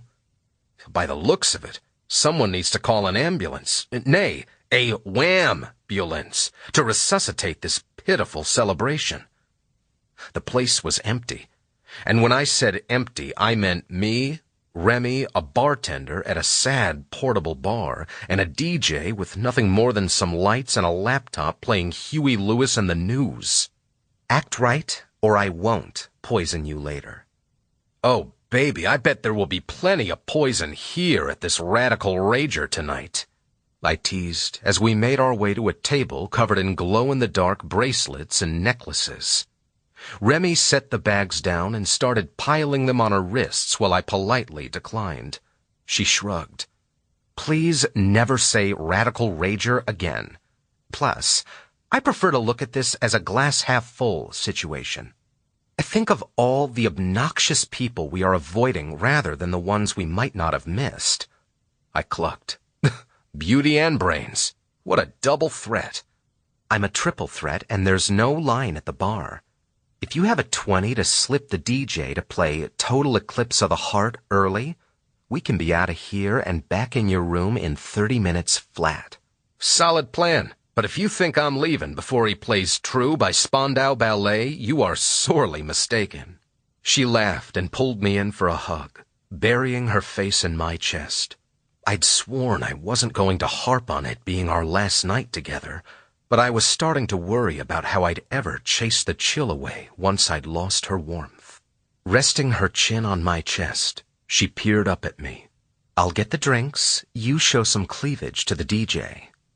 I'm not quite sure that's the right order of operations, but I'll do my best. After a quick peck on the lips, she released me and started to walk away. She only made it a few steps before doing a U-turn. Oh, for Pete's sake, Remy barked, marching back. She plucked her name tag off my jacket a fucking again, as if even the damn "Hello, my name is" sticker was trying to tell us something. Or maybe it was just my old friend Fate, back for a not-so-subtle reminder. Hey, she objected, when I snatched the name tag from between her fingers. Digging into my back pocket, I retrieved my wallet. With the flick of my wrist, I flipped it open and then used one finger to scoop into the inside pocket. Look, I'm going against our deal and breaking character for a minute. I know we've spent the last few days avoiding hard conversations and pretending to be anyone other than who we are. And please, don't get me wrong. I have loved every single second of being with you, but I can't let you leave tomorrow still questioning who you are. Her eyes got wide, and her face softened as I lifted the safety pin in the air. People change, I told her. For the better and the worse. We evolve and adjust, learn and grow. It's a never-ending process through the entirety of life. But the core of who we are is always the same. And you, my beautiful, funny, brilliant, clumsy, sexy woman, will always be Remy Gray. I pressed the Remy Gray name tag on her chest again, and then carefully secured it with the safety pin. Don't get so caught up in the search that you lose sight of the most amazing woman I've ever met. Her hand immediately came up to cover the pin, pure love blazing in her eyes. Bowen, You don't have to say anything. I don't need a response. It was a statement, not a question or conversation starter. I don't want my last night with you to be about the hard stuff. We've had enough of that to last 10 lifetimes. You love me. I love you. Let's party and ignore the rest.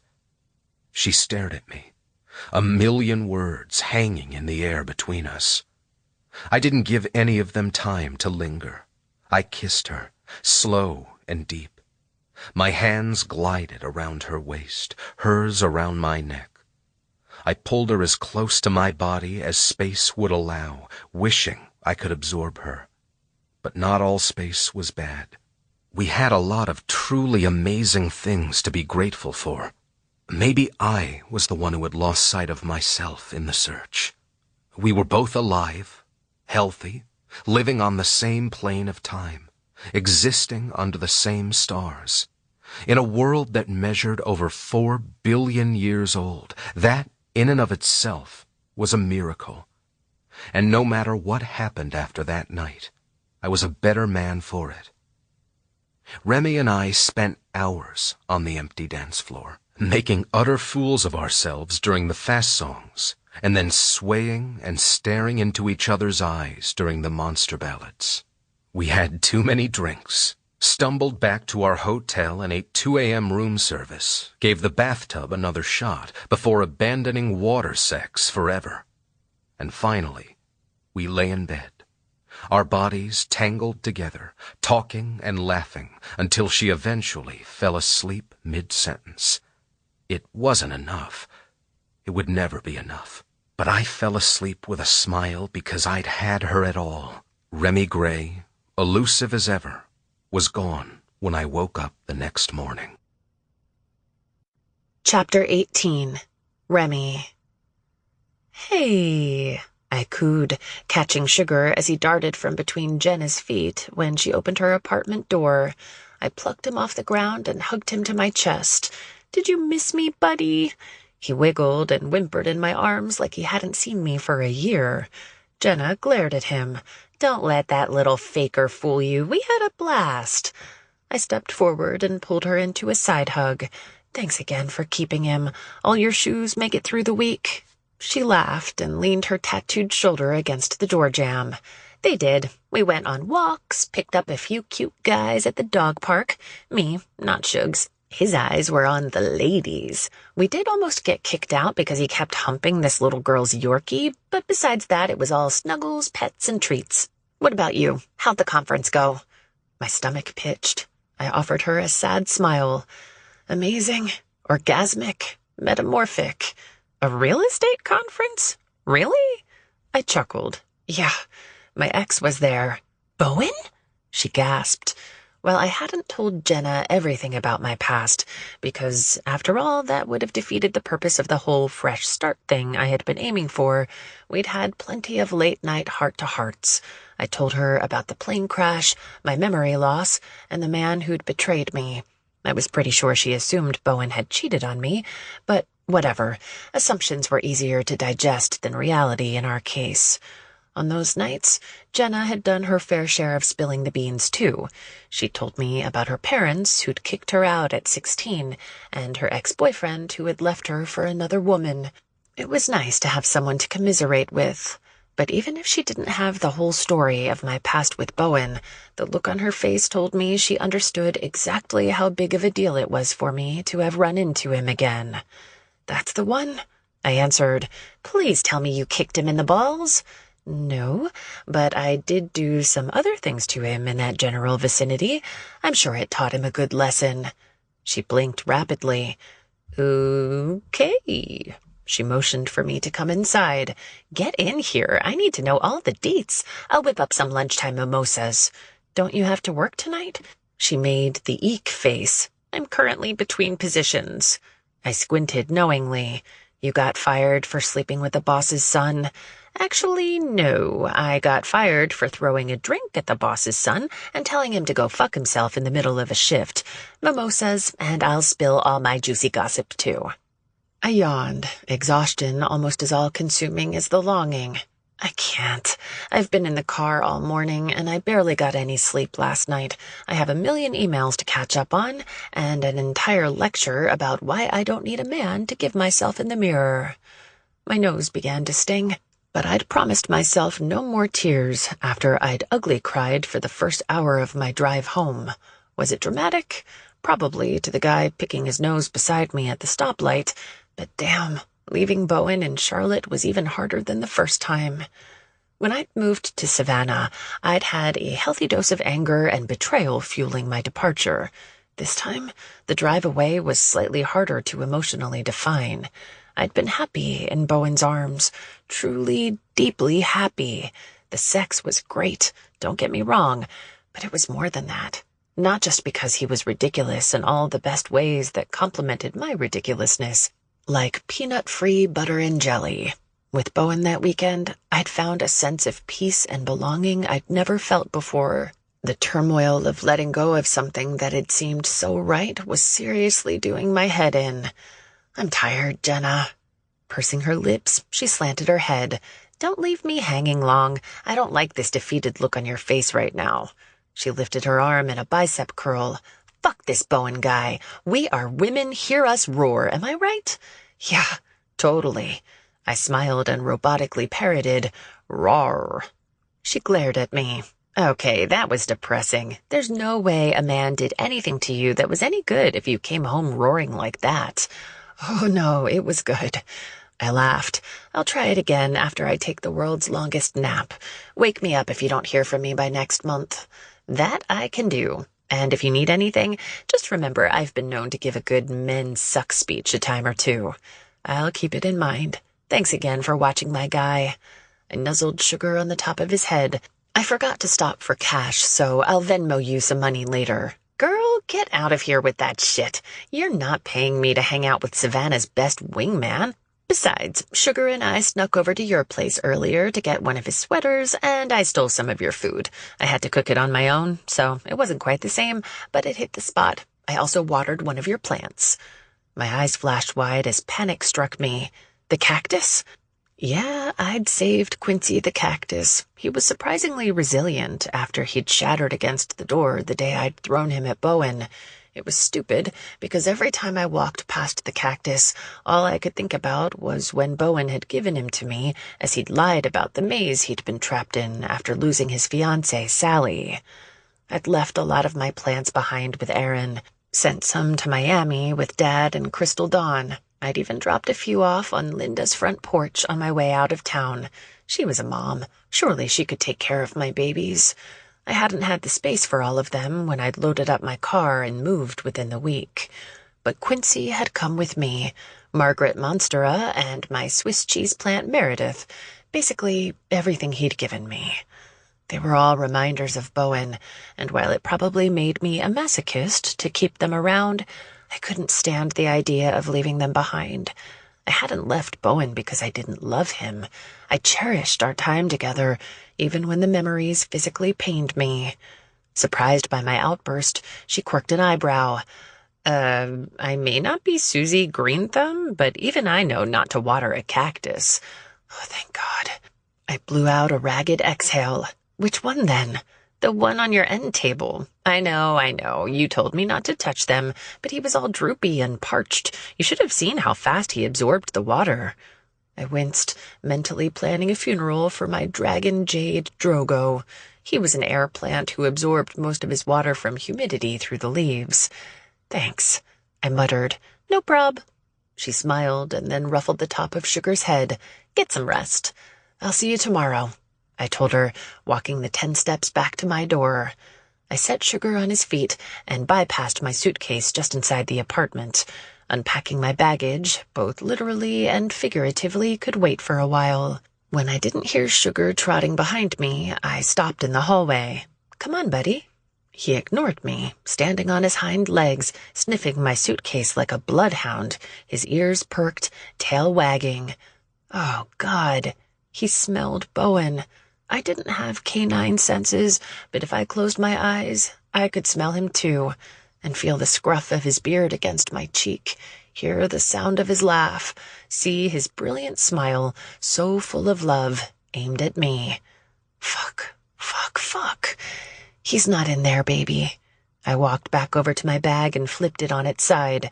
After sliding the zipper open, I reached into the top and retrieved the t-shirt of his I'd stolen on my way out. It was only a plain white undershirt, but when I'd seen it strewn haphazardly on the floor, I had known without a shadow of a doubt it was coming home with me. I drew in a deep inhale, closed my eyes, and allowed my olfactory senses to recall some of the most beautiful memories I'd ever possess. And I didn't need to remember everything I'd lost after the plane crash to know those 4 days with Bowen were some I would treasure forever. With my lungs full, I held it down for Sugar to get a good sniff. He bounced on my legs, trying to take it in his mouth. My poor sweet boy missed his dad almost as much as I did. Me too, Shugs. Me too. With Bowen's shirt in hand, I lured him down the hall.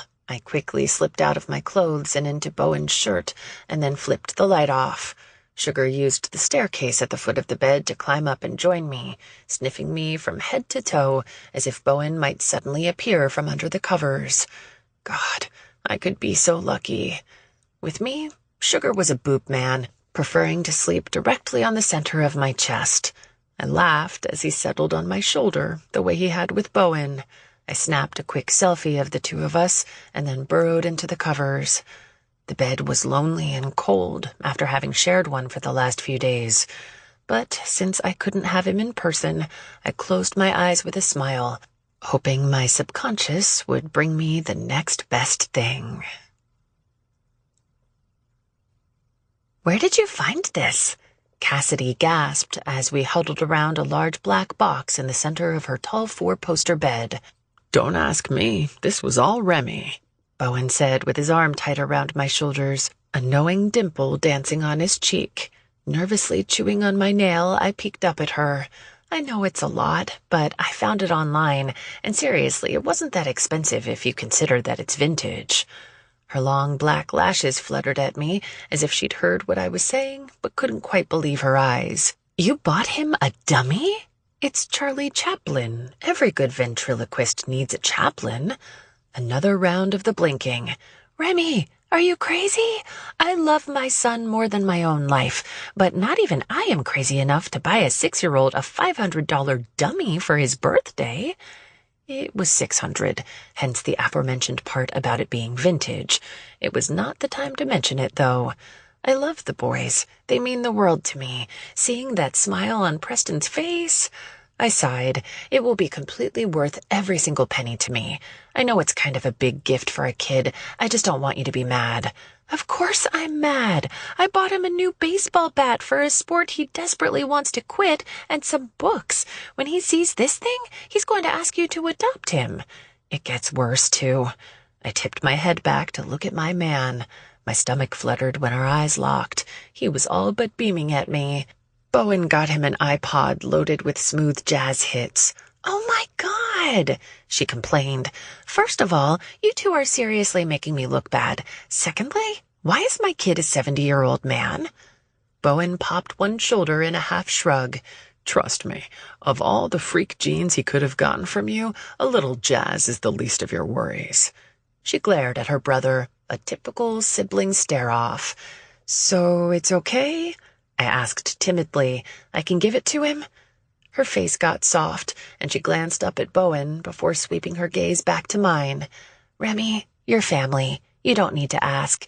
My kids adore you already, but if you two feel the need to bribe them with lavish gifts to make sure Tyson never becomes their favorite, I highly support this cause." Bowen chuckled, and I smiled huge, the weight of the world melting from my shoulders. "Okay, good," I said, "because I can't return it, and while hiding it around the house to scare the crap out of this guy does sound mildly entertaining, I'd rather it be put to good use." "What the hell?" Bowen objected. Cassidy patted him on the chest. "I feel like scaring the crap out of my brother is the best use of all, but whatever you think." She closed the box, straightening the big red bow on the top. "He'll absolutely love it. It's too much, and you didn't have to do it, but you have officially scored yourself a spot in the Birthday Hall of Fame." "I told you so." Bowen sang into the top of my hair as we followed her out of the bedroom and down a grand split staircase. "Nobody likes a know-it-all." I shot back, but my smile was too big for it to have packed any heat. "Did you see it?"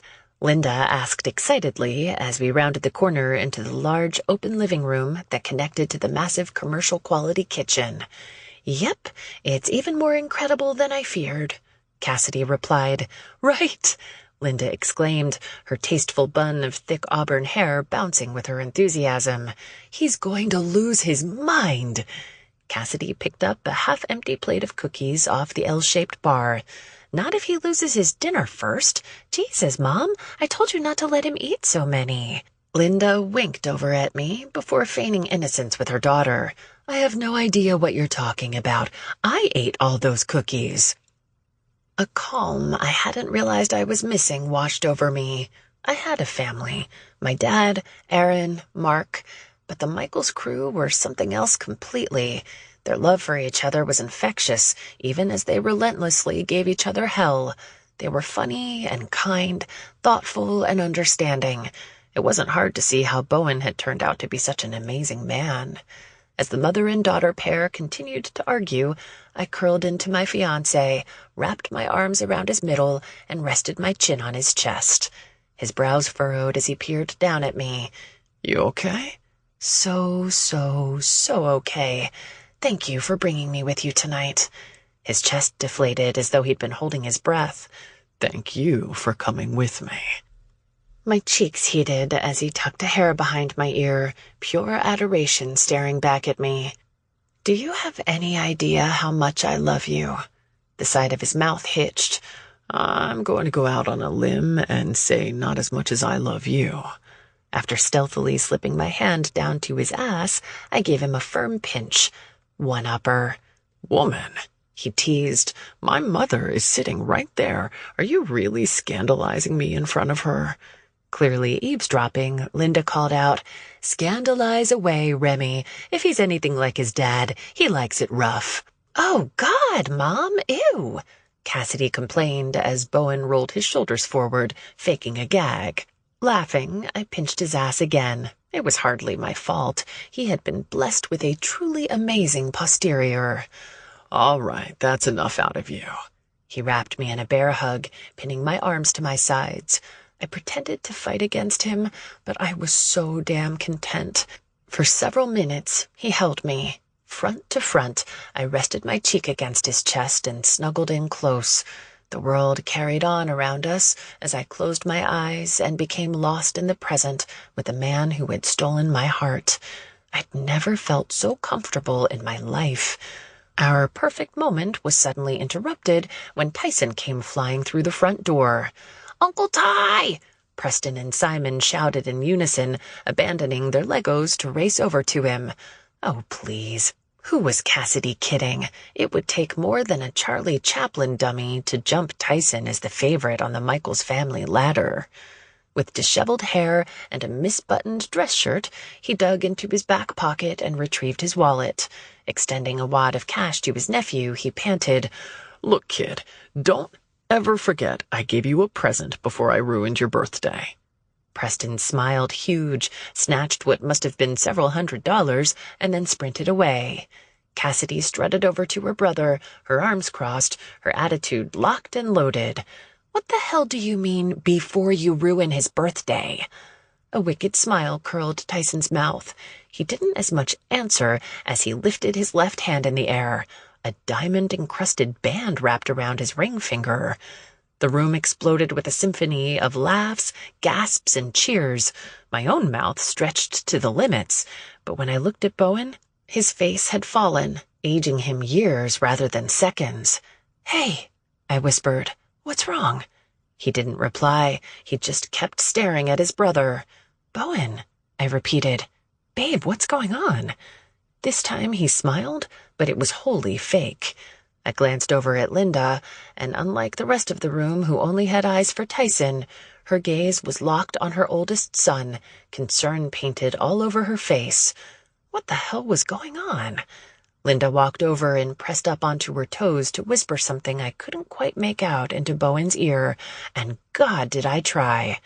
He finally smiled at her, but it was sad, heartbreaking even. Anxiety stirred in my chest until Cassidy broke through my thoughts and stole my attention. Wait, where's Jared? She asked. Tyson glanced over both shoulders, panic hitting his face. Shit! He sprinted back out the front door, shouting, Jared, honey, you were supposed to come in too. Great, now I look like I got engaged to myself. A man outside distantly replied, I'm coming. Some people like to actually park the car before diving out of the door. The whole family laughed, even Bowen, but still he refused me his eyes. Bowen, I called, desperately trying to capture his attention.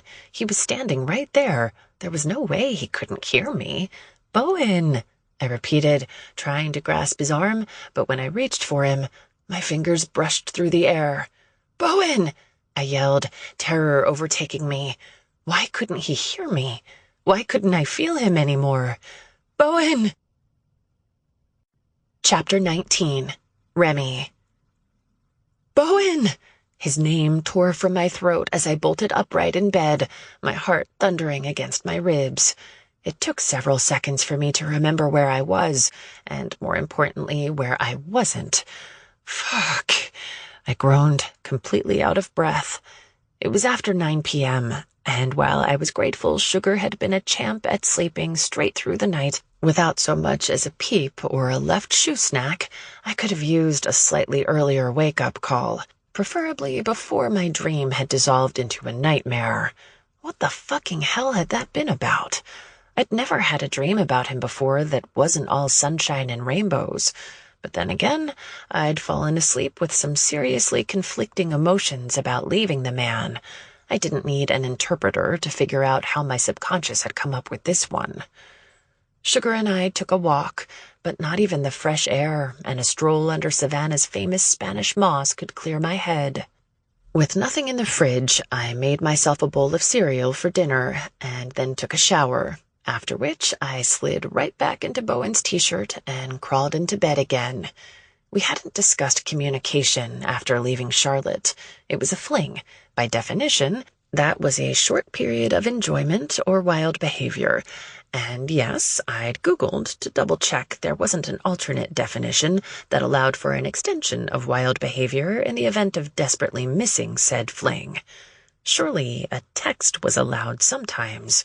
Merriam-Webster didn't know everything. Just ask Miss Manners. She practically required people to send thank you notes, or in our case, a thank you text. Before I could convince myself what an epically bad idea it was, I opened up our text thread and typed a message. Me. I just wanted to say thank you for making that the best real estate conference I've ever attended. I learned nothing that will help me in my career, but I'll be feeling shaky-legged for days. It took less than a minute for his reply to come through. Bowen. Who is this? And just like that, 3 words and everything in my world felt right again. Grinning from ear to ear, I typed out, "It's Raven Brightmore, silly. I'm offended you could forget a world-renowned avian haberdasher so quickly." I went to hit send, but my finger froze over the button. We'd had fun. Our bodies had reunited in explosive ways, while we'd pretended to be anyone other than ourselves for the sake of self-preservation. But I wasn't lying in that bed, missing or dreaming about Harley Steele. I deleted the entire text and typed the one word I'd spent the last 4 months running from. Me. Remy. Bowen. Well, hello there, beautiful. It's really fucking good to hear from you. Me. Is this okay? Me texting you? Bowen. It's more than okay, babe. It's all I could think about for months. Wait a minute. You're sure this isn't Siri again, is it? My cheeks, still sore from our nights together, ached as my smile stretched wide. Me. Not this time. It's just me. Well, me and Sugar. I think he's a bit jealous that I got to spend the weekend with you. I sent him the selfie I'd snapped earlier. Bowen. Aha, so that's where my 6th undershirt went. Me. Dear God, please tell me you don't have them numbered. Bowen.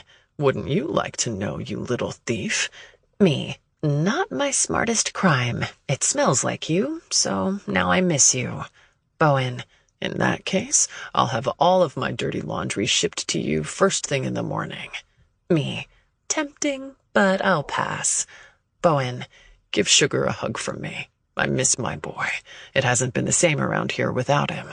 Cassidy keeps buying me throw pillows, and I don't have anyone to blame it on when I trash them.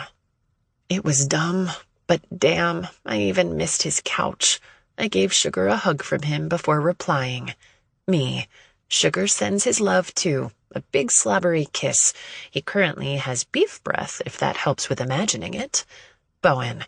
What his breath smelled like was actually going to be my next question. I laughed when he followed it up with the puking emoji. Me. You doing okay today? Bowen. Well, I woke up alone. Oscar pinned me for breakfast before we left and talked my ear off about a conference I barely attended, and then I drove home hungover.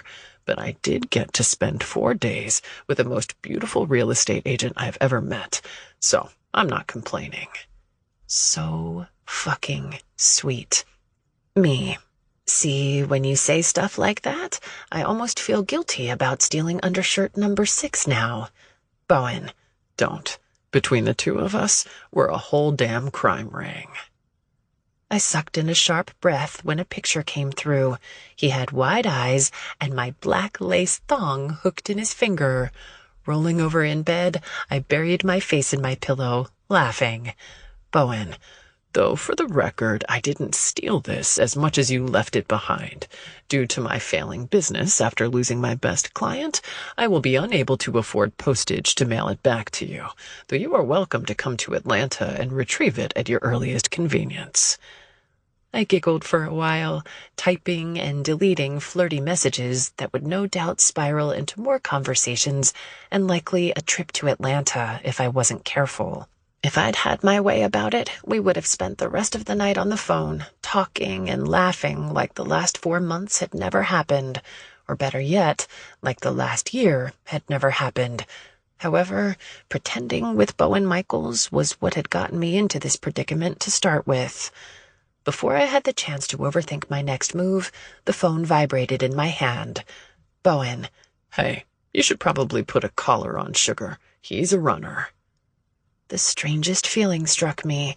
It was somewhere between being enveloped in a warm blanket and slamming into a brick wall face first. Both startling and bizarre, comfortable and uneasy. It settled on my chest like a boulder, yet I could breathe around it.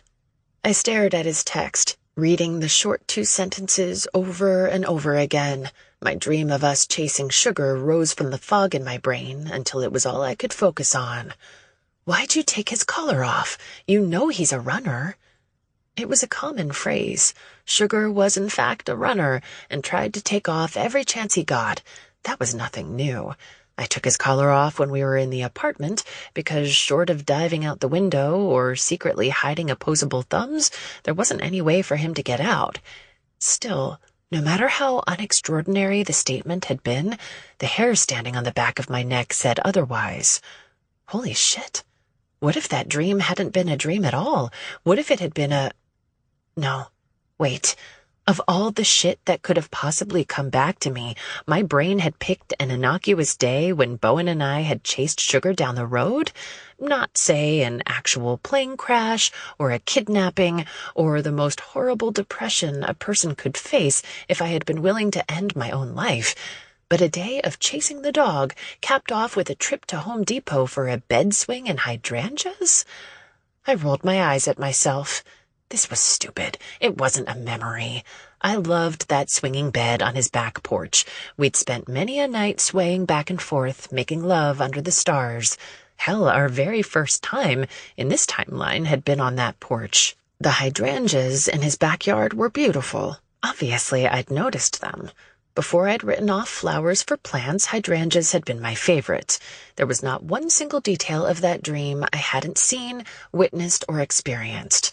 The brain was powerful, but in my case, it was far better at manifestations than memories. With a sigh, I typed out another message. Me. Yeah, I know. I'm in an apartment, though, so even if he gets out, he's stuck in the hallway, unless he miraculously learns to open the door to the stairs. Bowen. Well, let's hope he's not hiding any opposable thumbs in that fur then. I smiled. See? Dream, memory, manifestation. None of them had to be involved for Bowen and me to share the same thoughts. We were two of a kind. He could read my mind from over 200 miles away. Me. Get out of my head, Michaels. I already checked for thumbs. Bowen. You come get these panties, and I'll be happy to get in somewhere else. I shook my head, wishing it were all that easy. Me. I should let you go. I'm sure you have a crazy day of playing catch-up at work tomorrow. Bowen. Yes, the eyeballs aftermath. I have a full day, and Tyson roped me into going to pick out suits for his wedding on my lunch break. That same damn boulder I just shoved off my chest landed on top of me again. I dreamed about Bowen a lot over the last 4 months. Sometimes they were just flashes in the middle of nonsense, how he meticulously and evenly buttered his toast, corner to corner and edge to edge, leaving no surface untouched, how he rinsed out cans and jars before throwing them away, who cleaned their trash, how he always pressed the lock on his key fob until the truck beeped twice so that it was extra locked up, how he always mated his shoes, and yours too, if you didn't do it yourself, at the door. Then there was that little hum in his throat after he laughed out loud, or the way he looked me in the eyes when he said he loved me. But this dream, the one where Tyson had busted into Preston's birthday party to announce his engagement, was still fresh in my head. It was silly, but I literally had nothing to lose. A little harmless investigating couldn't hurt. Me. So how long has Tyson been engaged? Bowen. About 7 months. Damn. I didn't even have to use my fingers on that math. 7 months earlier was right around the time of the settlement when Bowen and I had met at the courthouse. I still had those memories, painfully so. Mentally ridiculing myself for getting my hopes up, I typed a quick congratulatory text, but Bowen's came through before I had the chance to hit send. Bowen. But Jared and Tyson have been together for roughly an eternity. They got engaged a year or so ago, then called it off for reasons they never explained. Tyson was a mess, though. A few months later, Jared proposed all over again. Thankfully, this time he wised up and didn't do it on Preston's birthday, thus starting World War III with Cassidy again. My heart stopped as I bolted upright in the bed. Oh my God, I remembered that. Oh my God, I really, truly, and unmistakably remembered it. It was real. It had to be. There was no other way I would have known he'd gotten engaged at Preston's party. A year or so ago would have fit the timeline, too. It would have been before the plane crash, during the block of time I had no memories of. What if all these flashes of time weren't dreams or my heart conjuring scenarios of when Bowen and I were still together, hopelessly in love, but rather my brain cracking the lock on the safe inside my head, leaking the past in glimpses? My hands shook as I stared at his text. Tears formed in my eyes. I'd have given anything to have my memories back, to remember the woman who had fallen in love and then fallen apart, to see an actual person in the mirror rather than a figment of my imagination who had been crafted from stories like a real-life paint-by-number project. Equal parts fear and hope soared inside me. I racked my brain, trying to remember stories Bowen had told me of the past that it might have used to make up this scenario. He'd told me about Preston's Charlie Chaplin dummy on our first real date. Not that I'd given it to his nephew, but that he'd received it. I knew that Tyson had a fiancé named Jared. Just the word fiancé meant that he had to have gotten engaged at some point. I knew Linda and the fact that she loved to bake, hence the cookies in my dream. I'd met Cassidy at Bowen's house when I'd gone to get sugar. She had been funny and snarky in the few minutes I'd spent with her then. Maybe it was just the product of coincidence and rapidly firing neurons, but maybe it wasn't. I stood up and began to pace the room. Okay, I just had to breathe and collect more information. I didn't want to tip Bowen off, though. It was probably nothing, and he would be as excited as I was. After everything we'd been through, the idea of disappointing him seemed almost worse than the letdown I was surely setting myself up for. I could start out with a generic question and then lead into more specifics without him thinking anything was up. I needed to play it cool. This was a simple, casual conversation between two people. Nothing more and nothing less. Me.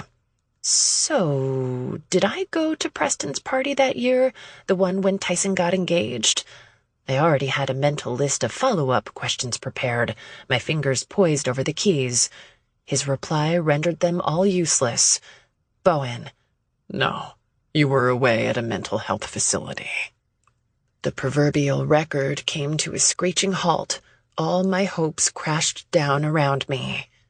Me. Oh. Bowen. It's okay. You didn't miss much. He was wrong. Suddenly it felt like I'd missed everything. Me. You're probably right. Get some rest, Bowen. Talk tomorrow? Bowen. God, I hope so. Sweet dreams, Remy. I stood there in the middle of my bedroom in nothing but his t-shirt, my mind turning over anything and everything I could remember. No matter how many times I tried to work it through, I just couldn't make sense of it all. I'd had a dream.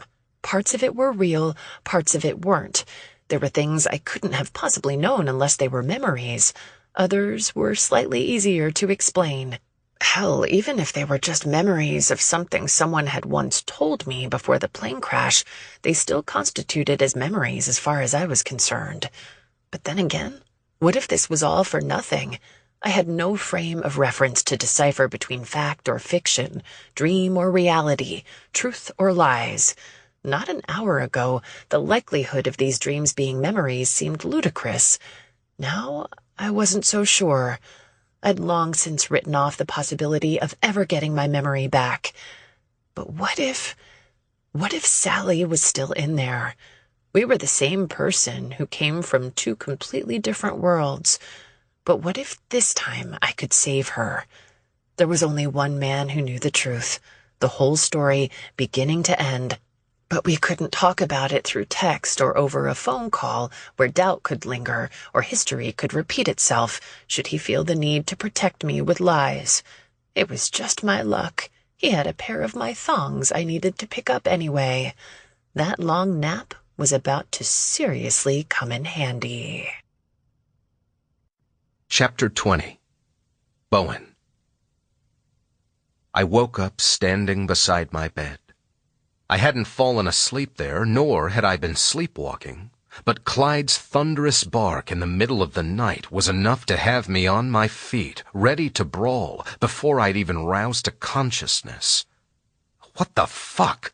I hissed, willing my heart back to a pace that hopefully wouldn't end with me having a stroke. I scrubbed my jaw, and then froze when a knock at my front door preceded another round of Clyde's audible torture in the living room. After snatching my phone off my nightstand, I checked the time.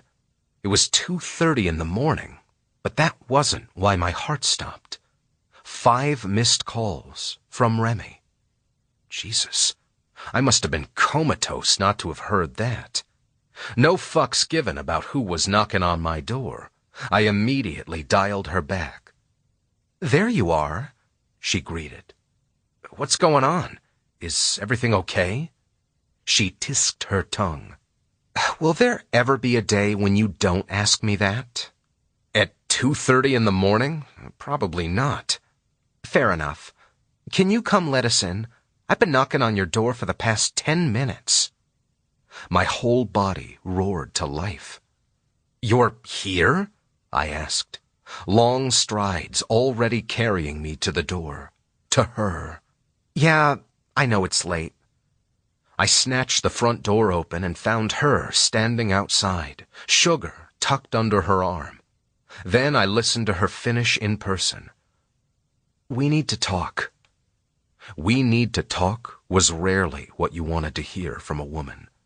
But she was there.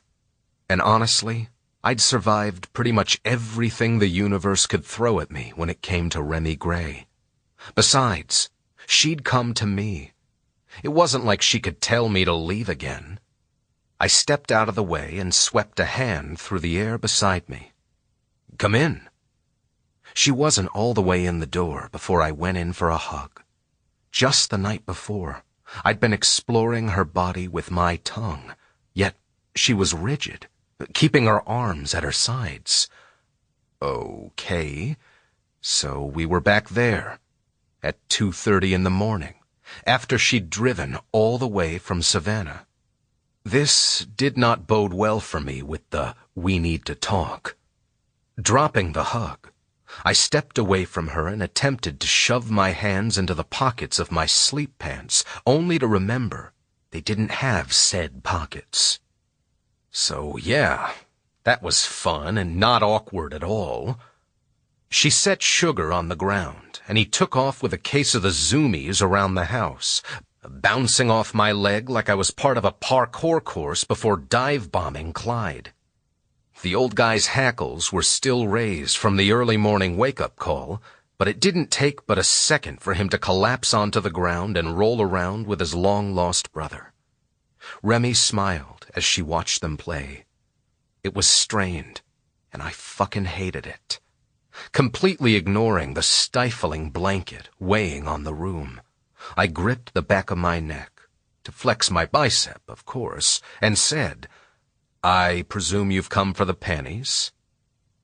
Her eyes lit with humor, easing a fraction of the pressure mounting inside me. "No, you can keep those." I dipped my chin. "Your generosity knows no bounds." Glancing down, she laughed softly, but it was fleeting.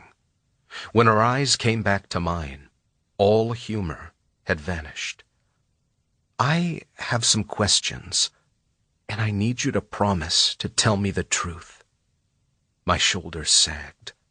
I hated like hell she'd assumed I wouldn't. "Of course. Promise, Bowen, even if it's hard, even if you don't want me to hear it. No more protecting me. I need to know the truth." I took a long step toward her, not touching, but still close enough to feel her warmth. "I swear to you, Remy, you can ask me anything. No more lies or half-truths. I promise." She nodded and folded her arms over her chest. Her posture became a wall between us. "Real or not real?" she began. "Sugar got out once because you left the gate open when you were moving the chairs to the garage.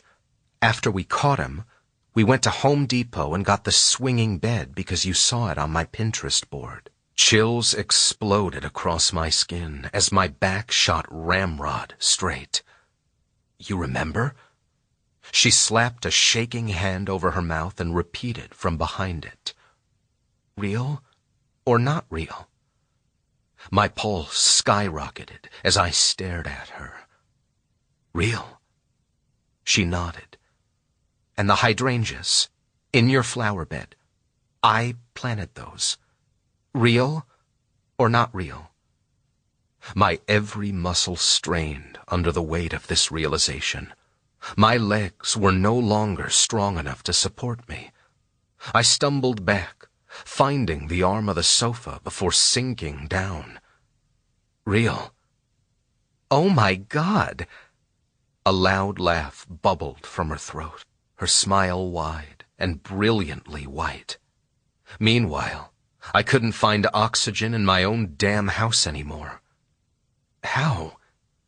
She shook her head, and a tear rolled from the corner of her joy-filled eyes. "I don't know. I thought they were just dreams, and, okay, what about this one? I bought Preston the Charlie Chaplin dummy for his birthday. I found it online, and Cassidy gave me shit about spending too much. You got him an iPod and filled it with jazz." All the blood from my face drained as I became lightheaded. It was one word, but it sounded as though it had traveled across broken glass. "Real." She laughed again, so much fucking happiness filling her words as they rushed from her lips. "Your mom said I could scandalize you by pinching your butt, and Cassidy gagged because she said your dad liked it rough. And then Tyson came flying through the front door, telling everyone he was engaged." Shaking my head, I lifted a hand to stop her. "Wait, no, not real. You weren't there when Tyson got engaged." She frowned. "I remember it, though. We were all standing around, and he gave Preston a fistful of cash and apologized for ruining his birthday. He was so excited that he left Jared outside, and he had to go back to get him." I narrowed my eyes, more confused than ever. "Real? But, Remy, those were two different events. We were over at Cassidy's for a family dinner the night you showed her the Charlie Chaplin dummy. Shortly after..." I paused with the truth lodged in my throat. "Bowen," she snapped, correctly reading my hesitance, but not for the reason she was assuming. "No, I'm not trying to find a way to sugarcoat this. It's just hard. The night we went to have dinner with my family, you were in a bad place." My lids fluttered shut as the past raked down my spine. "You were spiraling. You weren't eating or sleeping anymore. You'd gone back to obsessing about the crying woman and all around falling apart. We spent almost every night at your place because that was where you felt safest." I thrust a hand into the top of my sleep-mussed hair. "I wasn't always as patient as I should have been with you back then. I tried. I fucking tried. But I'm not perfect. You were my fiancée, the woman I was planning a forever with, and we had no privacy because Mark and Aaron were always around. It got to me sometimes. And on that night, I wanted one dinner with my family so something, anything, could feel normal again." Her smile faded as she listened, but she kept her distance even as I longed for her physical touch to ground me in the present. "What happened?" she asked. "You went with me." She twisted her lips, thoroughly confused. I drew in a shallow breath and expounded. "That's what you did, Remy. You either threw things at me and told me I wasn't the boss of you, or you slapped on a smile and did whatever I asked. Those were the scariest of times.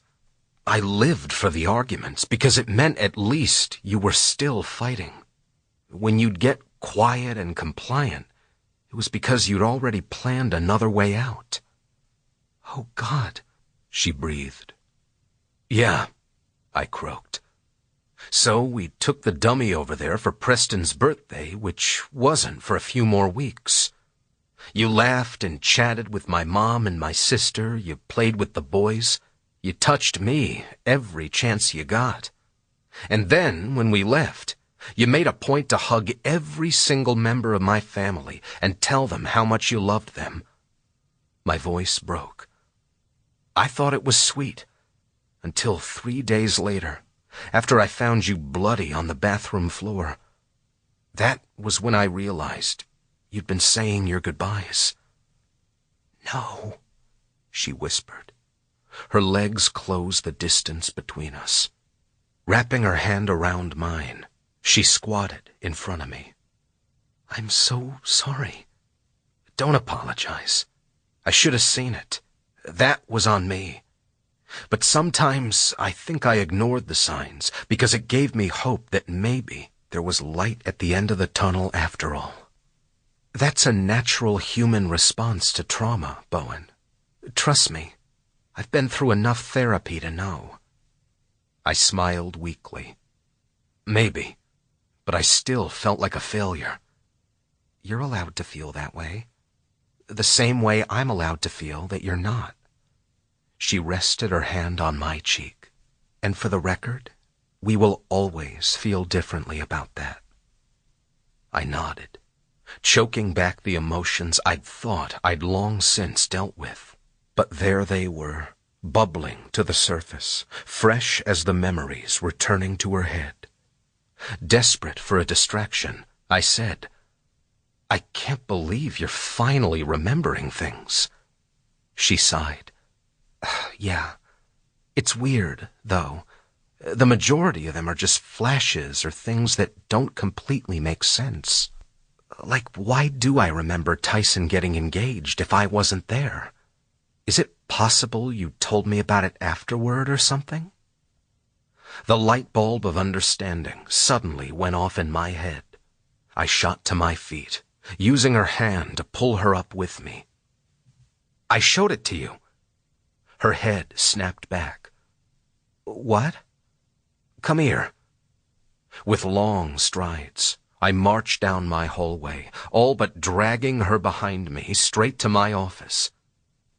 "I went to Preston's birthday party alone that night. I asked my dad to record him getting the dummy so I could show it to you when I was finally allowed to visit you at the treatment facility." My computer was on, but it took me several minutes to find the right folder. And then, after that, it took even longer to scroll through the dates, searching for the right one. As I pressed play, I shoved the rolling chair away from the desk to allow her space to get a better look at the screen. My sweet Remy took it as an invitation and sank onto my lap. That one gesture filled my hollow chest in unimaginable ways. Burying my face in the back of her hair, I listened as Preston squealed with delight in the video. "Now that's from Aunt Remy," Cassidy told him in the video. "She wasn't feeling good tonight, so she couldn't come, but she wanted to make sure you knew how much she loved you." I couldn't see the screen over Remy's shoulders, but I still felt the despair that had clung to my soul that night. There was a ruckus on the video before Tyson said, "Look, kid, don't "Ever forget I gave you a present before I ruined your birthday." Remy gasped. That's it. This was my dream. I remember this."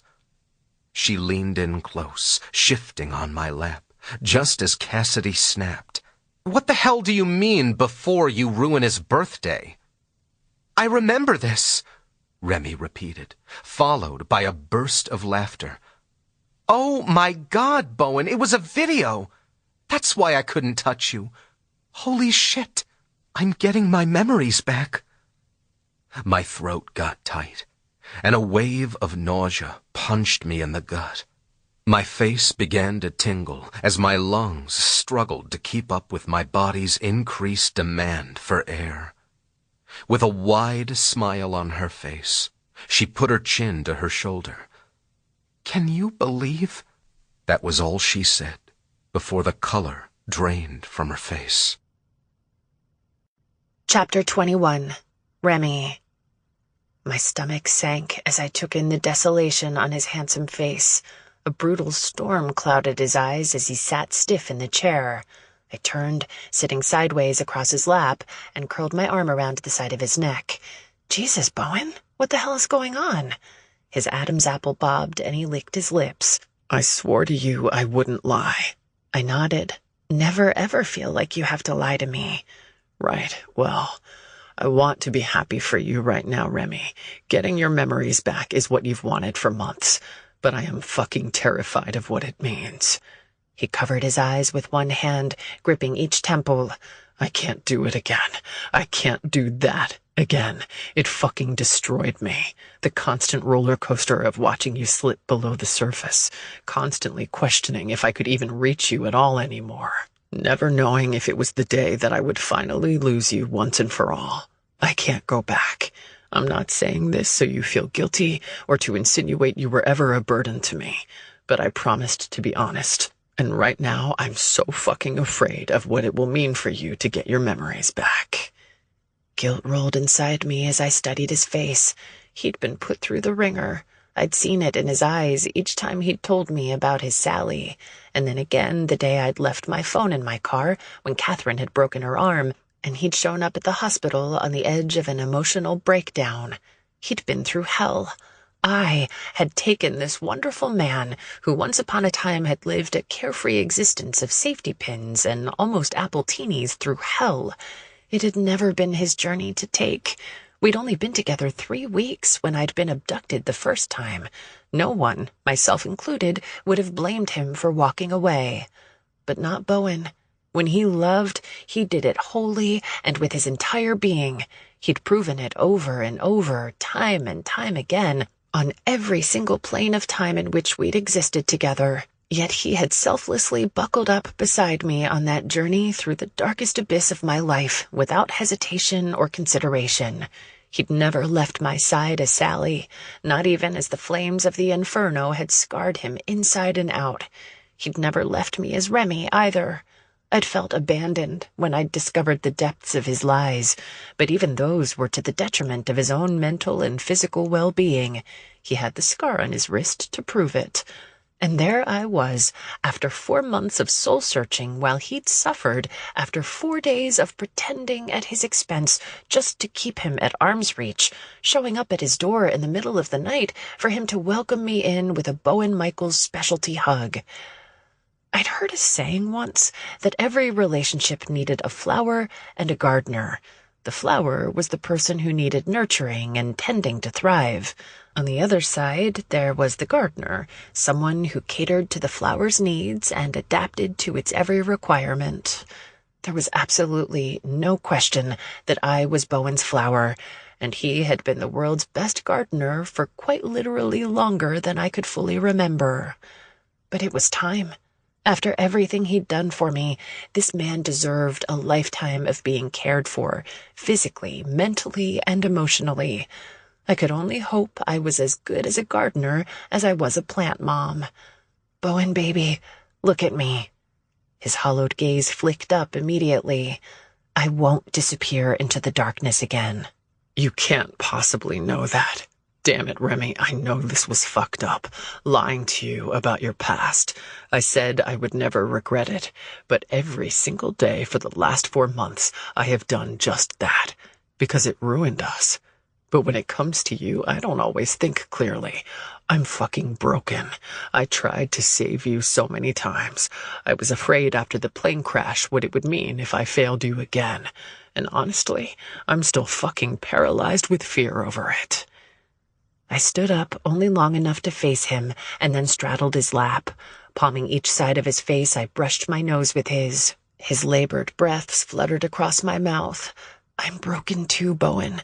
But maybe that's what makes us so perfect. We're like a kaleidoscope. When all the broken shapes are together, they form the most beautiful whole. Without you, I'm just the pieces."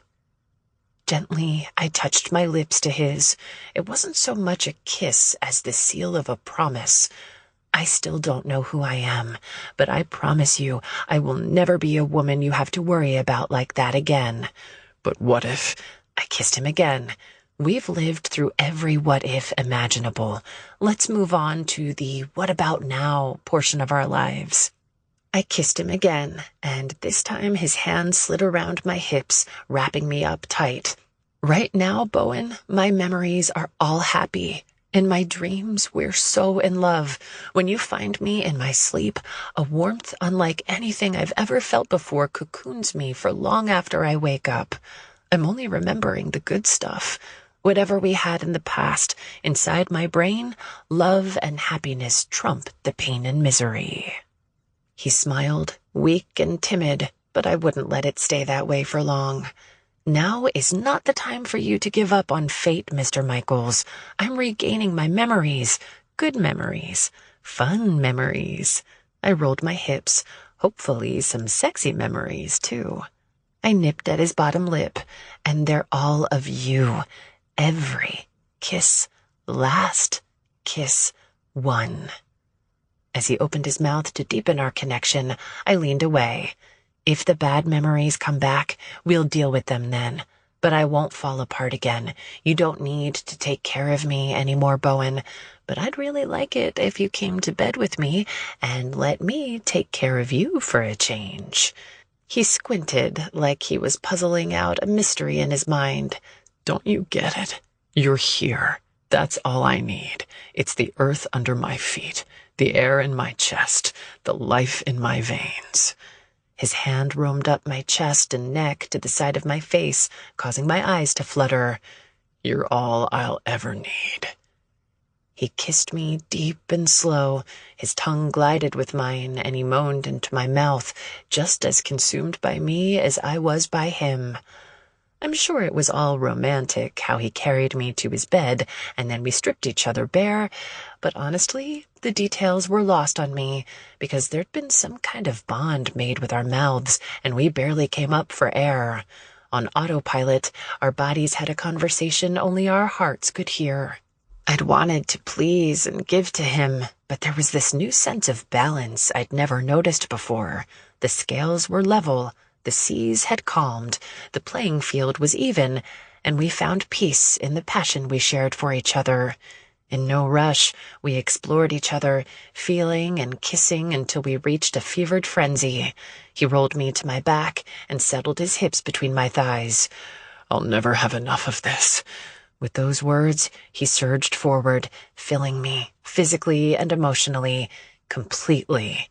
You're here in my arms. I'm inside you, and I still want more. His deep rhythmic pace ignited a frenzy inside me. Yes, I'm yours. Air hissed through his teeth as he paused, seated to the hilt, and rolled his hips, sending the most beautiful stars past the backs of my eyelids. Say my name, he ordered. His request came at the perfect time, because soon I wouldn't be able to say anything coherent. Bowen. My breath hitched as his grip on my hip tightened, causing me to rock into him and gaining us more of each other. Bowen. That's right. His mouth wandered away from mine and found my ear. Don't you dare hold back when you come, Remy. I need it all. His tone, his words, his intention, everything about Bowen Michaels laid claim to everything Remy Gray there in that bed. My entire body flushed. My limbs began to lose strength, yet they'd never felt so much power. My core tightened, and it would only be seconds until I was over the edge. Oh, there's my girl. Give it to me, Remy. Propping himself on an elbow, he found the nape of my neck with his hand and artfully tugged the back of my hair just as my orgasm arrived. I'd like to know where he'd gotten the notion that when he was inside me, I had any control of what I kept to myself or happily handed over.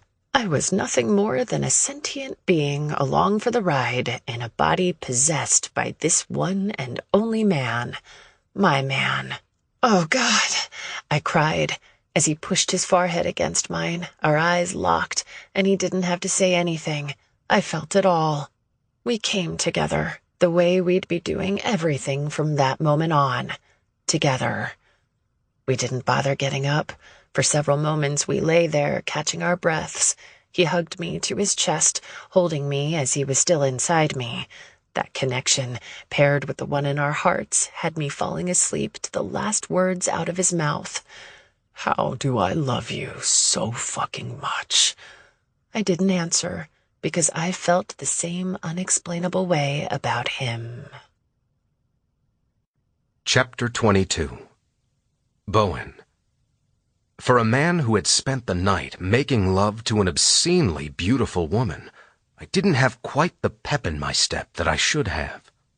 Remy was sound asleep when I'd crawled out of bed.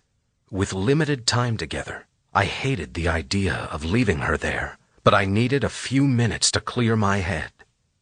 While I brewed a pot of coffee, I fed the dogs and then took my mug and a ball from the sorely neglected toy basket outside to the swinging bed. Sugar was all over me. For as much as the maniac drove me nuts sometimes, I'd missed him all kinds of crazy-like. Even Clyde appeared happier to have him back. But for how long? Remy had made comments the night before, tossing around the words we and us like they weren't already tattooed on my soul. But I had a sneaking suspicion her idea of we and us was slightly different than mine. Only days earlier, she had been pretending to be Raven Brightmore and telling me how much being around me hurt. Despite my nervous breakdown, I was grateful beyond measure that she'd come to me when she'd been in need. Maybe that was the we and us she'd meant. And if it was, that was okay. It stung. Hope was a real bitch like that. But we'd get there someday. Eventually. Maybe. Possibly. Dear God, please let us get there. But this, the woe-is-me, Debbie Doomsday, the sky-is-falling bullshit, could wait until she was gone again. I had a lot of reasons to smile that morning. Remy was getting her memories back. The good ones. It was exactly what I'd hoped for when she'd come back into my life. A way to ease her into the past without the trauma snuffing out the light in her eyes. We were finally on a path again. It didn't matter how long or twisted or winding it might be. For so long, I'd been living on either repeat or pause. Moving forward, no matter the pace, was a huge step in the right direction. Long distance would suck, but I'd gladly take whatever I could get. Leaning back against a mountain of pillows, I stretched my legs across the mattress and threw the ball across the yard. Clyde took off after it, and Sugar took off after him, nipping at his heels. I chuckled as Clyde picked up the ball and Sugar stood on his hind legs, trying to snatch it from his mouth. I like that smile on you, Mr. Michaels. I looked up and found her walking out the back door, wearing nothing but one of my button-downs. She'd always had a thing for when I rolled up my sleeves, but clearly she'd never seen the magic of a dress shirt brushing her thighs. I like that shirt on you, Miss Gray. She swirled her finger in the air, indicating my t-shirt, and smirked. Funny, because I hate that one on you. Say the word and I can remedy that. Her hair was as wild as the glint in her mischievous eyes. I'd rather take it off myself. Is there space over there for two? I quickly switched my coffee to my other hand, then patted the mattress beside me. She didn't hesitate before accepting the invitation to join me, though her seat of choice was between my legs, facing me, with her knees bent and feet planted on either side of my hips. It wouldn't have been my first choice for early morning cuddling. Well, until I saw that she wasn't wearing any panties. "Fuck me, woman," I hissed. Oh, we'll get there.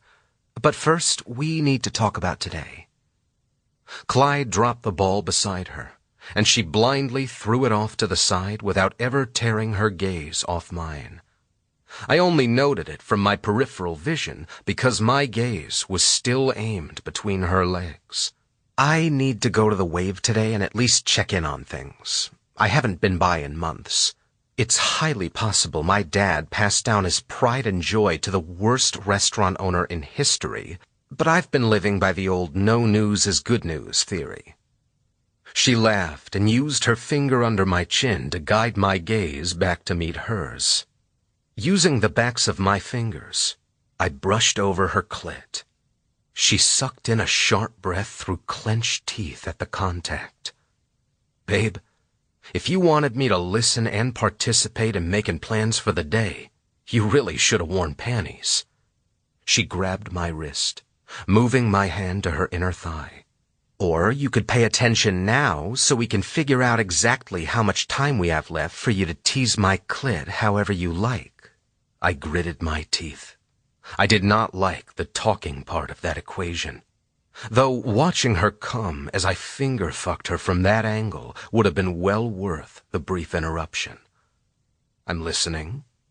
She grinned. "Are you working today?" "I called and had Emily cancel my appointments. I have more pressing matters to attend to." "Perfect. In that case, after you attend to your matters, I thought maybe we could do lunch at the Wave and then hit the mall. I didn't bring much with me, so I'll need to grab a few things. I also need to hit the pet store. I brought Sugar's food, but all of his supplements are back at my place in Savannah." "He'll probably be fine without them for a day or so. How long are you staying?" She slanted her head to the side. Forever?" I stared at her for a long second.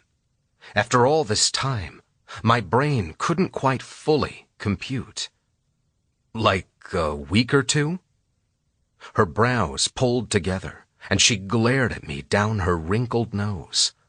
"I was kinda leaning more toward like a century, but, I'm flexible." She pursed her lips. "I'm starting to feel like we weren't involved in the same conversation last night." I blinked at her. Once, twice, 100 times, or at least it felt that way. Time passed impossibly slow as I tried to make sense of the words forever and a century. Logically, I was well versed on their definitions. However, I was not accustomed to the universe ever allowing them to come from Remy Gray's lips in the context of spending a lifetime with me. I wanted to jump to conclusions and assumptions about what all of it meant. To dive forward, wrap her in my arms, and take one single fucking breath without the fear of it being ripped from my lungs all over again. But I'd launched myself off that cliff too many times not to know how excruciating the fall to rock bottom could be. So, in the name of this little thing called self-preservation, I swallowed hard, willed my heart not to beat out of my chest, and calmly asked, "Could you elaborate on that a touch more?" Her face got soft. "You deserve to be watered." "Yeah, see, that doesn't help me at all." She laughed gently and climbed up my body until she was straddling my hips. Resting her hand on my chest, she dipped low for an all-too-brief kiss. "I've spent the last 4 months searching for who I am, and while I didn't quite come up with all the answers, last night I figured out who I don't want to be anymore. I'm not a delicate flower you need to spend all your energy trying to keep emotionally and mentally watered for fear of watching me wither all over again. I appreciate everything you've done for me. For Sally." I smiled weakly. "Hell, even for Raven Brightmore. But in everything you've done for me, you've drained yourself dry. You aren't broken, Bowen. You're just empty, with nothing left to give. Let me fix you for a change." My chest swelled, and hope roared in my veins. "But is that what you want? I can't go through this again, Remy. The push, the pull, the here one day and gone the next. What I want is you. What I've always wanted is you. In 100 lifetimes from now, all I'll ever want is you. It won't be easy. We both have enough baggage for a trip around the world at this point. But I was stupid to think any woman I saw in the mirror wouldn't want you standing beside her." She kissed me again, inhaling reverently. "We are When Harry Met Sally. Because you could play the movie, our movie, 1,000 times, and it would always end the same way. Right here, right now, still meant to be." I smiled, and it was so fucking genuine, I wasn't sure my face truly knew what to do with it. "You know, Ms. Gray, that sounds an awful lot like fate, if you ask me." She crinkled her nose. "Don't make me admit I was wrong while there is only one layer of fabric from you being inside me." My cock stirred, but the high of reality was even stronger than my desire to take her right then and there. "So, this is it? Not maybe, not someday, just me and you, forever." "Yes," she breathed, leaning in for a kiss. But fucking hell, she'd just handed me the entire world. I needed the details. I dodged her mouth. "Okay, so am I moving to Savannah, or are you moving back here? It will take me a little while to close up my office and get my house on the market, but I happen to know a really great real estate agent who owes me a small fortune in accounting debt, so I'm sure we can expedite the process. In the meantime, I could finish up working remotely from Savannah. I don't know how Clyde would do with apartment living, but I'm sure we can find a rental with a backyard temporarily." "I want to come home, Bowen. I mean, if that's what you want, if you're ready, again." "That is not a question you ever need to ask." She slid her hands up my chest. "Good. Then it's settled." Pairing her wrists in one hand, I stopped her advance. "No, it is far from settled. Do you want to keep this house? Start over new someplace else? I still have the settlement money. I'll buy us someplace bigger or nicer or—" She shook her head and tugged her hands out of my grip. "Jesus, this is really going to be a struggle for you, isn't it? Forget about what makes me the happiest and think about yourself for a damn minute. Seeing you happy is what will make me the happiest. Do you want a bigger house or someplace nicer? Maybe something new that doesn't have memories of the past lingering in every corner? I've got money too." She tapped her index finger against her forehead. "More than you, if I remember correctly. So put your wallet away and let me buy us a house." I barked a laugh. I didn't give a shit who paid for what as long as it ended with us together. Same address, same front door, same bed at night. Holy shit. Is this really it? Are we together? A low growl rumbled in my chest. So, this is it. We do whatever I want? You're staying with me? We work through the mess of the past and, what, live happily ever after? That might be a bit of an oversimplification. I'm sure there will be lots of therapy, arguments over me leaving the lights on and my clothes all over the floor, though I'm sure there will be plentiful amounts of makeup sex involved. But yeah, that's kind of my plan from here on out. I had 2 ways I could handle this. I could shut down, retreat into my head, and overanalyze every single fucking bad thing that could and probably would go wrong. Or, for once in almost 2 years, I could sit back, relax, and embrace all the good the world was finally offering me. I told myself to choose door number 2, but old habits die hard, and door number 1 ripped off the damn hinges when I opened my mouth. And what if we don't work? She laughed. Like, literally laughed right in my damn face. Since when has that ever been an option for us? You told me yourself that you didn't even have to chase me for the world to bring me back to you. Well, guess what? I'm sick of running. I'm sick of pretending this isn't where I belong. She grinned, playful and flirty. And fine, I'm sick of denying that fate ever had another plan for me. I believed in fate, always had, but I'd never honestly cared whether she did or not. In that moment, when I heard her say those words, it mattered. It mattered because it meant she understood that there was something bigger for us out there. A plan, a purpose, a forever. And finally, it was all within our reach. Hoarse with emotion, I replied, I'm kinda sick of all that too. Good. Her smile stretched, and she walked her fingers up my chest. Then, Bowen Michaels, will you make me the happiest woman alive and marry me? My whole body went rock solid. Holy fucking left field.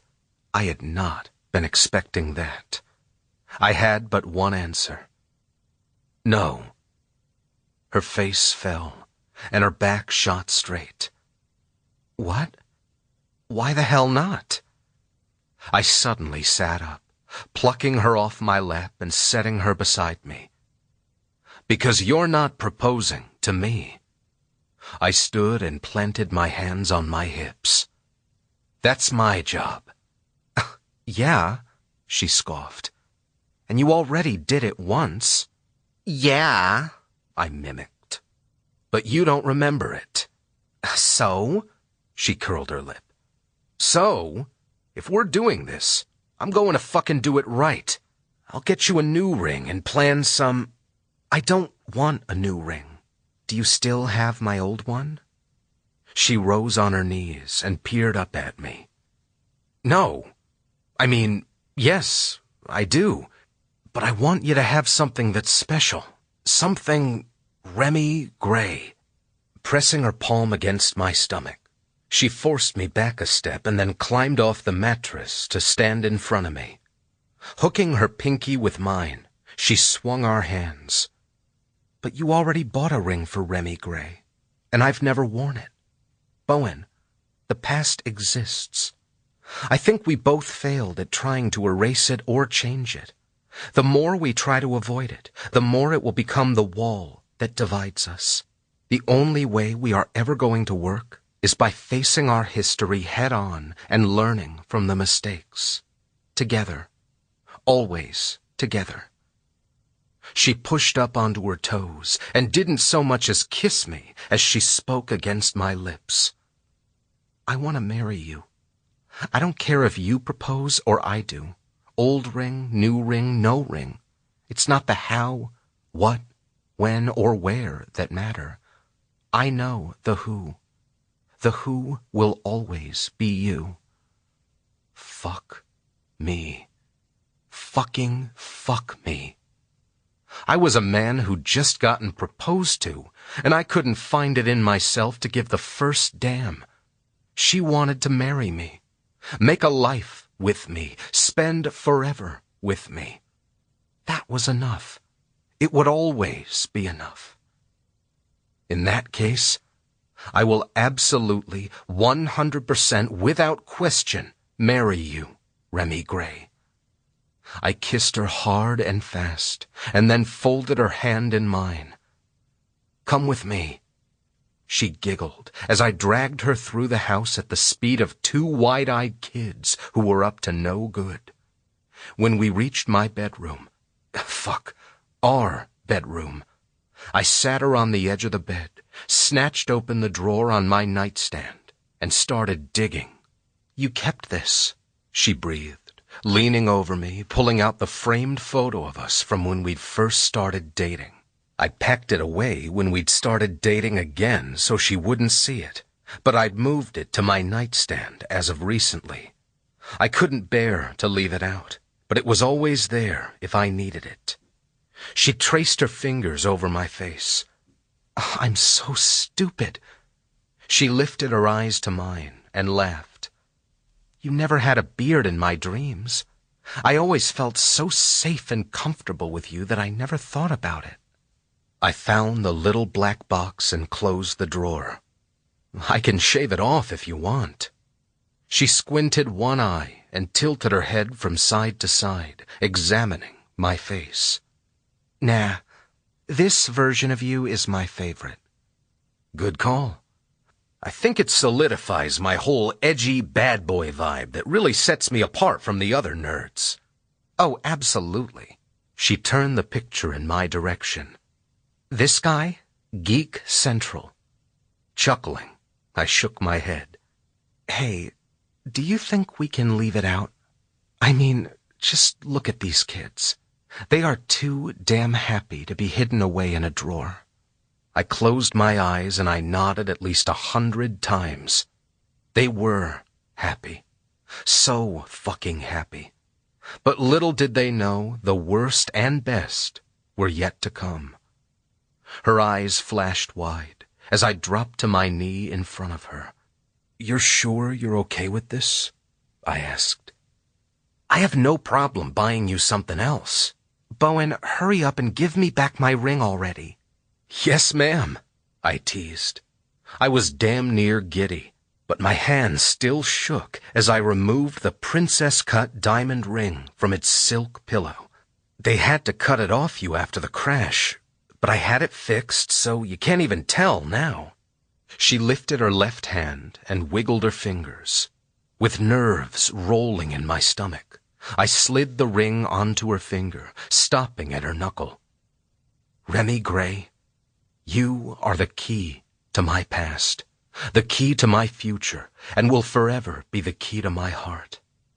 I cannot wait to spend a lifetime being the key to yours. I love you. I paused to smirk. So fucking much. Oh, Bowen, I love you too. As I seated the ring on her finger, an aching chill I hadn't realized I'd been long since carrying around melted from my bones. I'd fought an entire war against the universe for this woman. But with my ring on her finger again, and the road to forever laid out in front of us, I could honestly say I'd won. I'm engaged, she announced. And I'm not freaking out about it. Kissing me between laughter, she dragged me onto the bed with her. She rolled me to my back, claiming her spot on top as she admired the diamond. I just lay there, tracing my hands up her thighs, admiring her. Holy shit, she whispered. You had it bad for me. We'd only been together for, what, a few months when you bought this? This thing is a rock. You're just now figuring that out? She smiled down at me, her cheeks pink, love blazing in her eyes. She was all fucking mine.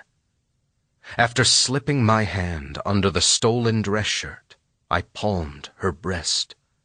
You're still not wearing panties, you know.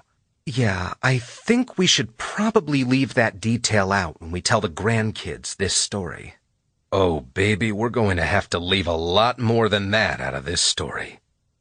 Rocking her forward, I shoved down the one layer of fabric that was dividing us and prepared to lose myself in the wondrous beauty that was my future wife. Yes, she moaned, sinking onto my length.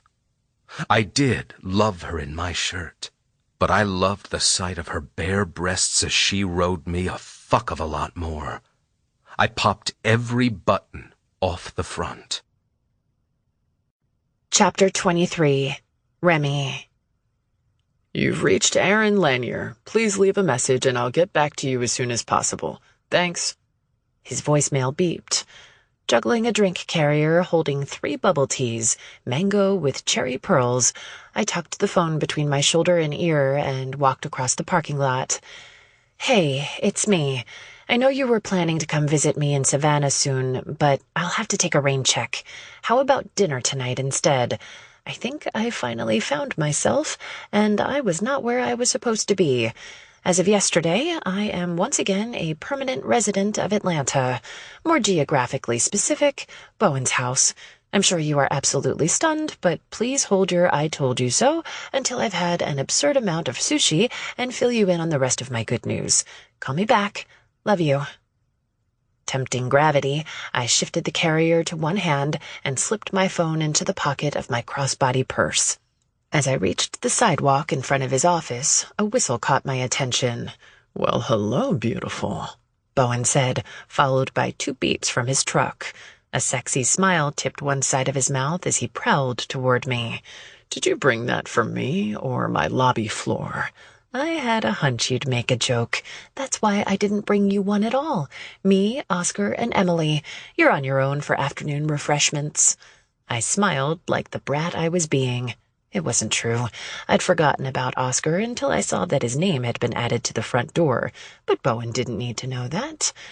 Taking the carrier from my hand, he dipped low and pressed a kiss to my lips. Before he righted himself, he murmured, I stand corrected. You make this dress look amazing. I grinned with pride. For a man who I'd had to drag out of bed to the mall, he sure did have more than a few opinions when I'd picked out the gray off-the-shoulder sweater dress. I hadn't tried it on, see the aforementioned part about dragging him to the mall, but I knew it would fit like a glove. The heat in his eyes only served as further proof of how right I'd been. I'm glad you approve. I was actually stopping by to discuss the remainder of my bill. Forget about the heat in his eyes. Fire ignited over his entire face. A clever grin he tried to hide by tucking his tongue in his cheek gave him completely away. Is that so? But if you're on your way out for the day, I can come back another... He hooked me around the hips, pulling me tight against his front. Luckily, I'm just getting back from a meeting with nothing but time to discuss your payment plan. You are long overdue. There will be some late fees assessed. I nodded, even though I just made a payment this morning. He playfully nodded with faux sympathy. Oh, I see. I completely understand. It's only fair. I tipped my hips into his groin. You're fair, but very, very firm as well. A growl vibrated his chest. Oscar went home after the meeting. Allow me to nominate myself for Boss of the Year and let Emily go early so we can have the whole office to ourselves. I cut him with a side eye. It's 4:45. I'm not sure 15 minutes will win you Boss of the Year. I plucked one of the bubble teas from the carrier in his hands, but when I add a little mango cherry to that deal, I might become Boss's fiancé of the year. Whatever needs to be done to get you and that dress in my office, I'm gonna stretch you both out. I chuckled under my breath and strutted to the door, batting my lashes at the handsome guy over my shoulder. It was worthless flirting. His gaze was trained on my ass. What could I say? It was an amazing dress. He reached over my head and held the door for me after I'd opened it, and then he promptly ran into my back because I froze not one step into his office. Well, not completely true. My body froze, but my hand let go of the bubble tea, sending it to its oddly reminiscent, untimely demise. Still, I didn't look down as I crossed the threshold into the twilight zone, finding Aaron sitting on the edge of Emily's desk, his arms wrapped around her waist as she smiled down at him, the biggest bouquet of pink roses I'd ever seen resting beside them. Bowen and I drawled in unison. Shit! Emily palmed Aaron's face to shove herself out of his arms. Wow, I was not expecting you back today. Her hand shook as she smoothed down her pencil skirt. Oscar called and told me the meeting ran long and to lock up when I left. I assumed it meant you were out for the afternoon, too. Turning on the desk without bothering to stand, Aaron was slightly more casual about having been caught, until he saw me. What the hell are you doing here? Don't you turn this around on me, I snapped. What the hell are you doing here, besides making me drop a $6 tea that I will never live down? I'll get the mop, Emily announced, easily falling into our unfortunate routine. Nope, Bowen countered. Hooking me around the hips, he lifted me off my feet, carried me around the spilled drink, and set me back down. All the while, he balanced the cup carrier in his other hand. Seriously, it was not fair how he got to be hot, incredible, and have coordination like that, though he did use his superpowers for good to keep me from slipping and sliding in the fruity tea and ruin the dress we both seemed to love. I guess that counted for something. No one is going anywhere until someone explains to me what in the Twilight Zone we just walked into, he declared. I put my chin to my shoulder and looked back at him. Sir, get out of my head. I literally just thought the exact same thing. He hit me with a panty-melting wink before pinning Aaron with a glare. You, start explaining. He barked a laugh and waved a finger between me and Bowen. No thanks. I'd rather you go first. Is that an engagement ring? Oh boy. Okay, everyone chill for a second. I plastered on a smile. Hey, Emily, good to see you again. Sorry about the bubble tea. I'll clean it up this time, I swear. She nodded and looked at Bowen. You're going to fire me now, aren't you? Aaron rolled his eyes and stood up, tossing his arms around her shoulders. He's not going to fire you. He practically set us up. Bowen blinked. I'm sorry, I did what now? Aaron rolled his eyes again. All the dinners you had her drop off at my house. Your mom's Rice Krispies treats. It was a pan the size of my head, Bowen. Who the hell did you think I was going to share them with? I rested my hand over my heart. Aw, I've missed those. Holy fuck, that is definitely an engagement ring, Aaron noted before putting a pin in the sudden turning conversation and continued having words with Bowen. Once I caught her hiding vegetables on my porch with a note from you about some bullshit sneak some zucchini onto your neighbor's porch day. And I'd thought Bowen's ridiculousness had been limited to Harley Steele. I slapped a hand over my mouth to cover my laugh. My right hand. No use showing off the bling again. Emily's face was neon red as Aaron finished with, So either you were trying to set us up, or she has the broadest job description ever written. I pay her overtime, thank you very much. She lives closer to you. It's not my fault you moved a half hour on the other side of town. My truck doesn't get the best gas mileage. Seriously, this was the conversation we were having. Our friends kissing, engagement rings, matchmaking Rice Krispies treats, sneaky zucchini, gas mileage. I don't think I'd ever been so happy with cherry pearls rolling around at my feet before. After the hell the 3 out of the 4 of us had endured in recent years, this was the kind of drama we all deserved in our blissfully average lives. I swung my smile around the room. Well, I, for one, think this is amazing. Amazing? Bowen scoffed. Emily, is he the guy you were crying about the other day? Emily's eyes flashed wide, and Aaron's back shot straight. You were crying? He breathed, his eyebrows painfully pinching together. Oh my God, he loved her. With that one look, there was no way to deny it. Shit, I'd been gone 4 months and completely missed my best friend falling in love for quite possibly the very first time. That, and sneak some zucchini onto your neighbor's porch day, but I was banking on that being a yearly thing. Aaron was a good-looking guy. A lesser woman would have buckled under those puppy dog eyes. Not Emily. I knew I liked her for a reason. Stepping away from him, she crossed her arms over her chest and cocked her head to the side. "You ghosted me for a week." He flinched. "I didn't ghost you. I just needed some time to think. Things moved really fast with us, and—" He shook his head. "You're right. I don't have an excuse. But I love you. And I'm fucked up, but I don't feel fucked up when I'm with you. I've been struggling for a really long time, and then you came along, and it feels like someone sent you to me, and not just dinner delivery from your boss." Emily's pretty face got soft and warm. "You love me?" Oh my God. It was the first time he'd ever told her, too. Yep, that was it. I was going to cry. Bowen used his Remy Gray sixth sense and sidled up next to me, curling me into his side. I buried my face in my man's chest, so I only heard it when Aaron replied, "Are you kidding me? I fell in love with you the minute you complimented my sweater vest." Emily let out a loud laugh that thankfully masked my own, and Bowen's chest shook with a chuckle. "I love you too," she replied, "but I'm burning that sweater vest." Oh, I loved her so much. His sweater vests were awful. Bowen smoothed a hand up and down my back, and his lips touched the top of my hair as he whispered, "Looks to me like fate struck again." I pinched his side, but he didn't even squirm. "And just think," Aaron said, "it could have been worse.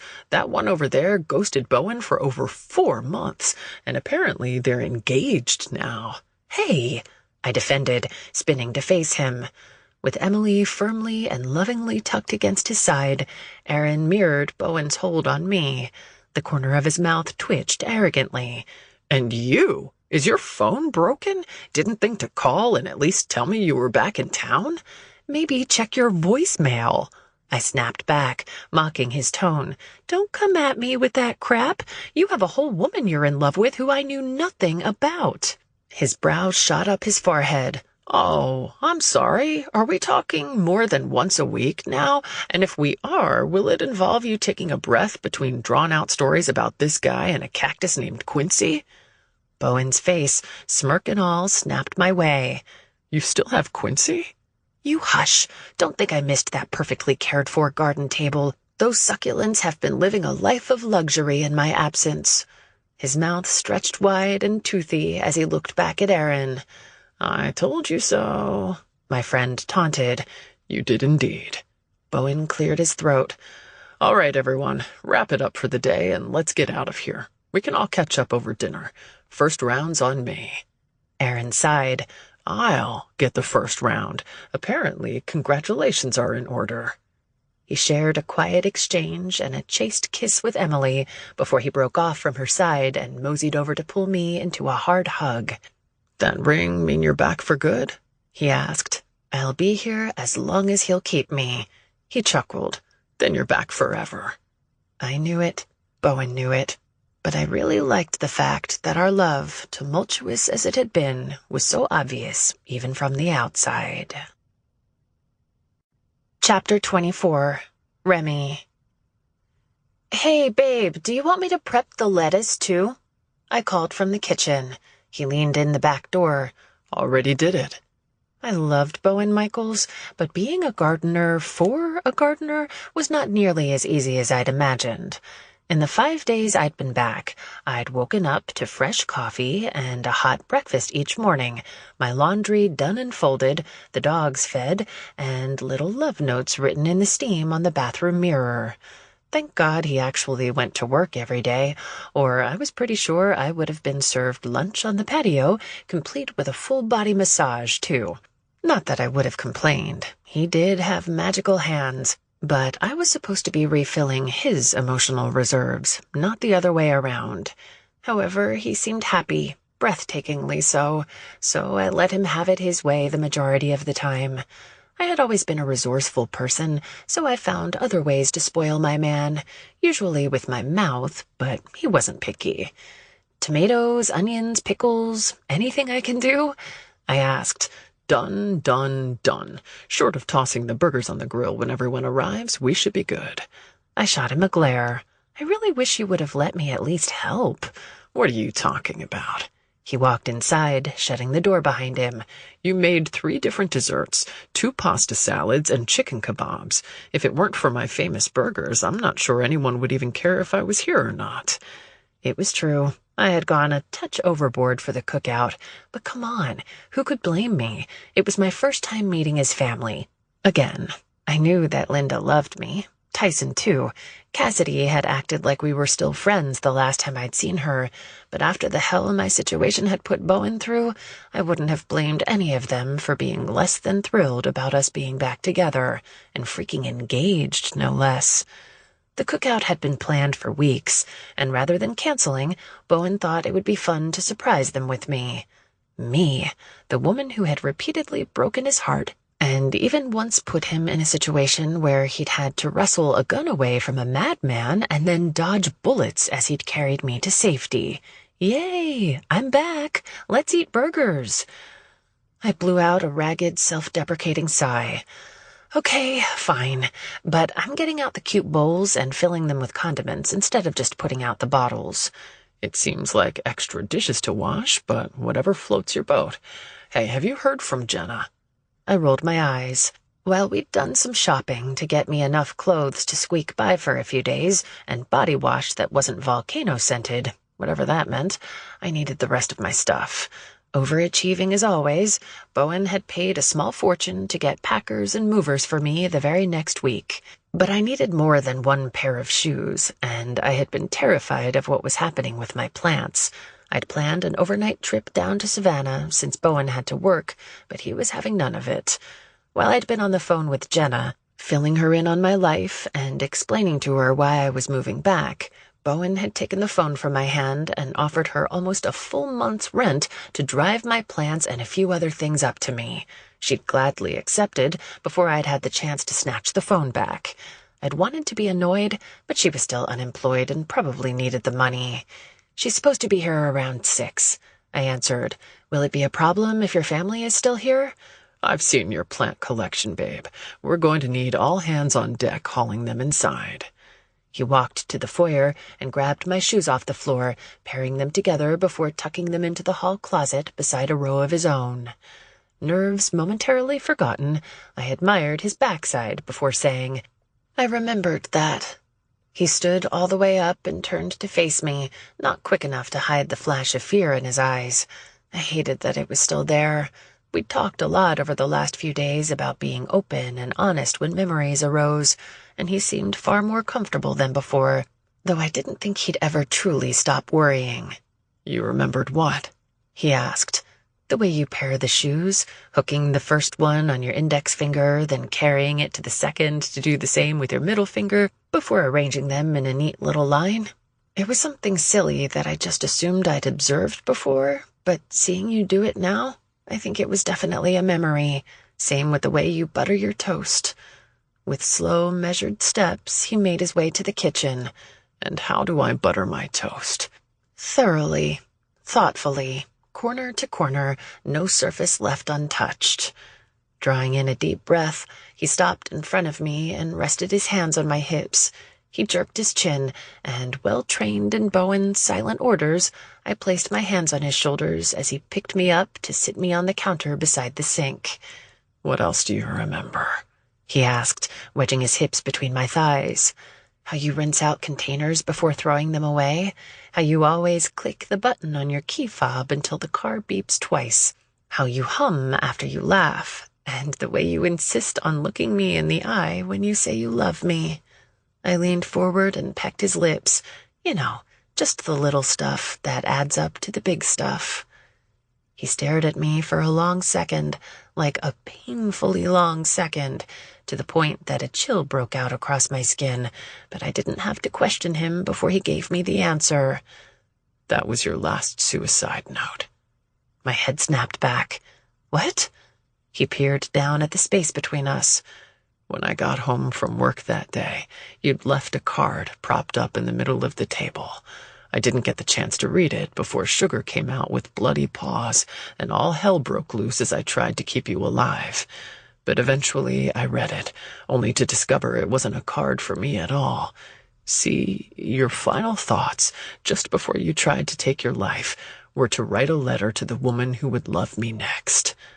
Oh, God, I breathed. His head came up and his eyes opened, blazing with a mixture of love and agony. I hated that I was so familiar with the look on his face. You told her when things got rough not to worry about kicking her shoes off by the door after a long day of work, because I was kind and patient and would ultimately pair them for her. You went on and on about how reliable and detail-oriented I was in both love and life, explaining that I went so far as to wash out my trash before disposing of it. You told her to never say no to one more glass of wine with me, because my buttered toast could cure even the worst of hangovers. And you assured her that she'd always be safe with me, because not only was I gentle and understanding, but I went the extra mile to make sure everything was always locked up tight. 2 beeps tight, to be exact. My mouth fell open, though nothing came out. He looked at his watch. Fuck. My family will be here any minute. Let me call and cancel so we can talk. He started to walk away, but I caught the front of his shirt before he had the chance. Wait, hold on. Do you want to cancel so we can talk? Or do you think I need you to cancel so we can talk? I, just assumed. That's a lot for you to remember, Remy. Yeah, you're right. But you're the one remembering it. I'm thinking of buttered toast in the morning after I drank too many beers today with Tyson. I'm smiling because God knows I never remember to pick up my shoes, so that will really come in handy for me through the years. And most of all, I'm imagining how damn happy I would have been back then, at the lowest point in my life, to know I was writing that letter to a happier, healthier version of myself in the future. I am so sorry you had to go through that. All of it. It's truly heartbreaking, and I am always here if you want to talk about it. But for me, I'm positive that past me wouldn't want us to cancel something so joyful and exciting in order to relive the pain. He stared at me for a few beats, pure awe showing on his handsome face. How do you do that? It's not the same me, I shrugged. I'm not a woman who will ever have to write a note like that again, and you're not a man who ever has to worry about finding one again either. The world took everything from us, Bowen. That means even some of the bad stuff, too. And now, over burgers, 2 pasta salads, 3 desserts, and your mother's tears when she finds out we're back together, we have the chance to take only the good stuff, the best parts of us, back. We don't have these opportunities very often. I sure don't want to let one pass. Pride flared in his eyes. It was a nice change of pace from the sadness that usually existed within them when we talked about stuff like this. You'd think I would have learned my lesson by now about underestimating you, but somehow you keep surprising me. I know. I've tried to tell you this, and you call me stubborn. He laughed, and then, holding my gaze, his eyes wide open and locked on mine, he whispered, I love. That was it. In true Michael's fashion, without so much as a knock, Cassidy came strutting through the door. All right, let's get this show on the road. Preston has... Oh, sweet Lord! She shouted. Then, after she'd had a moment to process what she was seeing, which was me sitting on the kitchen counter, with Bowen wedged between my legs, our faces so close that we were either kissing or sharing confidential state secrets, she quickly followed it up with, Boys, close your eyes. Why? One of the kids asked, but they hadn't come in the door yet, so I wasn't sure which one. Just do it! Their mother snapped, a huge smile growing on her lips as she did not follow her own order and stared at me instead. Hi, I chirped. Bowen chuckled and took my hand to help me down. Surprise, look who came home. Home? Cassidy repeated, like your house home or Atlanta home. Both? I answered, testing the waters, and for good this time, if that's okay with you. And also if it's not okay with you. Bowen interjected, pinning me with a hard glare. What the fuck, Remy? We're not asking anyone for permission for anything. Holy hell, of course it's okay with us. Cassidy suddenly became unstuck, her long legs gliding her through the room until she had me enveloped in a hug. We have missed you so much. Using my shoulders, she set me away and said, You have no idea how boring Bowen is without you. Wow, love you too, sis. Bowen deadpanned. Boys, come in, come in. Look who moved back from Mexico. I narrowed my eyes in question, but she waved me off, whispering, I didn't know what else to tell them after the crash. Aunt Remy? The boys yelled, racing inside to hug me. I laughed, digging in my brain for the little I'd learned in high school Spanish. Hola, ¿cómo estás? While I didn't remember them specifically, I'd seen pictures. They were older now, more handsome than cute. I'd lucked out in more than one way when it came to Bowen. The Michaels family had some seriously good genes. The boys were still hugging me when a tall man with jet black hair that contained enough product to make Aaron wince came lumbering inside, holding a covered casserole dish. I thought I heard your name. He extended a hand. I'm Simon. Big Simon, if it gets too confusing for you. She knows your name, Dad. The tween boy I assumed was little Simon snipped, rolling his eyes. I shook my head when the boy wasn't looking and then took his father's hand. Good to see you again. Boys, you need to plug your ears. There's about to be a lot of cussing happening in here. With a sharp tug, he dragged me into a hug. How the hell have you been? I'm better. I laughed. So much better. And now, being back, I'm the best I've ever been. Good. Really, really good. He released me and looked at his wife. You need to hurry up and get Tyson and Jared over here. There needs to be at least one medical professional here when your mom lays eyes on this one. As if on cue, Linda walked into the house. A large man who could not be mistaken for anyone other than Bowen's dad, Paul, came in beside her. When I lay eyes on who? She stopped mid-step, and her gaze lingered on me for only a second before they slid to her son. I loved Linda, and I'd loved her long before I'd found out she was Bowen's mom. But in that second, and all the seconds he'd been hurting in the past, I loved the way she loved her son the most. She stared at him, silently checking in, assessing his emotional state before giving any kind of reaction of her own. I hated that she had to do it where I was concerned, but I respected the hell out of it. It's good, Mom. Bowen took my left hand, pointedly flashing my engagement ring before bringing it to his lips. 100%. The room broke into pure, elated chaos. Cassidy gasped. Simon belly laughed. Paul smiled so big that I thought his mouth might swallow his face. And Linda, well, she burst into tears. She rushed forward, pulling me into her arms. I knew it. I knew it. I knew it. I knew it. I always told him one day things would work out. Two people do not love each other like you do for it to fail. She set me away and framed my face with her hands. Oh, sweet girl, we have missed you so much around here. Emotion lodged in my throat as a tear of my own slipped from the corner of my eye. I hear Bowen's really boring without me. Completely. She choked out, Absolute snooze fest. You didn't miss a thing. I attempted to dry my cheeks and collect myself. Now that my nerves had been put to rest, I had a few things I needed to get off my chest. I want to say thank you to all of you for taking care of me. I looked at the kids. Before and after I, moved to Mexico, there was a symphony of sniffles and laughs, and I focused on Paul. Especially to you, for stepping up to be there for my dad when I couldn't. I leaned into Bowen's side, and for taking care of this guy.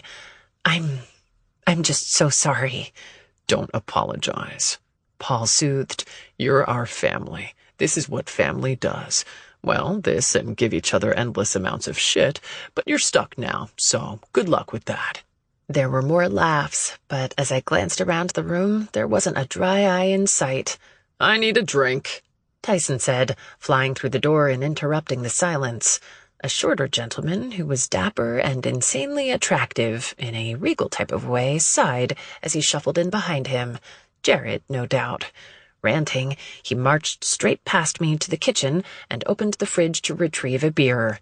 My florist for the wedding called. Apparently tulips are out of season at the moment and will have to be flown in for the low, low price of my left kidney. The officiant isn't sure if she can do a 6 p.m. wedding because her son has a baseball tournament that weekend. And gee, wouldn't that have been nice to know before the wedding was 6 freaking weeks away? Jared saw me first, recognition dawning in his eyes. I didn't remember him, but based on that cheeky grin alone, he definitely knew me. I was certain we'd be fast friends again. "Ty, honey?" he called. Tyson tipped his beer back for a long pull and ignored his fiancée. Then, to top it all off, the venue decided to get new tables. White, acrylic. What is this, 1984? Smirking, I said, "Oh, I don't know. I think white acrylic could be gorgeous. Maybe we could go halvesies on the decorations." He planted his hand on his hip, turning his attitude on me. "And what decorations will—" "Oh, shit!" Nearly dropping his beer, he stumbled back a step. "You do not belong here." My stomach sank. Shit. Okay, maybe Tyson didn't love me as much as I thought. "Excuse me?" Bowen snarled. He lifted a finger in the air. "Nope, not what I meant. That came out wrong. Fan-fucking-tastic to see you again, Remy. But what the hell are you doing here?" "Oh, you know, the usual. Being in love with your brother, moving in with him." I flashed him my ring. "Getting engaged?" I shrugged. "Same shit, different day." Bowen chuckled and peered down at me. "Nice." "Thanks, I thought so." Tyson was definitely Linda's son. He didn't burst into tears, but he slammed into a wall of emotions all the same. He barely got the beer upright on the counter before he rushed towards us. I braced, ready for impact, but he went straight to his brother. "Holy shit!"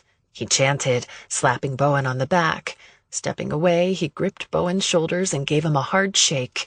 "How fucking happy are you right now?"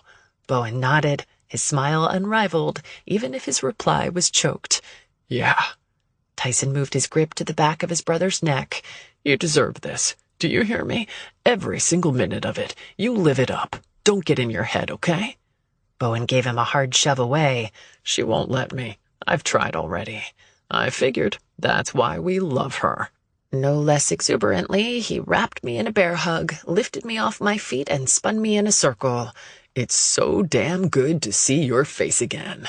He set me down and grinned. "Just in time for my wedding. We're going to need to get you fitted for a bridesmaid dress stat." I cringed. "Is that like a family requirement?" "Yep," Cassidy replied, walking to the kitchen. "And I should warn you, he went with pea green, the universal color of puke." "It's not pea green, it's agave." "It's vomit," she shot back. Fully affronted, Tyson followed after her, arguing. "You know what? You are officially uninvited." Cassidy laughed. "I should be so lucky." Linda squeezed my shoulder as she trotted after them. "Would you two stop fighting already?" Bowen leaned into my side. "You sure you're ready to sign up for this madness?" I drew in a deep breath and looked up at him. I remember this. Well, not this exactly, but this feeling. So much love under one roof that even the chaos is intoxicating. I don't know how, but I think I've missed it. He sagged at my side and kissed my temple. "Welcome home, Remy." Chapter 25. Remy. "Would you stop?" I hissed, swatting Bowen's hand from underneath my red strapless cocktail dress. "It's an elevator, babe. Grab ass is practically required." He wasn't wrong, but I was still reeling from the game of fuck me against the wall we'd played before leaving the house. "Keep your nerdy hands to yourself, Michaels." He chuckled and shifted his hand to my hip. "We'll have to stop on the way home and pick up a burger." I curled my lip. "Why? Tyson said his place is incredible." "Yes, but it's Tyson incredible, which means it's probably snobby small plates where $40 gets you a carrot drizzled in carrot juice garnished with a carrot top. I'll be starving." I rolled my eyes. He was right about the small plates, but I had read the reviews and planned our entire dinner course by course before I'd agreed to a double date with Tyson and Jared. He wouldn't come close to starving. He might possibly develop an eye twitch when he saw the bill, though. "Hey, did you bring your EpiPen?" I asked. "They have peanut butter dessert on the menu." I called to make sure it was prepped separately, and they assured me cross-contamination wouldn't be an issue. But, being that we'll be on the 42nd floor, better safe than sorry. Remy, you keep 2 EpiPens in your purse and perform weekly checks to make sure nothing has been damaged. Do we really need to carry a 3rd? I shot him a scowl. 4th, actually. I slipped Jared one to bring tonight, too. You did not. He breathed. "You bet your sweet ass I did."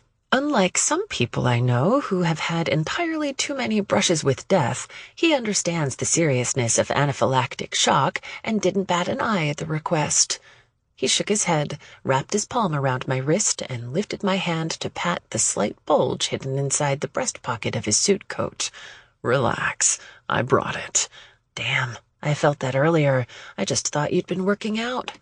He scowled, and I stuck out my tongue. His hand went right back to my ass, where he pinched me. And that was our life together, preparing for what we couldn't control while still living each minute to the fullest. In the 3 weeks since I'd come back to Atlanta, things had been blissfully quiet. I was still debating on whether I wanted to reopen Gray Realty. I loved real estate, but it was a busy career that demanded a lot of my time, nights and weekends included. I liked our evening strolls around the neighborhood with the dogs, cooking dinner together in the kitchen while sharing kisses and a bottle of wine, working with him in the yard on Saturday mornings, sleeping late and lounging on the couch, our limbs tangled up on lazy Sundays. We'd already lost so much time, I couldn't fathom giving up more. I had money and savings, more than enough to live off for a while, and possibly forever if we were smart about it. Besides, Bowen and I were building something again, which was fun and exhilarating. But we were also making repairs to a foundation that had withstood some of the toughest storms imaginable and had the cracks to show for it. A commitment and an engagement ring didn't miraculously fix everything. It did take the sting out of hard nights when the past would rear its ugly head, though. After all, Bowen had quit his job to take care of me before the plane crash. It only seemed fair that I return the favor. The elevator stopped on the 42nd floor, and the door slid open. Bowen swept his hand out for me to exit first, and as I stepped off, I slapped a hand over my mouth. Oh, holy shit, the view. And no, not the floor-to-ceiling windows that gave the most incredible show of the dancing lights on the Atlanta skyline. The view I was talking about was infinitely better. A large "Congratulations, Remy and Bowen" banner hung above the heads of what appeared to be every single friend and family member we had. The entire Michaels crew, my dad and Crystal Dawn, Aaron and Emily, Jenna, Catherine Gates and her husband Tim, Amber, who used to work for me at Gray Realty, and her boyfriend. Oh, and Oscar. I stifled a giggle when I saw him in the crowd. There were more familiar faces, but I didn't have the time to take them all in before everyone yelled, "Surprise!" I tipped my head back to look up at Bowen. "Did you know about this?" His face was a mirror of my own shock. "Absolutely not. Until now, I didn't know it was possible for anyone in my family to keep a secret." "Well, well, well," my dad said as he sauntered our way. "Look how the tables have turned." He pulled me in for a hug. "I told you I'd get you back for that going-away party." "Oh my God, you did this?" I breathed into his chest as I squeezed him back. He frowned. "You thought celebrating my baby girl's engagement on a FaceTime would be good enough for me? This guy didn't even ask my permission first." "Jack, I asked the first time, and you've given me your blessing no fewer than a dozen times since then." He released me and then clasped his hand with Bowen's. "Not the same, Michaels, not the same. But I forgive you, just as long as you promise to always take care of her." "Nope." I popped the pea. "I'm the gardener at the moment. I do all the caretaking, unless it involves laundry or coffee, but I do appreciate your concern." Dad blinked at me like I'd grown 3 heads.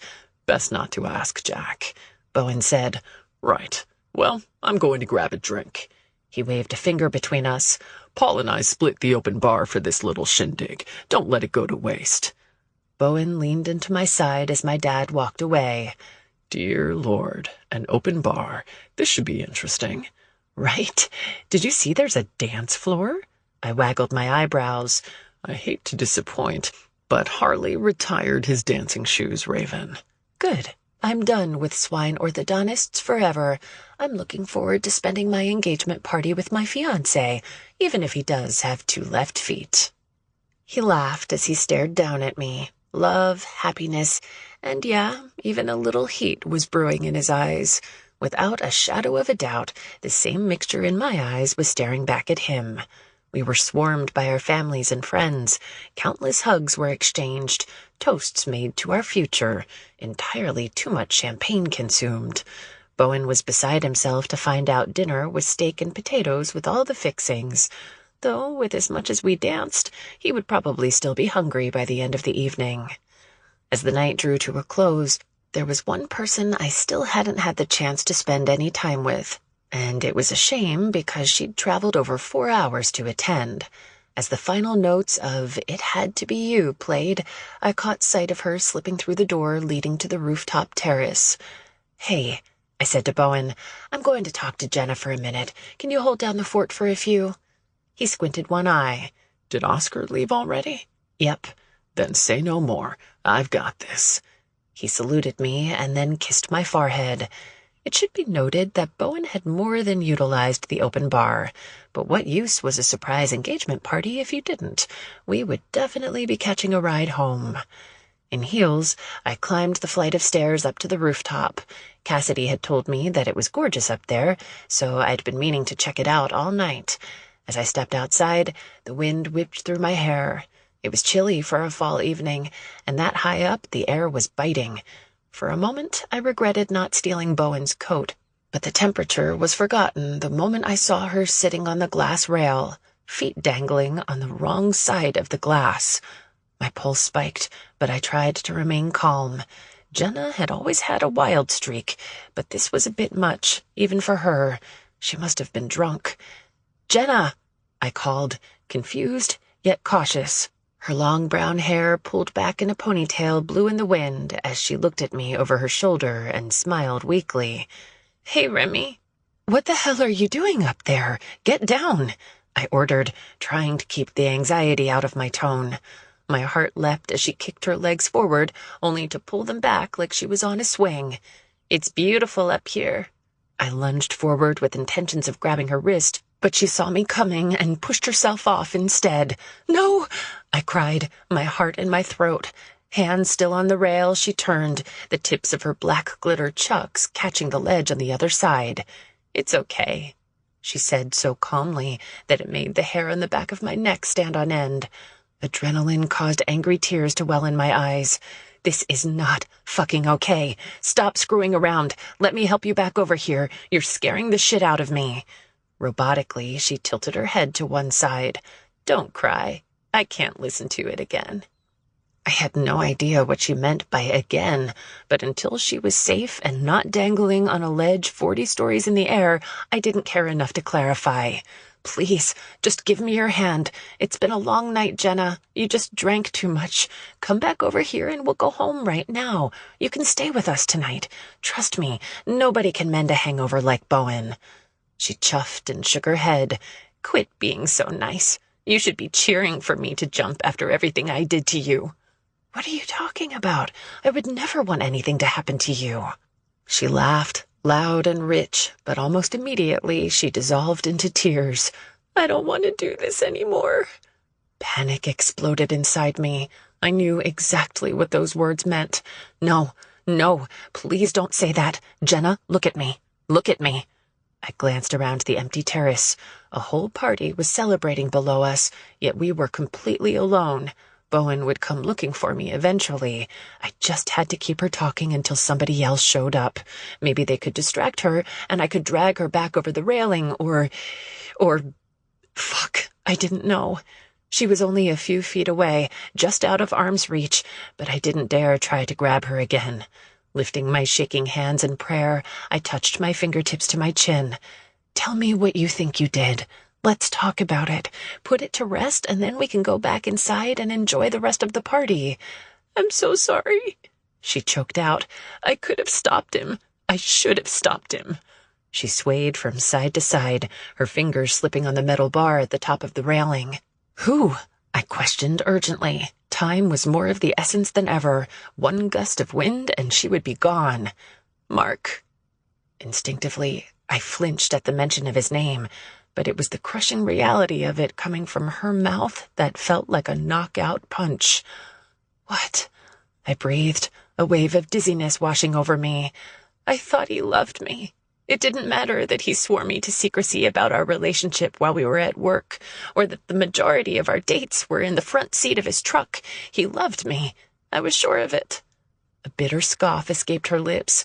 That's when the abuse started, when he was sure I was in love with him. The lights on the terrace were dim, but glistening twin rivers dripped off her chin. We fought a lot. I wanted more, a real relationship. He just wanted to fuck. It turned physical, but he would always apologize, buy me something nice, and then compliment the way I sucked his dick. She laughed sadly. That's love, right? How romantic.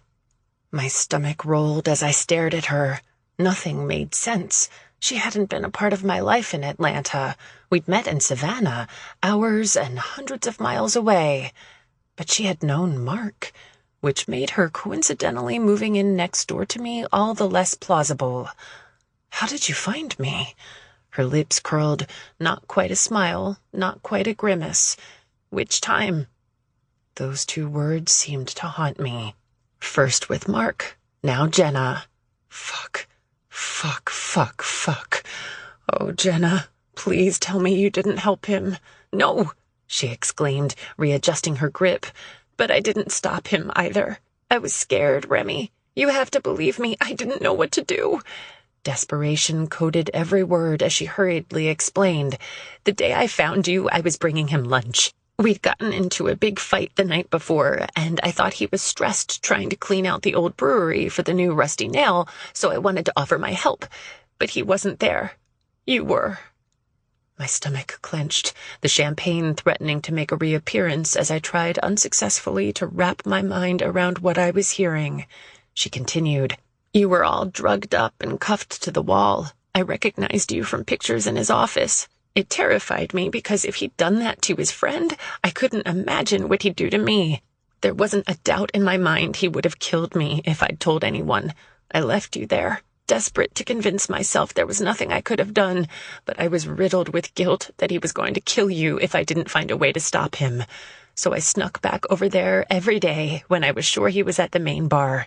I tried to break you out of the chains, but nothing worked. If you were gone, he couldn't very well blame it on me. But he kept you so drugged up that I couldn't even get you to drink water. Most of the time I just sat and cried with you. I sucked in a sharp breath, and a shiver that had nothing to do with the cool night air rolled down my spine. You were the crying woman. Her forehead wrinkled. You remember that? Hot tears streaked my cheeks. I did. I don't anymore, but after he let me go, Bowen said I became obsessed with her, this other woman. I was so hell-bent on saving her that I lost myself into a pit of despair. Her shoulders drooped. I'm sorry. I'm so fucking sorry. I tried. I was there the morning you almost overdosed. When I got there, you'd thrown up and were gasping for air. I finally got up the courage to trip the fire alarm, thinking it would call the police. But as I watched from the wooded area behind the building, it was Mark who pulled up 10 minutes later. Her eyes met mine as she croaked. I'd tried to be the hero, and instead I thought I'd sentenced you to death. I'm not dead. I rushed out, taking a step toward her. It was a risk, but I couldn't stop the need to be closer just in case. I guess he was afraid of losing me or getting caught with a body. I don't know, but he put me in my car and left me at the park he'd taken me from. I know. I heard that you'd been found later that day when I got up the courage to go up to the Rusty Nail and get my paycheck. I took off for South Carolina the same night, but I never stopped feeling like it was all my fault.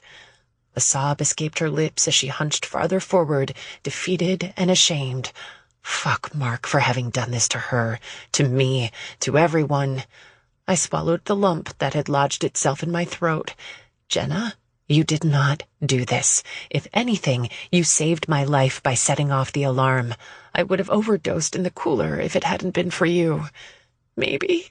She tipped her head up and sniffed. But if I'd just been stronger and not so fucking scared to call the cops, he never could have hurt you a second time. I followed you to Savannah because I wanted to see with my own eyes that you were okay. And maybe if you were okay, I could finally let go of all the guilt. Maybe I could be okay too. I stepped toward her, but stopped when her body jerked, her foot almost slipping from the narrow ledge. I'm okay. Look at me. I'm better than okay. The only thing I need for my life to be perfect is for you to come back over the railing. I can tell the way he looks at you, Remy. She shuddered. Mark fucked me up in so many ways. Not just with what he did to you, either. I can still feel his hands on me some nights. I keep thinking that if you could move on after everything he did to you, then I could too. I had been able to move on, but it didn't mean it had been easy. It was far from it, something I would spend hours explaining to her once she was safely on the terrace if she needed me to. Sadness, more profound than I could have ever imagined, laced her words. But it doesn't make you feel better seeing other people happy. It just makes you realize how much you're missing and what you'll never have. Another wave of panic tore through me as she shifted her feet. I didn't have time to wait for Bowen, or anyone else for that matter. We all deserved a happily ever after, damn it. Not another fucking tragedy at the hands of Mark Friedman. Do you believe in fate, Jenna? I asked, toeing my heels off one at a time. She glanced at the movement of my feet. What? Fate. A predestined chain of events beyond a person's control. Do you believe in it? I carefully took a step forward. She drawled, growing more nervous the closer I got. I wasn't sure if I believed it at first either, though after a safety pin, a plane crash, and a hotel in Charlotte, I've changed my mind. I took a final step, getting within an arm's length of her. Scoot over. I'm coming out. Her neck snapped back. What the fuck are you talking about? I need some space, woman. Scooch. I closed the distance to the railing in front of her and grinned. Are you crazy? You're going to get yourself killed. She hissed in my face. You are not coming out here. No, I'm not. I replied. It had worked. I'd talked my way close enough to grab her. With a silent prayer and lightning speed, I hooked my arm through hers, locking it against the railing. Hey! She shouted as though I'd just cheated at Monopoly. She struggled to get her arm back, but I held it tight, ready, at least I hoped, to catch her weight if she slipped. Not long ago, I whispered, my nose inches from hers. I was where you are right now, suffocating in pain, willing to end it all because of what a manipulative psychopath did to me. I can't tell you why I obsessed about the crying woman. It was probably the same reason you moved to Savannah. But I am telling you now, I'm here with you for a reason. Call it fate or destiny or whatever the hell you want, but I won't let you do this. Do not give that piece of shit any more of you than he already stole. The only way any of us will ever find peace is to let him rot while we keep thriving. I don't know how to thrive, she sobbed, her forehead falling to my shoulder.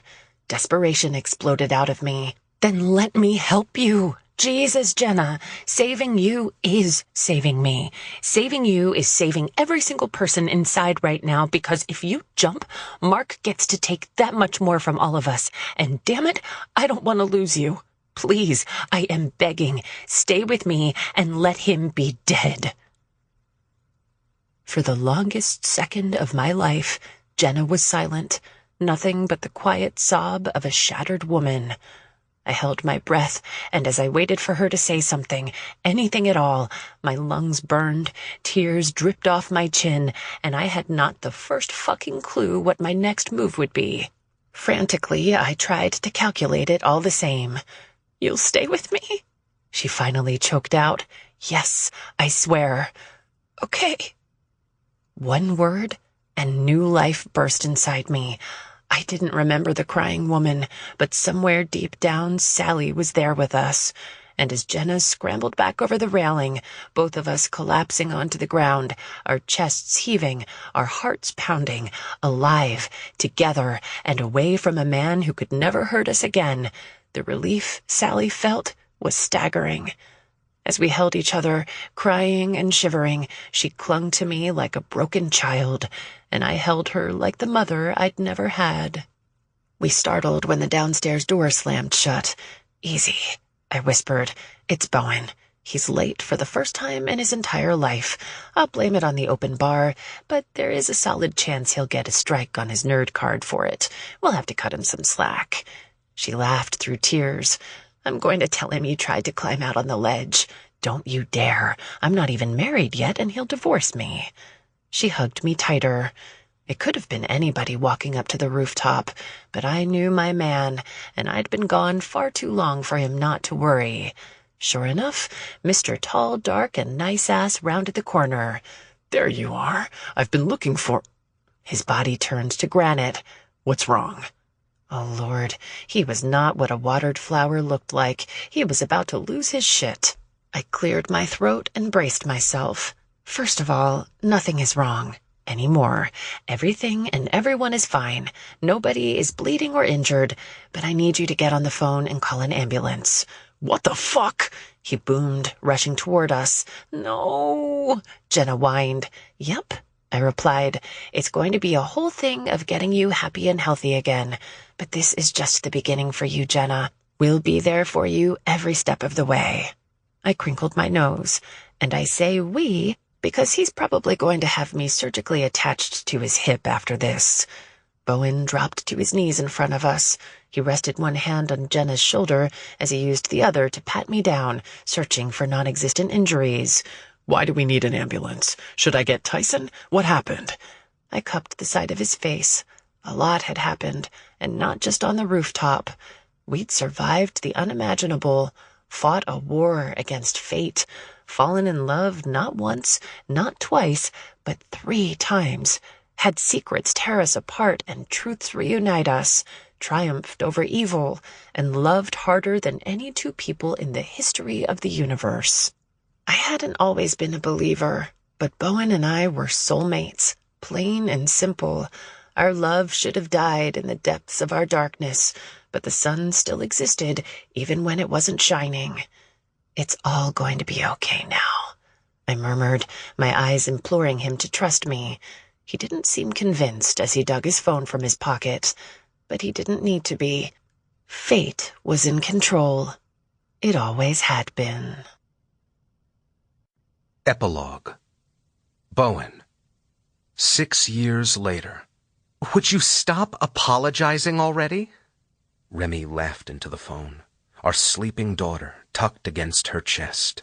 "Seriously, Jenna, I'd rather have you here next week when Bowen goes back to work anyway." She flared her eyes at me. "Then you can tell me all the juicy details about Trevor." "Who the hell is Trevor?" I whispered. Remy made kissy faces in the air and then went back to talking. "I know you hate to miss a pool party, but 2 trips in 2 weeks would be silly. And next week, I can have you all to myself." I lifted my hands in the whole "what am I, chopped liver?" way, and her only response was to pass me Eden. The poor baby had been up most of the night crying, only sleeping when we held her. After the night on the rooftop at our engagement party, Jenna had become a fixture in our lives. I'd been clueless to how long the line of Mark Friedman's victims had been, but in my eyes, it only made his absence from the world that much sweeter. After Jenna's short stint in the hospital, Remy paid for Jenna to check into an inpatient treatment facility. Aaron and I had both offered to help too, but Remy was having none of it. She'd always struggled with the loss and pain involved in her receiving the settlement money. Hell, we'd all struggled with it, but she'd told me it was nice to finally see it give someone their life back.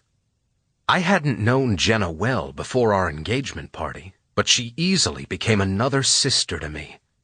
After treatment, She'd stayed with us for a few weeks while Remy had done her best pouty face to try to convince her to move to Atlanta. But Jenna hadn't been interested. She'd said Savannah was the only place she hadn't felt afraid. And God, did I understand the desire to hold on to that. She was doing well, though. She'd gone back to school, gotten her degree in graphic design, and started a small company freelancing from home. She still visited for holidays, summers, and really any time Remy could convince her to come hang out, but her visits had become slightly more spread out. I assumed this Trevor guy had something to do with it.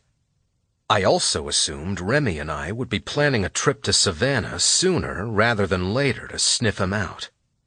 "Is he the guy with the too big dick?" Remy asked, slapping me in the face with a thundering verbal cue to leave. Shaking my head, I carried Eden outside just in time to see Sugar dive into the pool. He was still a maniac. I'd always hoped he'd outgrow the puppy phase, but he was pushing 8 and still wild as ever. Clyde's days of swimming were long over, but he was hanging in there, sleeping 23 hours a day. "Heads up!" I shouted at the boys wrestling in the deep end before turning my attention to Tyson and Jared's 4-year-old daughter sitting on the steps, splashing under my mom's watchful eye. "Hey, Lila," I called. Her wet red ringlets bounced when she popped her head up.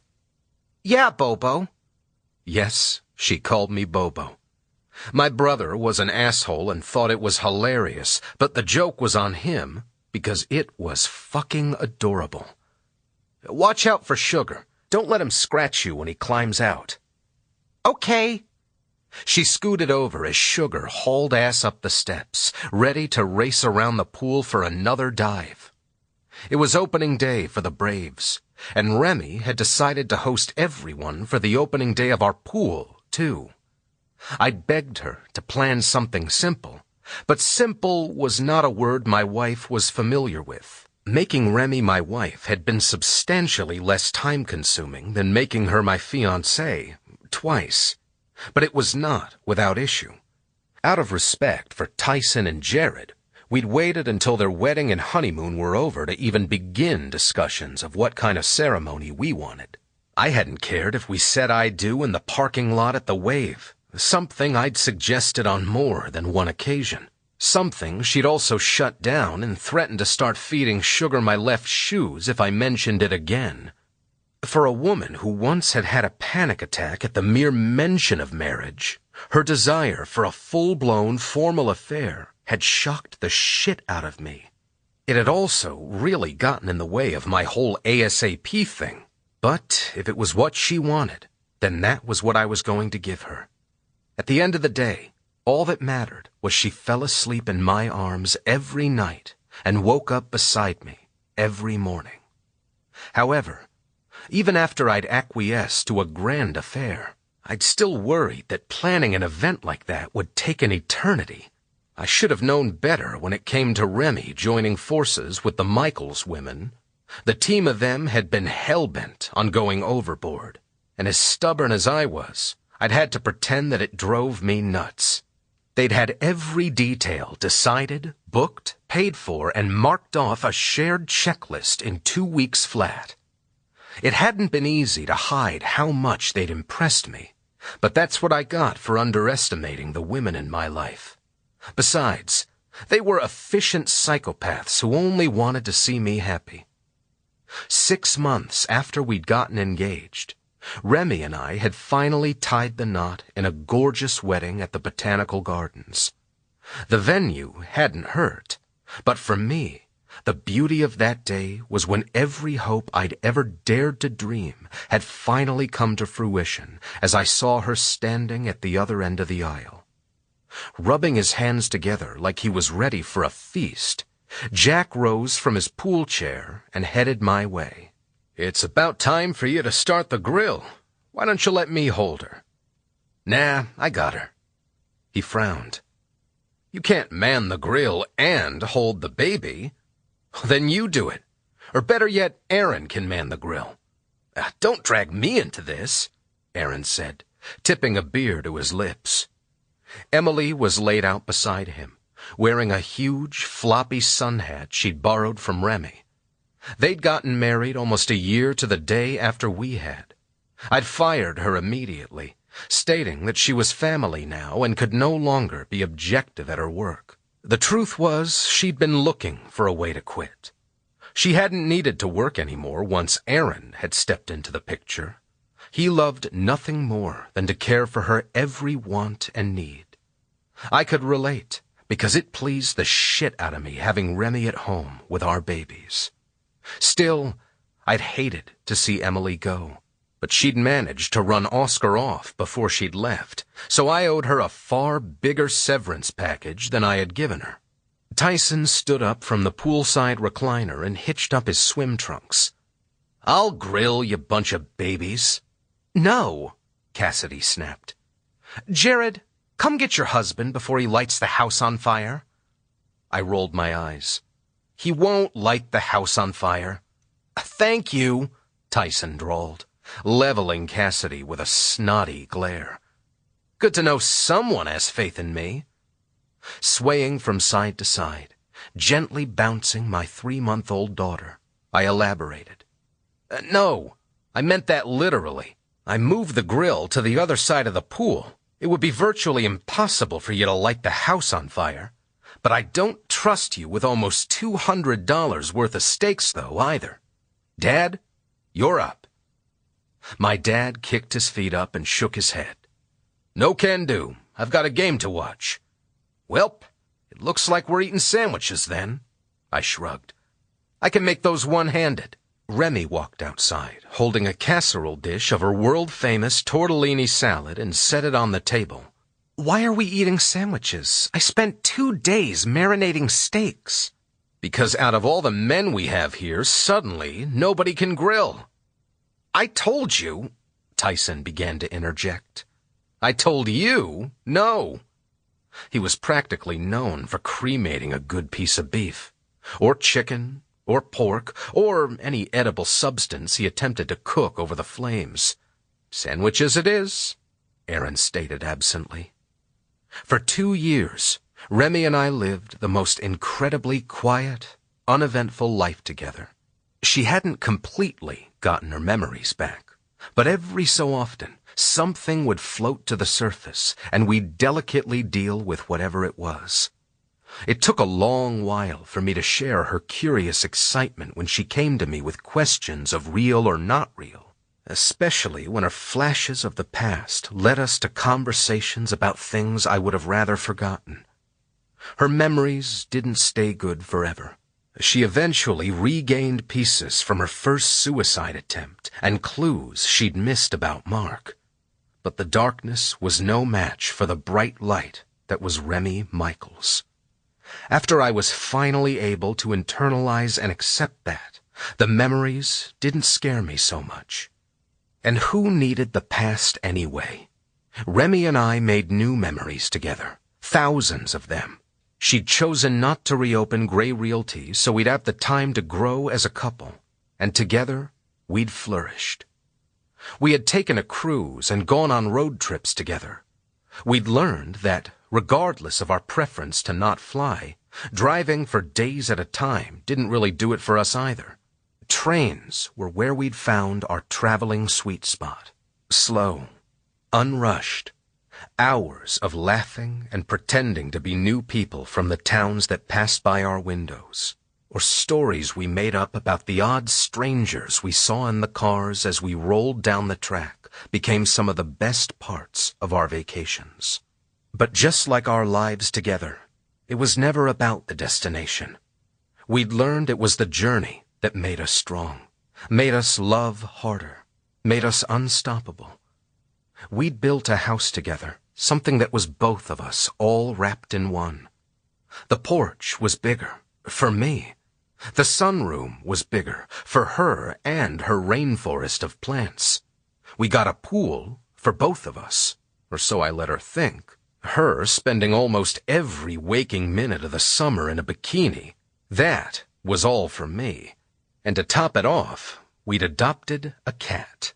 Well, We didn't so much as adopt him as he adopted us. Eggs Benedict Arnold, as my lovely nutjob wife had named him, was a solid black cat Remy had spotted in the bushes while we'd been eating breakfast on the patio one lazy weekend.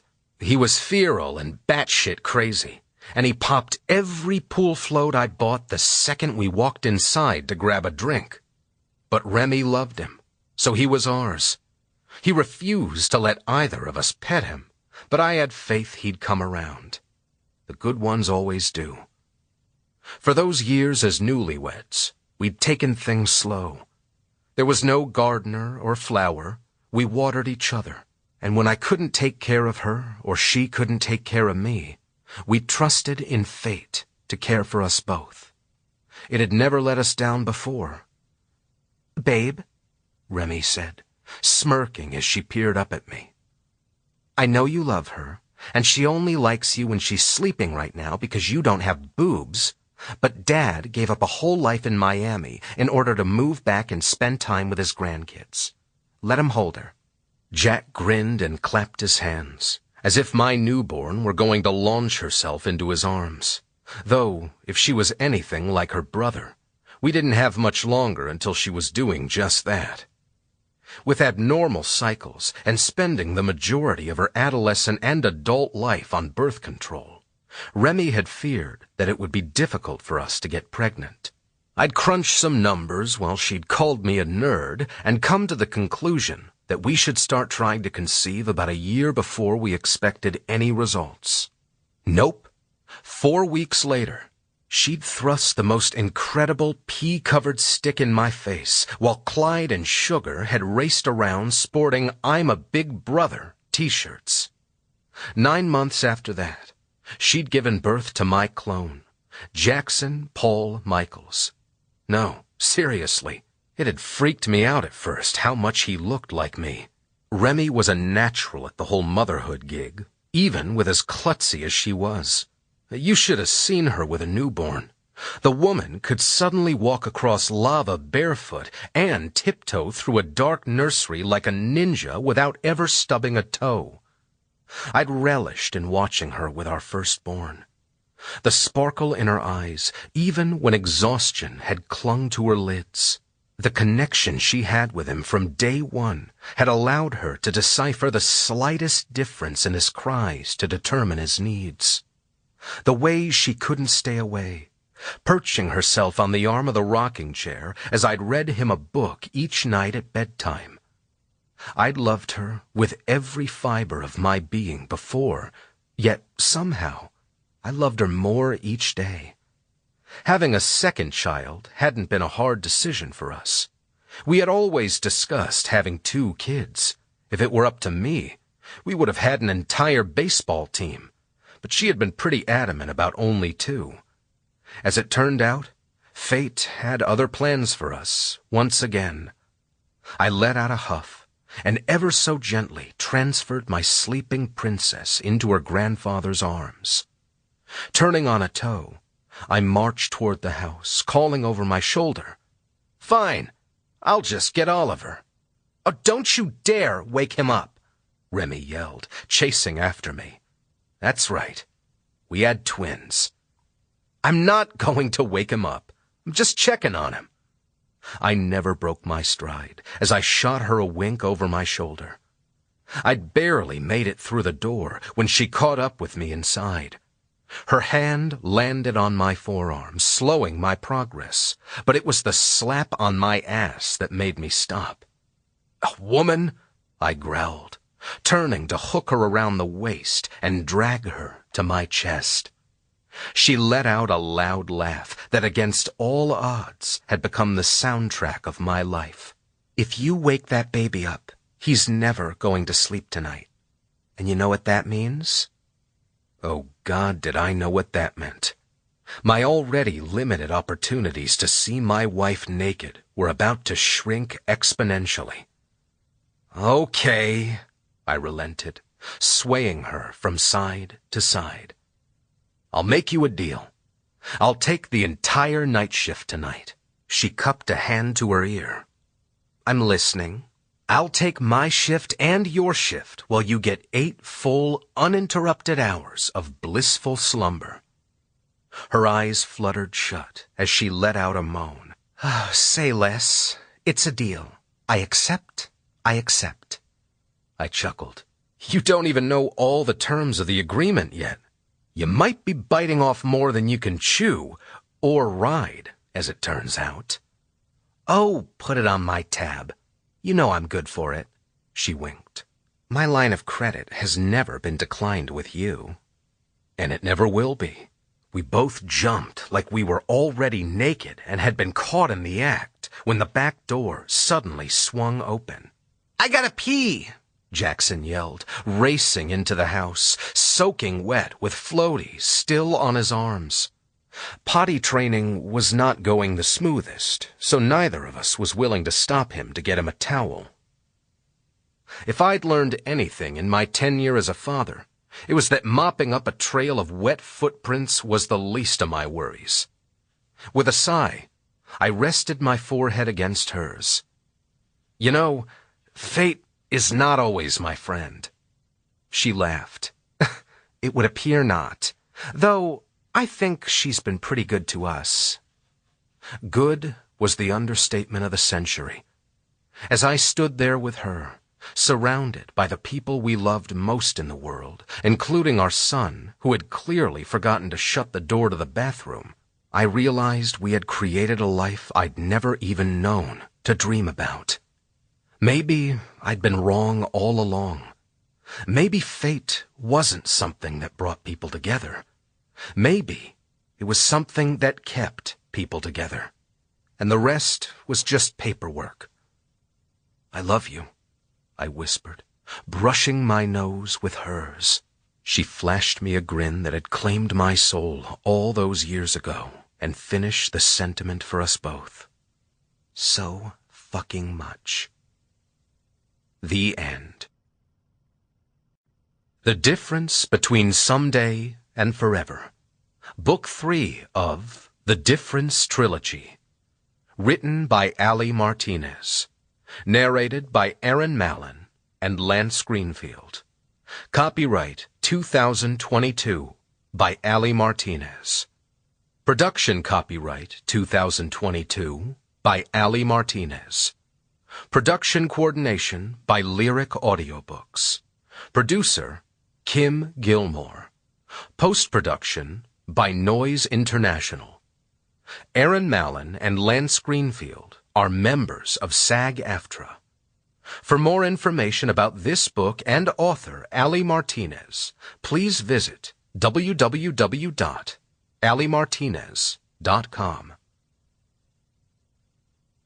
This unabridged recording was produced in 2022 by Ali Martinez, who holds the copyright. Audible hopes you have enjoyed this program.